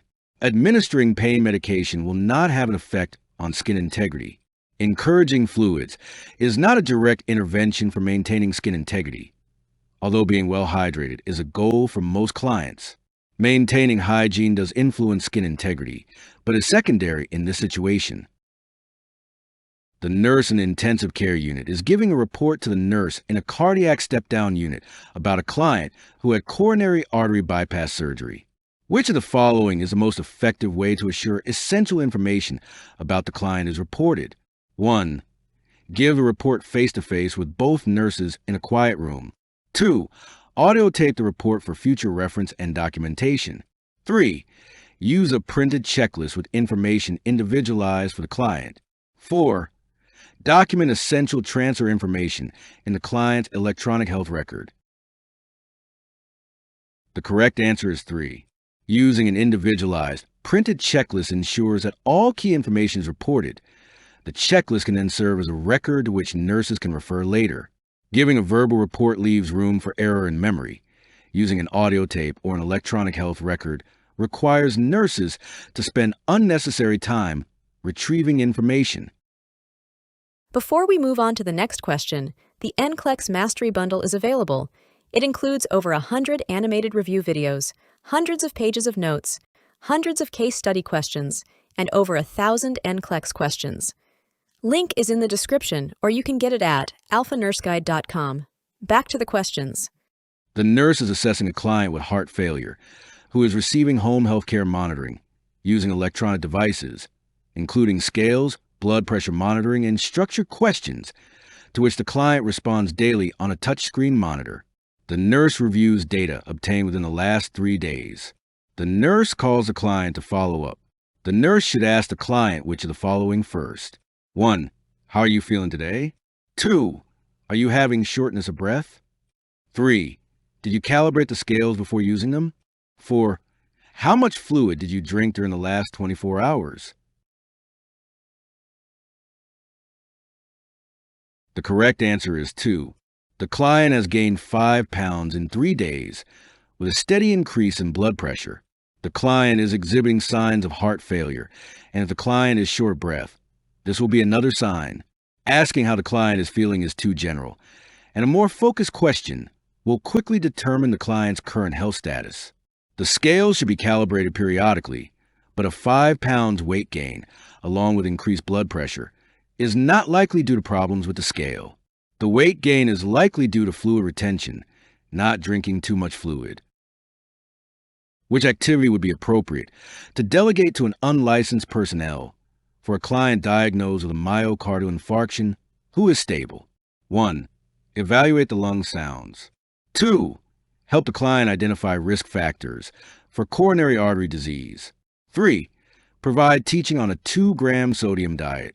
4. Record the intake and output. The correct answer is 4. Unlicensed personnel are able to measure and record intake and output. The nurse is responsible for client teaching, physical assessments, and evaluating the information collected on the client. The client has had a below-the-knee amputation, secondary to arterial occlusive disease. The nurse is instructing the client in residual limb care.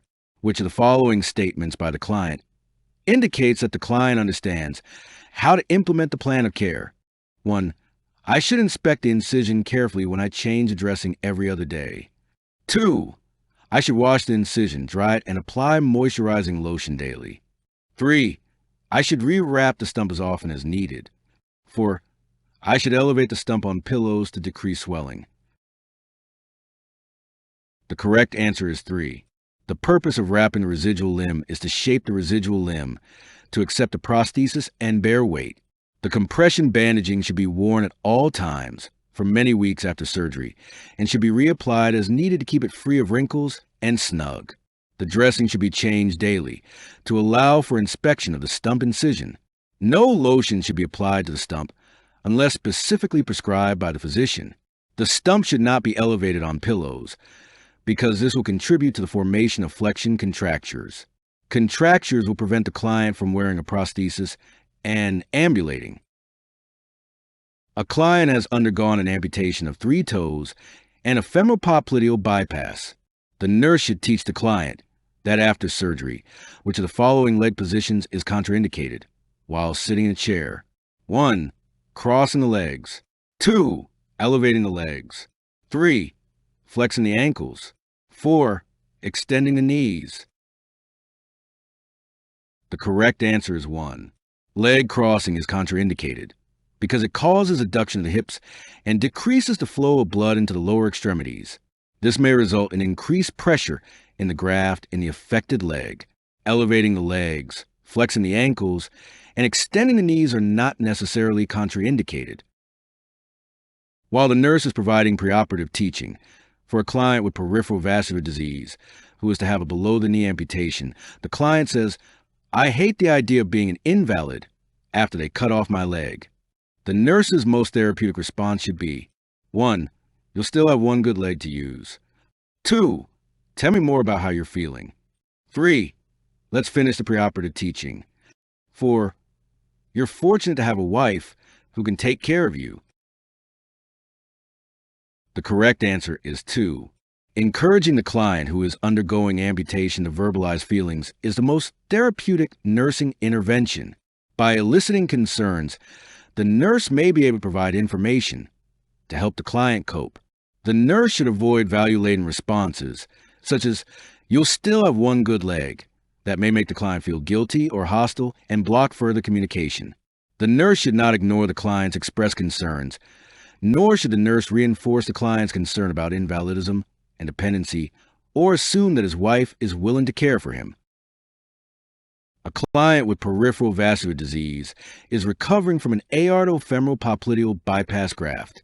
When developing a postoperative education plan, which question by the nurse will provide the most helpful information? 1. How did you manage your health before admission? 2. How far could you walk without pain before surgery? 3. What is your home environment like?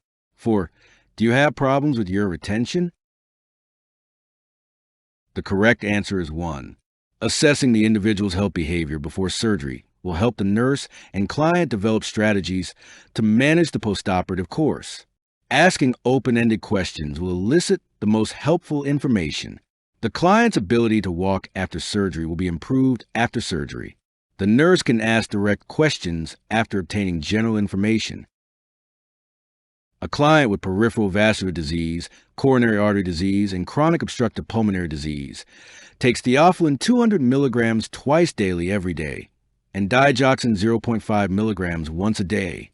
The physician now prescribes pentoxifylline. To prevent problematic adverse effects, the nurse should monitor the client's 1. Digoxin level, 2. Partial thromboplastin time, 3. Serum cholesterol level, 4. Theophylline level. The correct answer is 4. Pentoxifylline can potentiate the effects of theophylline and increase the risk of theophylline toxicity. Therefore, the nurse should monitor the client's theophylline level.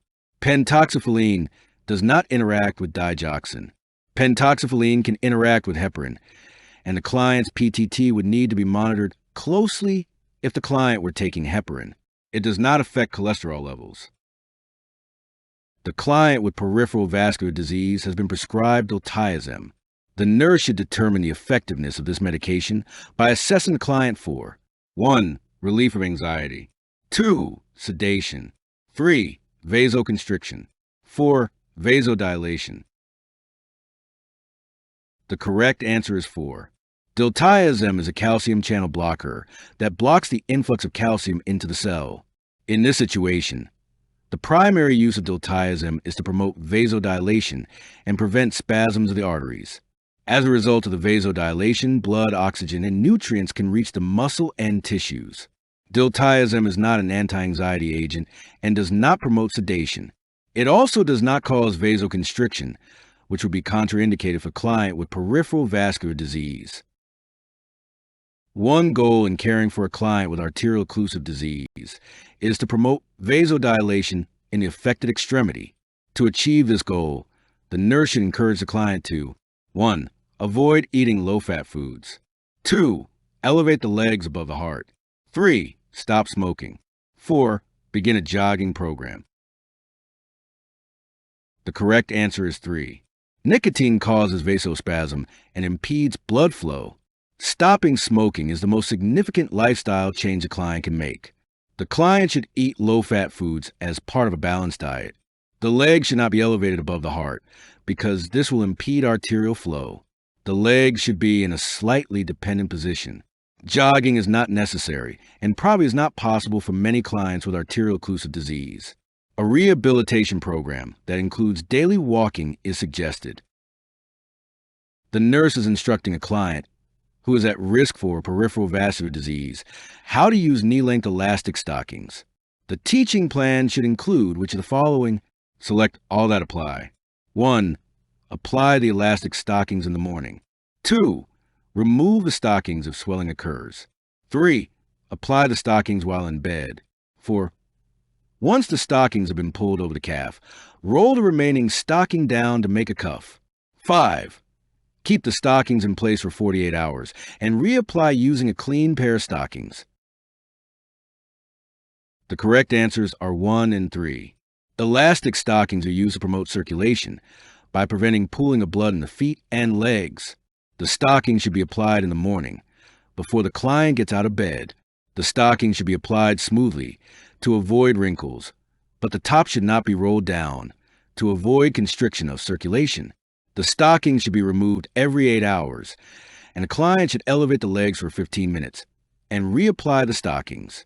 Clean stockings should be applied daily or as needed.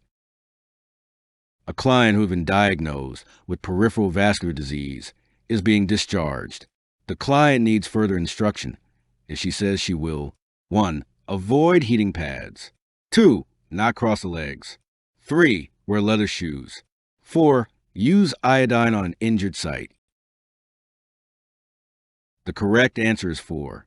The client should avoid using iodine or over-the-counter medications. Iodine is a highly toxic solution. An individual who has known PVD should be seen by a physician for treatment to avoid infection. The client with PVD should avoid heating pads and crossing the legs and should wear leather shoes. A heating pad can cause injury, which, because of the decreased blood supply, can be difficult to heal. Crossing the legs can further impede blood flow. Leather shoes provide better protection. The nurse is planning care for elderly clients who are affected by orthostatic hypotension. The nurse should do which of the following? Select all that apply. 1. Assist the clients to stand to help prevent falls. 2. Teach clients how to gradually change their position. 3.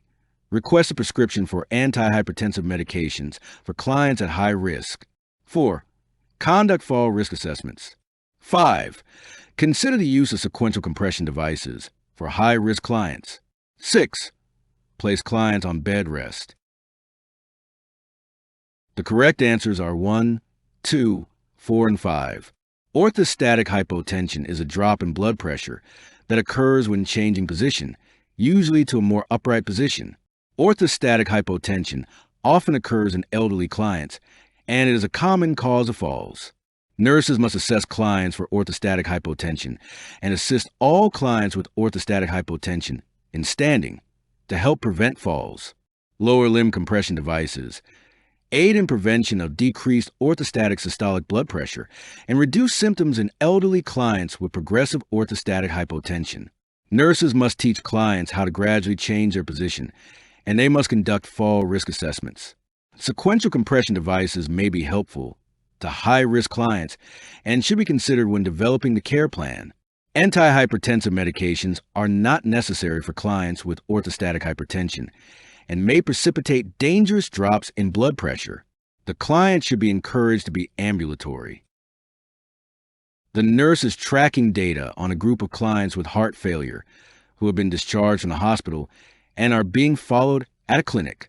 Which of the following data indicate that nursing interventions of monitoring and teaching have been effective? 1. 90% of clients have not gained weight. 2. 75% of the clients viewed the educational video. 3. 80% of the clients reported that they are taking their medications. 4. 5% of the clients required hospitalization in the last 90 days. The correct answer is 4. The goals of managing clients outside of the hospital are for the clients to maintain health and prevent readmission. Thus, interventions, such as monitoring and teaching, appear to have contributed to the low readmission rate in this group of clients. Although it is important that clients do not gain weight, view educational material, and continue to take their medication, the primary indicator of effectiveness of the program is the lack of rehospitalization. The nursing assistant reports to the nurse that a client is feeling short of breath. The client's blood pressure was 124/78 2 hours ago with a heart rate of 82. The nursing assistant reports that blood pressure is now 84/44 with a heart rate of 54, and the client stated, "I just don't feel good." Which of the following interventions should the nurse initiate? Select all that apply. 1. Confirm the client's vital signs and complete a quick assessment. 2. Inform the charge nurse of the change in condition and initiate the hospital's rapid/emergency response team. 3. Make a quick check on other assigned clients before spending the amount of time required to take care of this client. 4. Position client in semi-Fowler's position. 5. Stay with the client and reassure the client. 6. Call the physician and report the situation using SBAR format. The correct answers are 1, 2, 4, 5, and 6. The nurse must have assessment data and verify vital signs if necessary in order to determine the action that is required. If there is a significant change in the client's condition, the charge nurse should be notified in order to help the nurse with both this client and the nurse's other assigned clients if necessary. Most acute care facilities have a rapid response team that can also help assess and intervene with basic standing orders if necessary. Positioning the client in semi-Fowlers is a nursing action that may assist in breathing and relieve shortness of breath. It is important for the nurse to reassure the client by staying calm and remaining with client.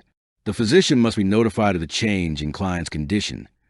The nurse must have all information available and present it to physician in a concise and accurate manner using SBAR format, including a recommendation for treatment if indicated. The nurse should stay with this client and delegate checking on other assigned clients to the charge nurse or nursing assistant.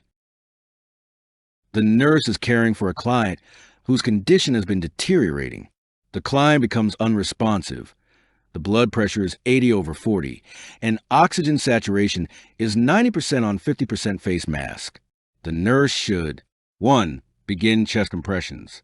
2. Call the rapid response team. 3. Remove the family from the room. 4. Ventilate the client with a bag mask device. The correct answer is 2.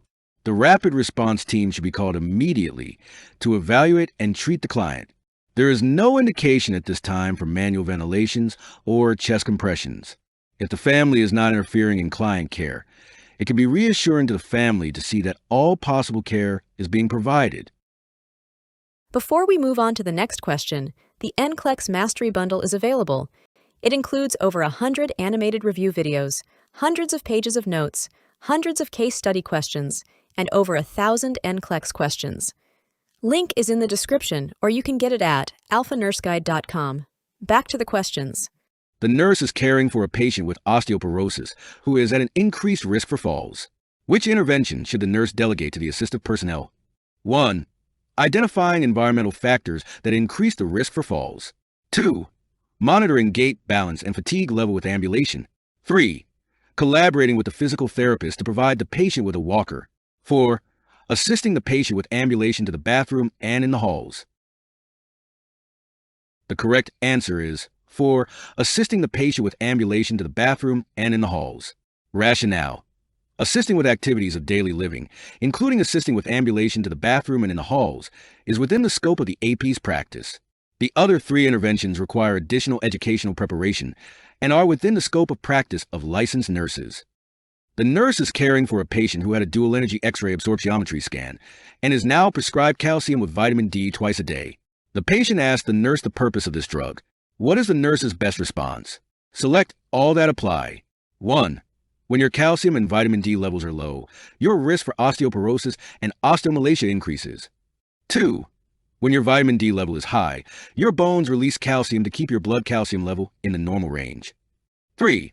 When your blood calcium is low, calcium is released from your bones, increasing your risk for fractures. 4. When blood calcium is normal, long bones are formed, increasing a person's height. 5. The extra calcium and vitamin D will help protect your bones from damage, such as fractures. 6. You can also get extra vitamin D by increasing your intake of beef and pork sources. The correct answers are 1. When your calcium and vitamin D levels are low, your risk for osteoporosis and osteomalacia increases. 3. When your blood calcium is low, calcium is released from your bones, increasing your risk for fractures. And 5. The extra calcium and vitamin D will help protect your bones from damage, such as fractures. Rationale.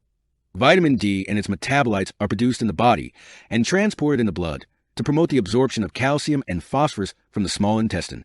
There is a relationship between calcium and phosphorus, so that if a patient's phosphorus level is higher than normal, the calcium level will drop and vice versa. A decrease in the body's vitamin D level can result in osteomalacia, softening a bone, in an adult. When serum calcium levels are lowered, parathyroid hormone secretion increases and stimulates bone to promote osteoclastic activity and release calcium to the blood. PTH reduces the renal excretion of calcium and facilitates its absorption from the intestine. Sources of vitamin D include sunlight, fatty fish, and vitamin D in rich foods. A client from a Mediterranean country is admitted with thalassemia, jaundice, splenomegaly, and hepatomegaly. Which of the following should be the primary focus of nursing care for this client? 1. Providing activities of daily living on the time schedule of the client's homeland. 2. Offering foods that the client enjoys in order to increase the intake of calories. 3. Decreasing cardiac demands by promoting rest. 4. Listening to concerns about the hospitalization. The correct answer is 3. Decreasing cardiac demands by promoting rest. This client has clinical manifestations of thalassemia major, a disease found in descendants from the Mediterranean Sea area whose mother and father both possess a gene for thalassemia. The severe hemolytic anemia causes sequestration of red blood cells in the spleen and liver, which leads to engorgement of the organs and chronic bone marrow hyperplasia. Rest will decrease the demands on the heart due to the diminished hemoglobin level, a physiologic concern. The nurse should follow the time schedule of the area in which the client is now living. The nurse can help the client prescribe preferred foods and listen to concerns, but the main priority is to decrease oxygen demands. When a client is receiving a cephalosporin, the nurse must monitor the client for which of the following? 1. Drug-induced hemolytic anemia. 2. Purpura. 3. Infectious emboli. 4. Ecchymosis. The correct answer is 1. Drug-induced hemolytic anemia. Drug-induced hemolytic anemia is acquired, antibody-mediated, RBC destruction precipitated by medications such as cephalosporins, sulfa drugs, rifampin, methyldopa, procainamide, quinidine, and thiazide. Purpura is a condition with various manifestations characterized by hemorrhages into the skin, mucous membranes, internal organs, and other tissues. Infectious emboli are clumps of bacteria present in blood or lymph. Ecchymoses are skin discolorations due to extravasations of blood into the skin or mucous membranes. A client is admitted from the emergency department after falling down a flight of stairs at home. The client's vital signs are stable, and the history states that the client had a gastric stapling 2 years ago. The client jokes about being clumsy lately and tripping over things. The nurse should ask the client which of the following questions? Select all that apply. 1. Are you experiencing numbness in your extremities? 2. How much vitamin B12 are you getting? 3. Are you feeling depressed? 4. Do you feel safe at home? 5. Are you getting sufficient iron in your diet? The correct answers are 1. Are you experiencing numbness in your extremities? 2. How much vitamin B12 are you getting? 3. Are you feeling depressed? And 4. Do you feel safe at home? The nurse should ask the client about symptoms related to pernicious anemia because the client had the stomach stapled 2 years ago and shows no history of supplemental vitamin B12.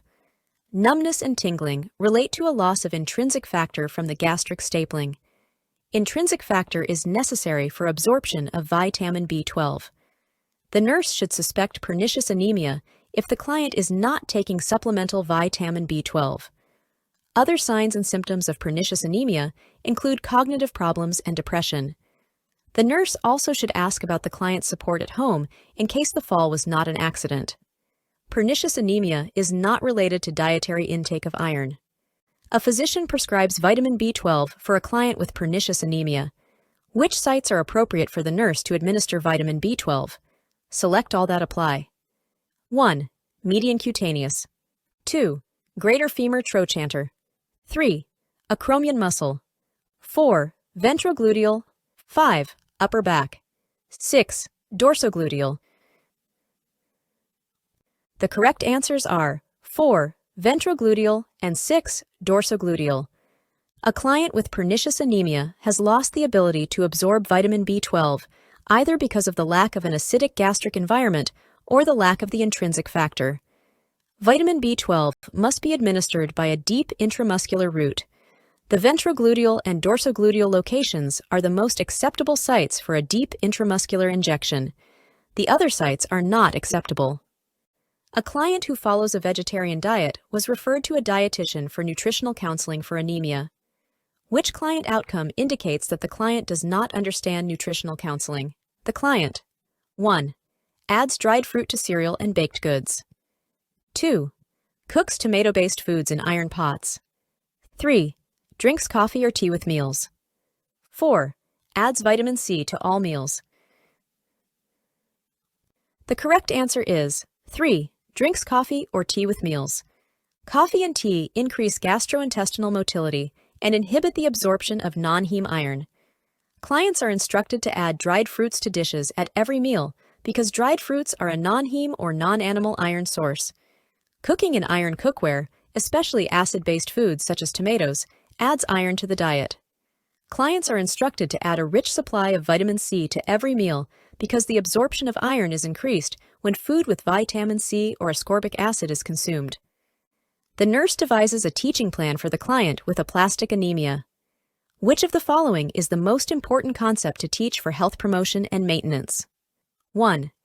Eat animal protein and dark green, leafy vegetables every day. 2.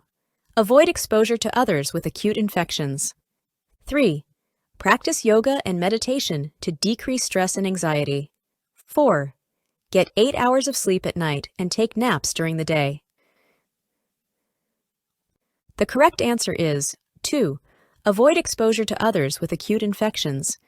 Clients with aplastic anemia are severely immunocompromised and at risk for infection and possible death related to bone marrow suppression and pancytopenia.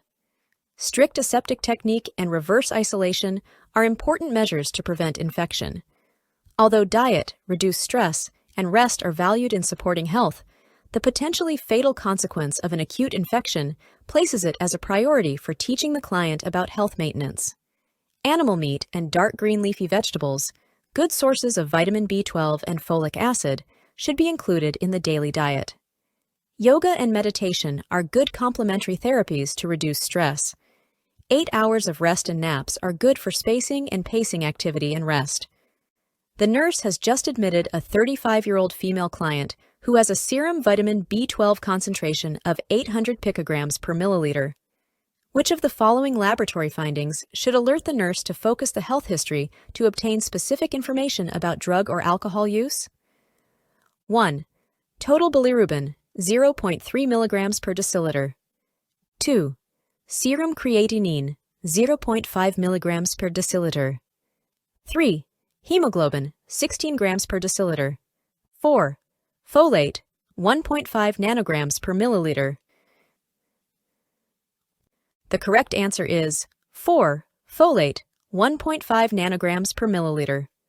Normal range of folic acid is 1.8 to 9 nanograms per milliliter, and normal range of vitamin B12 is 200 to 900 picograms per milliliter.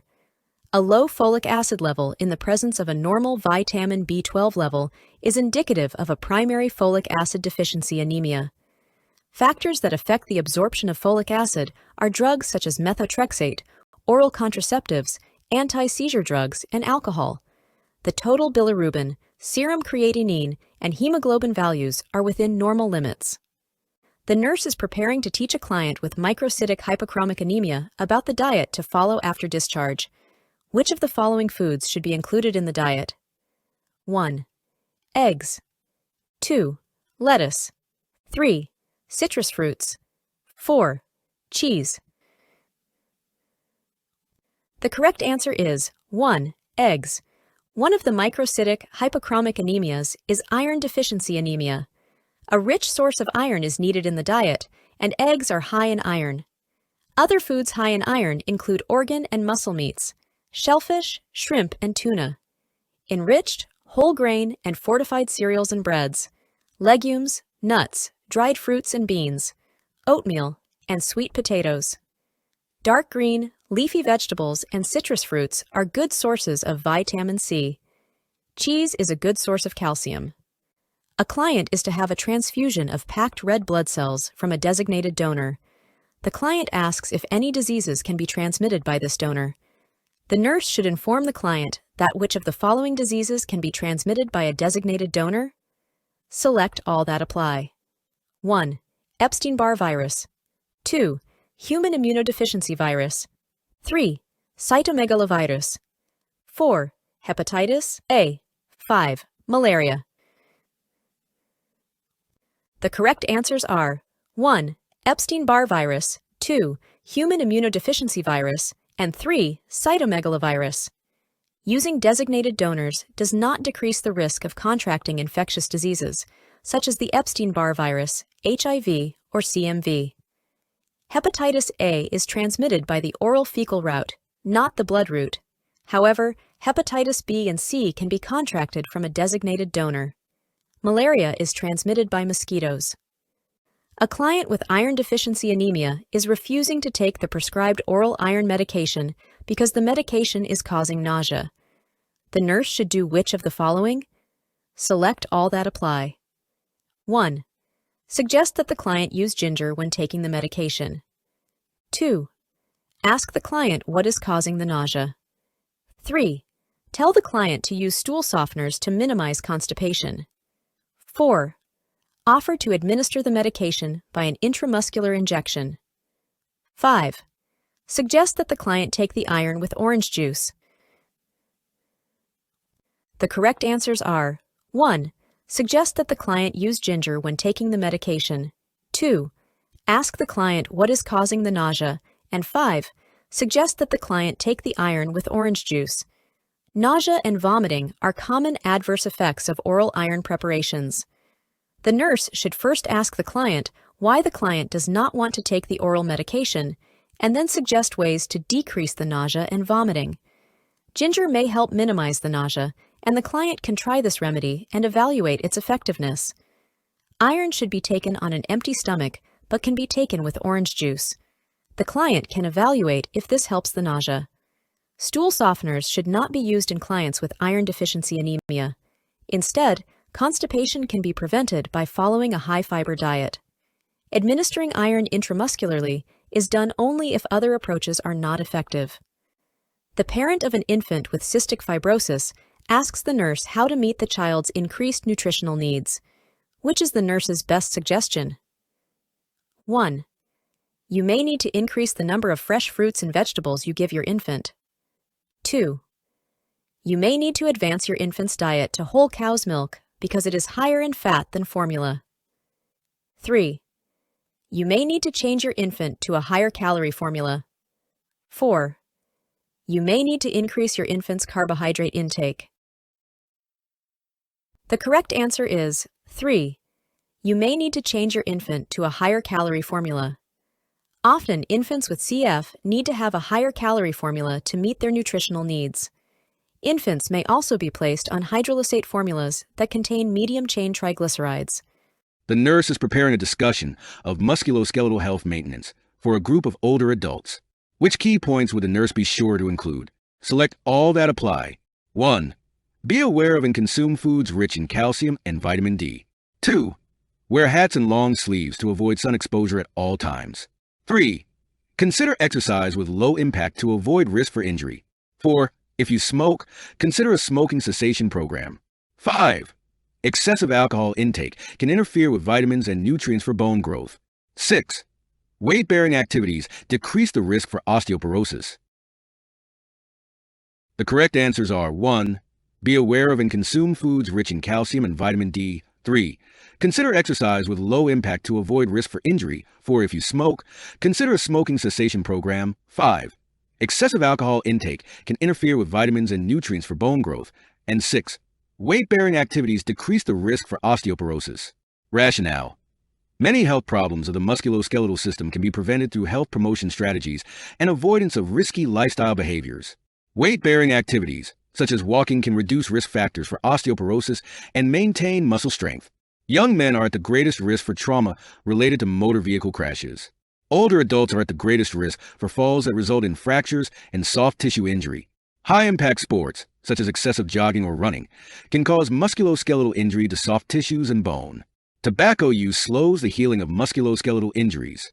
Excessive alcohol intake can decrease vitamins and nutrients a person needs for bone and muscle tissue growth. Hats and long sleeves are recommended to prevent sunburn, but the nurse would recommend 20 minutes of sun exposure several times a week for vitamin D, which contributes to bone health. The nurse is assisting with a student assessment screening of 6th graders at the local grade school. A student presents with a back and spine, as in the following illustration. What is the nurse's best interpretation of this finding? 1. Dupuytren contracture. 2. Cole's fracture. 3. Scoliosis. 4. Lordosis. The correct answer is 3. Scoliosis. Rationale. Scoliosis occurs when the vertebrae rotate and begin to compress. The spinal column moves into a lateral curve. On assessment, findings include asymmetry of hip and shoulder height with prominent thoracic ribs and scapula on one side. Dupuytren contracture is a hand deformity with slow progressive thickening of the palmar fascia, leading to flexion contracture of the 4th and 5th fingers. Cole's fracture occurs in the distal radius. Lordosis is a loss of lumbar curvature, sometimes called flat back, which may also be present with scoliosis. Before we move on to the next question, the NCLEX Mastery Bundle is available.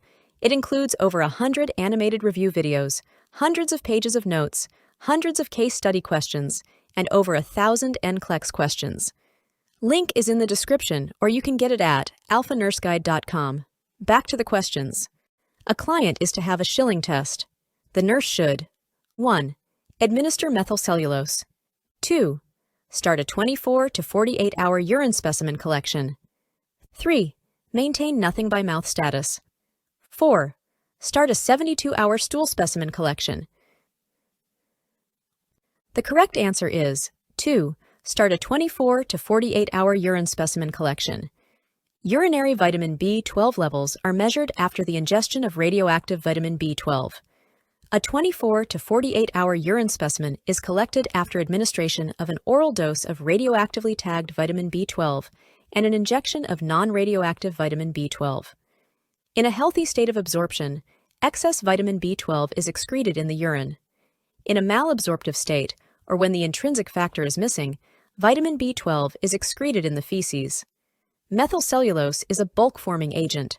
Laxatives interfere with the absorption of vitamin B12. The client is NPO 8 to 12 hours before the test, but is not NPO during the test. A stool collection is not a part of the Schilling test.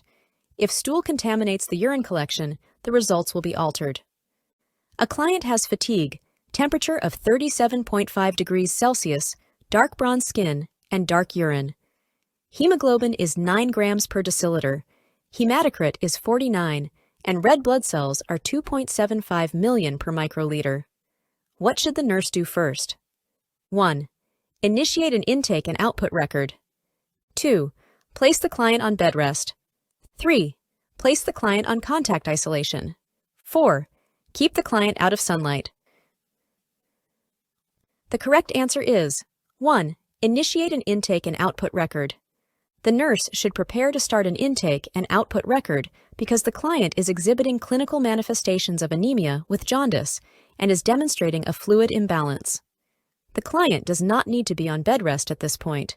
The client is not contagious and does not need to be placed in contact isolation.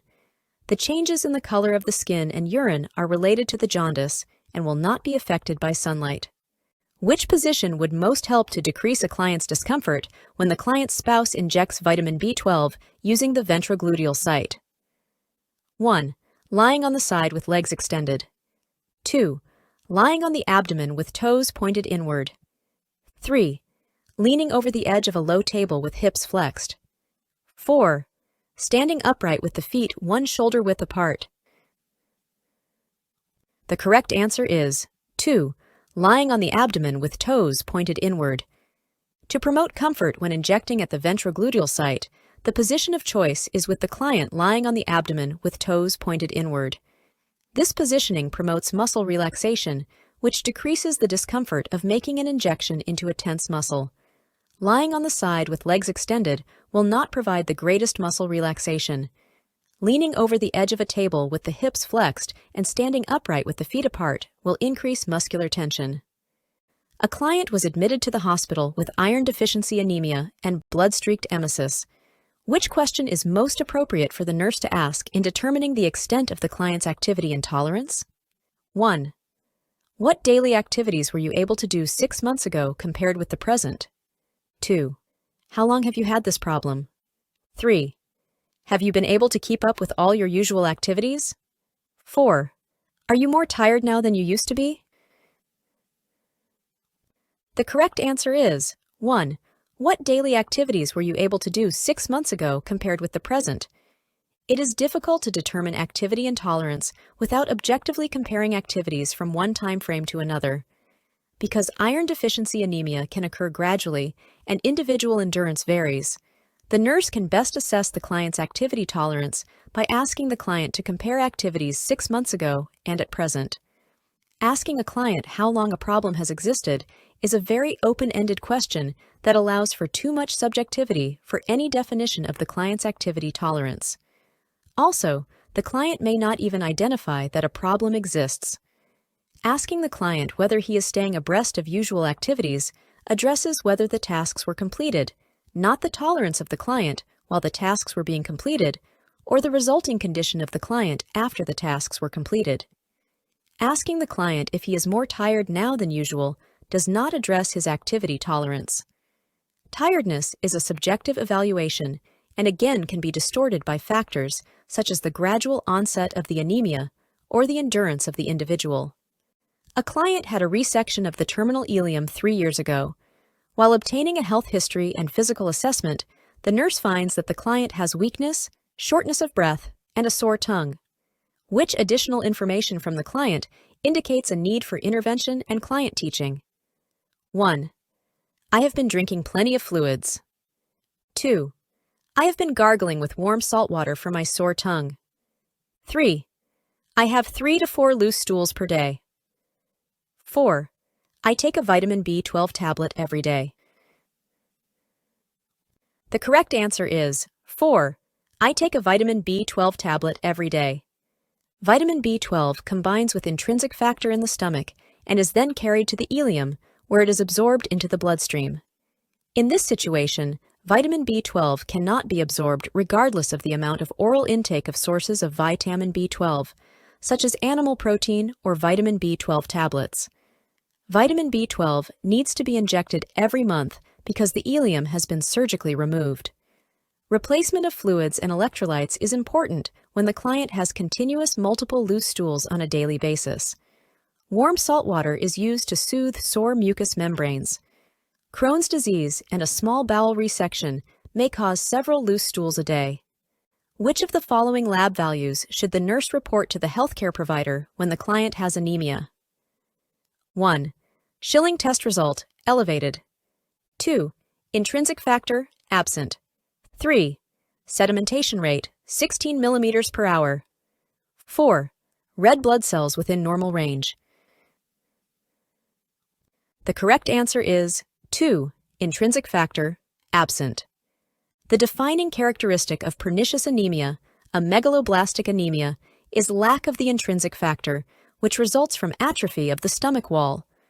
Without the intrinsic factor, vitamin B12 cannot be absorbed in the small intestine, and folic acid needs vitamin B12 for deoxyribonucleic acid synthesis of RBCs. The gastric analysis is done to determine the primary cause of the anemia.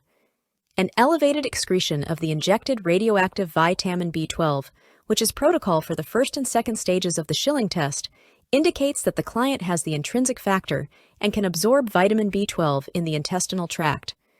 A sedimentation rate of 16 millimeters per hour is normal for both men and women and is a non-specific test to detect the presence of inflammation. It is not specific to anemias.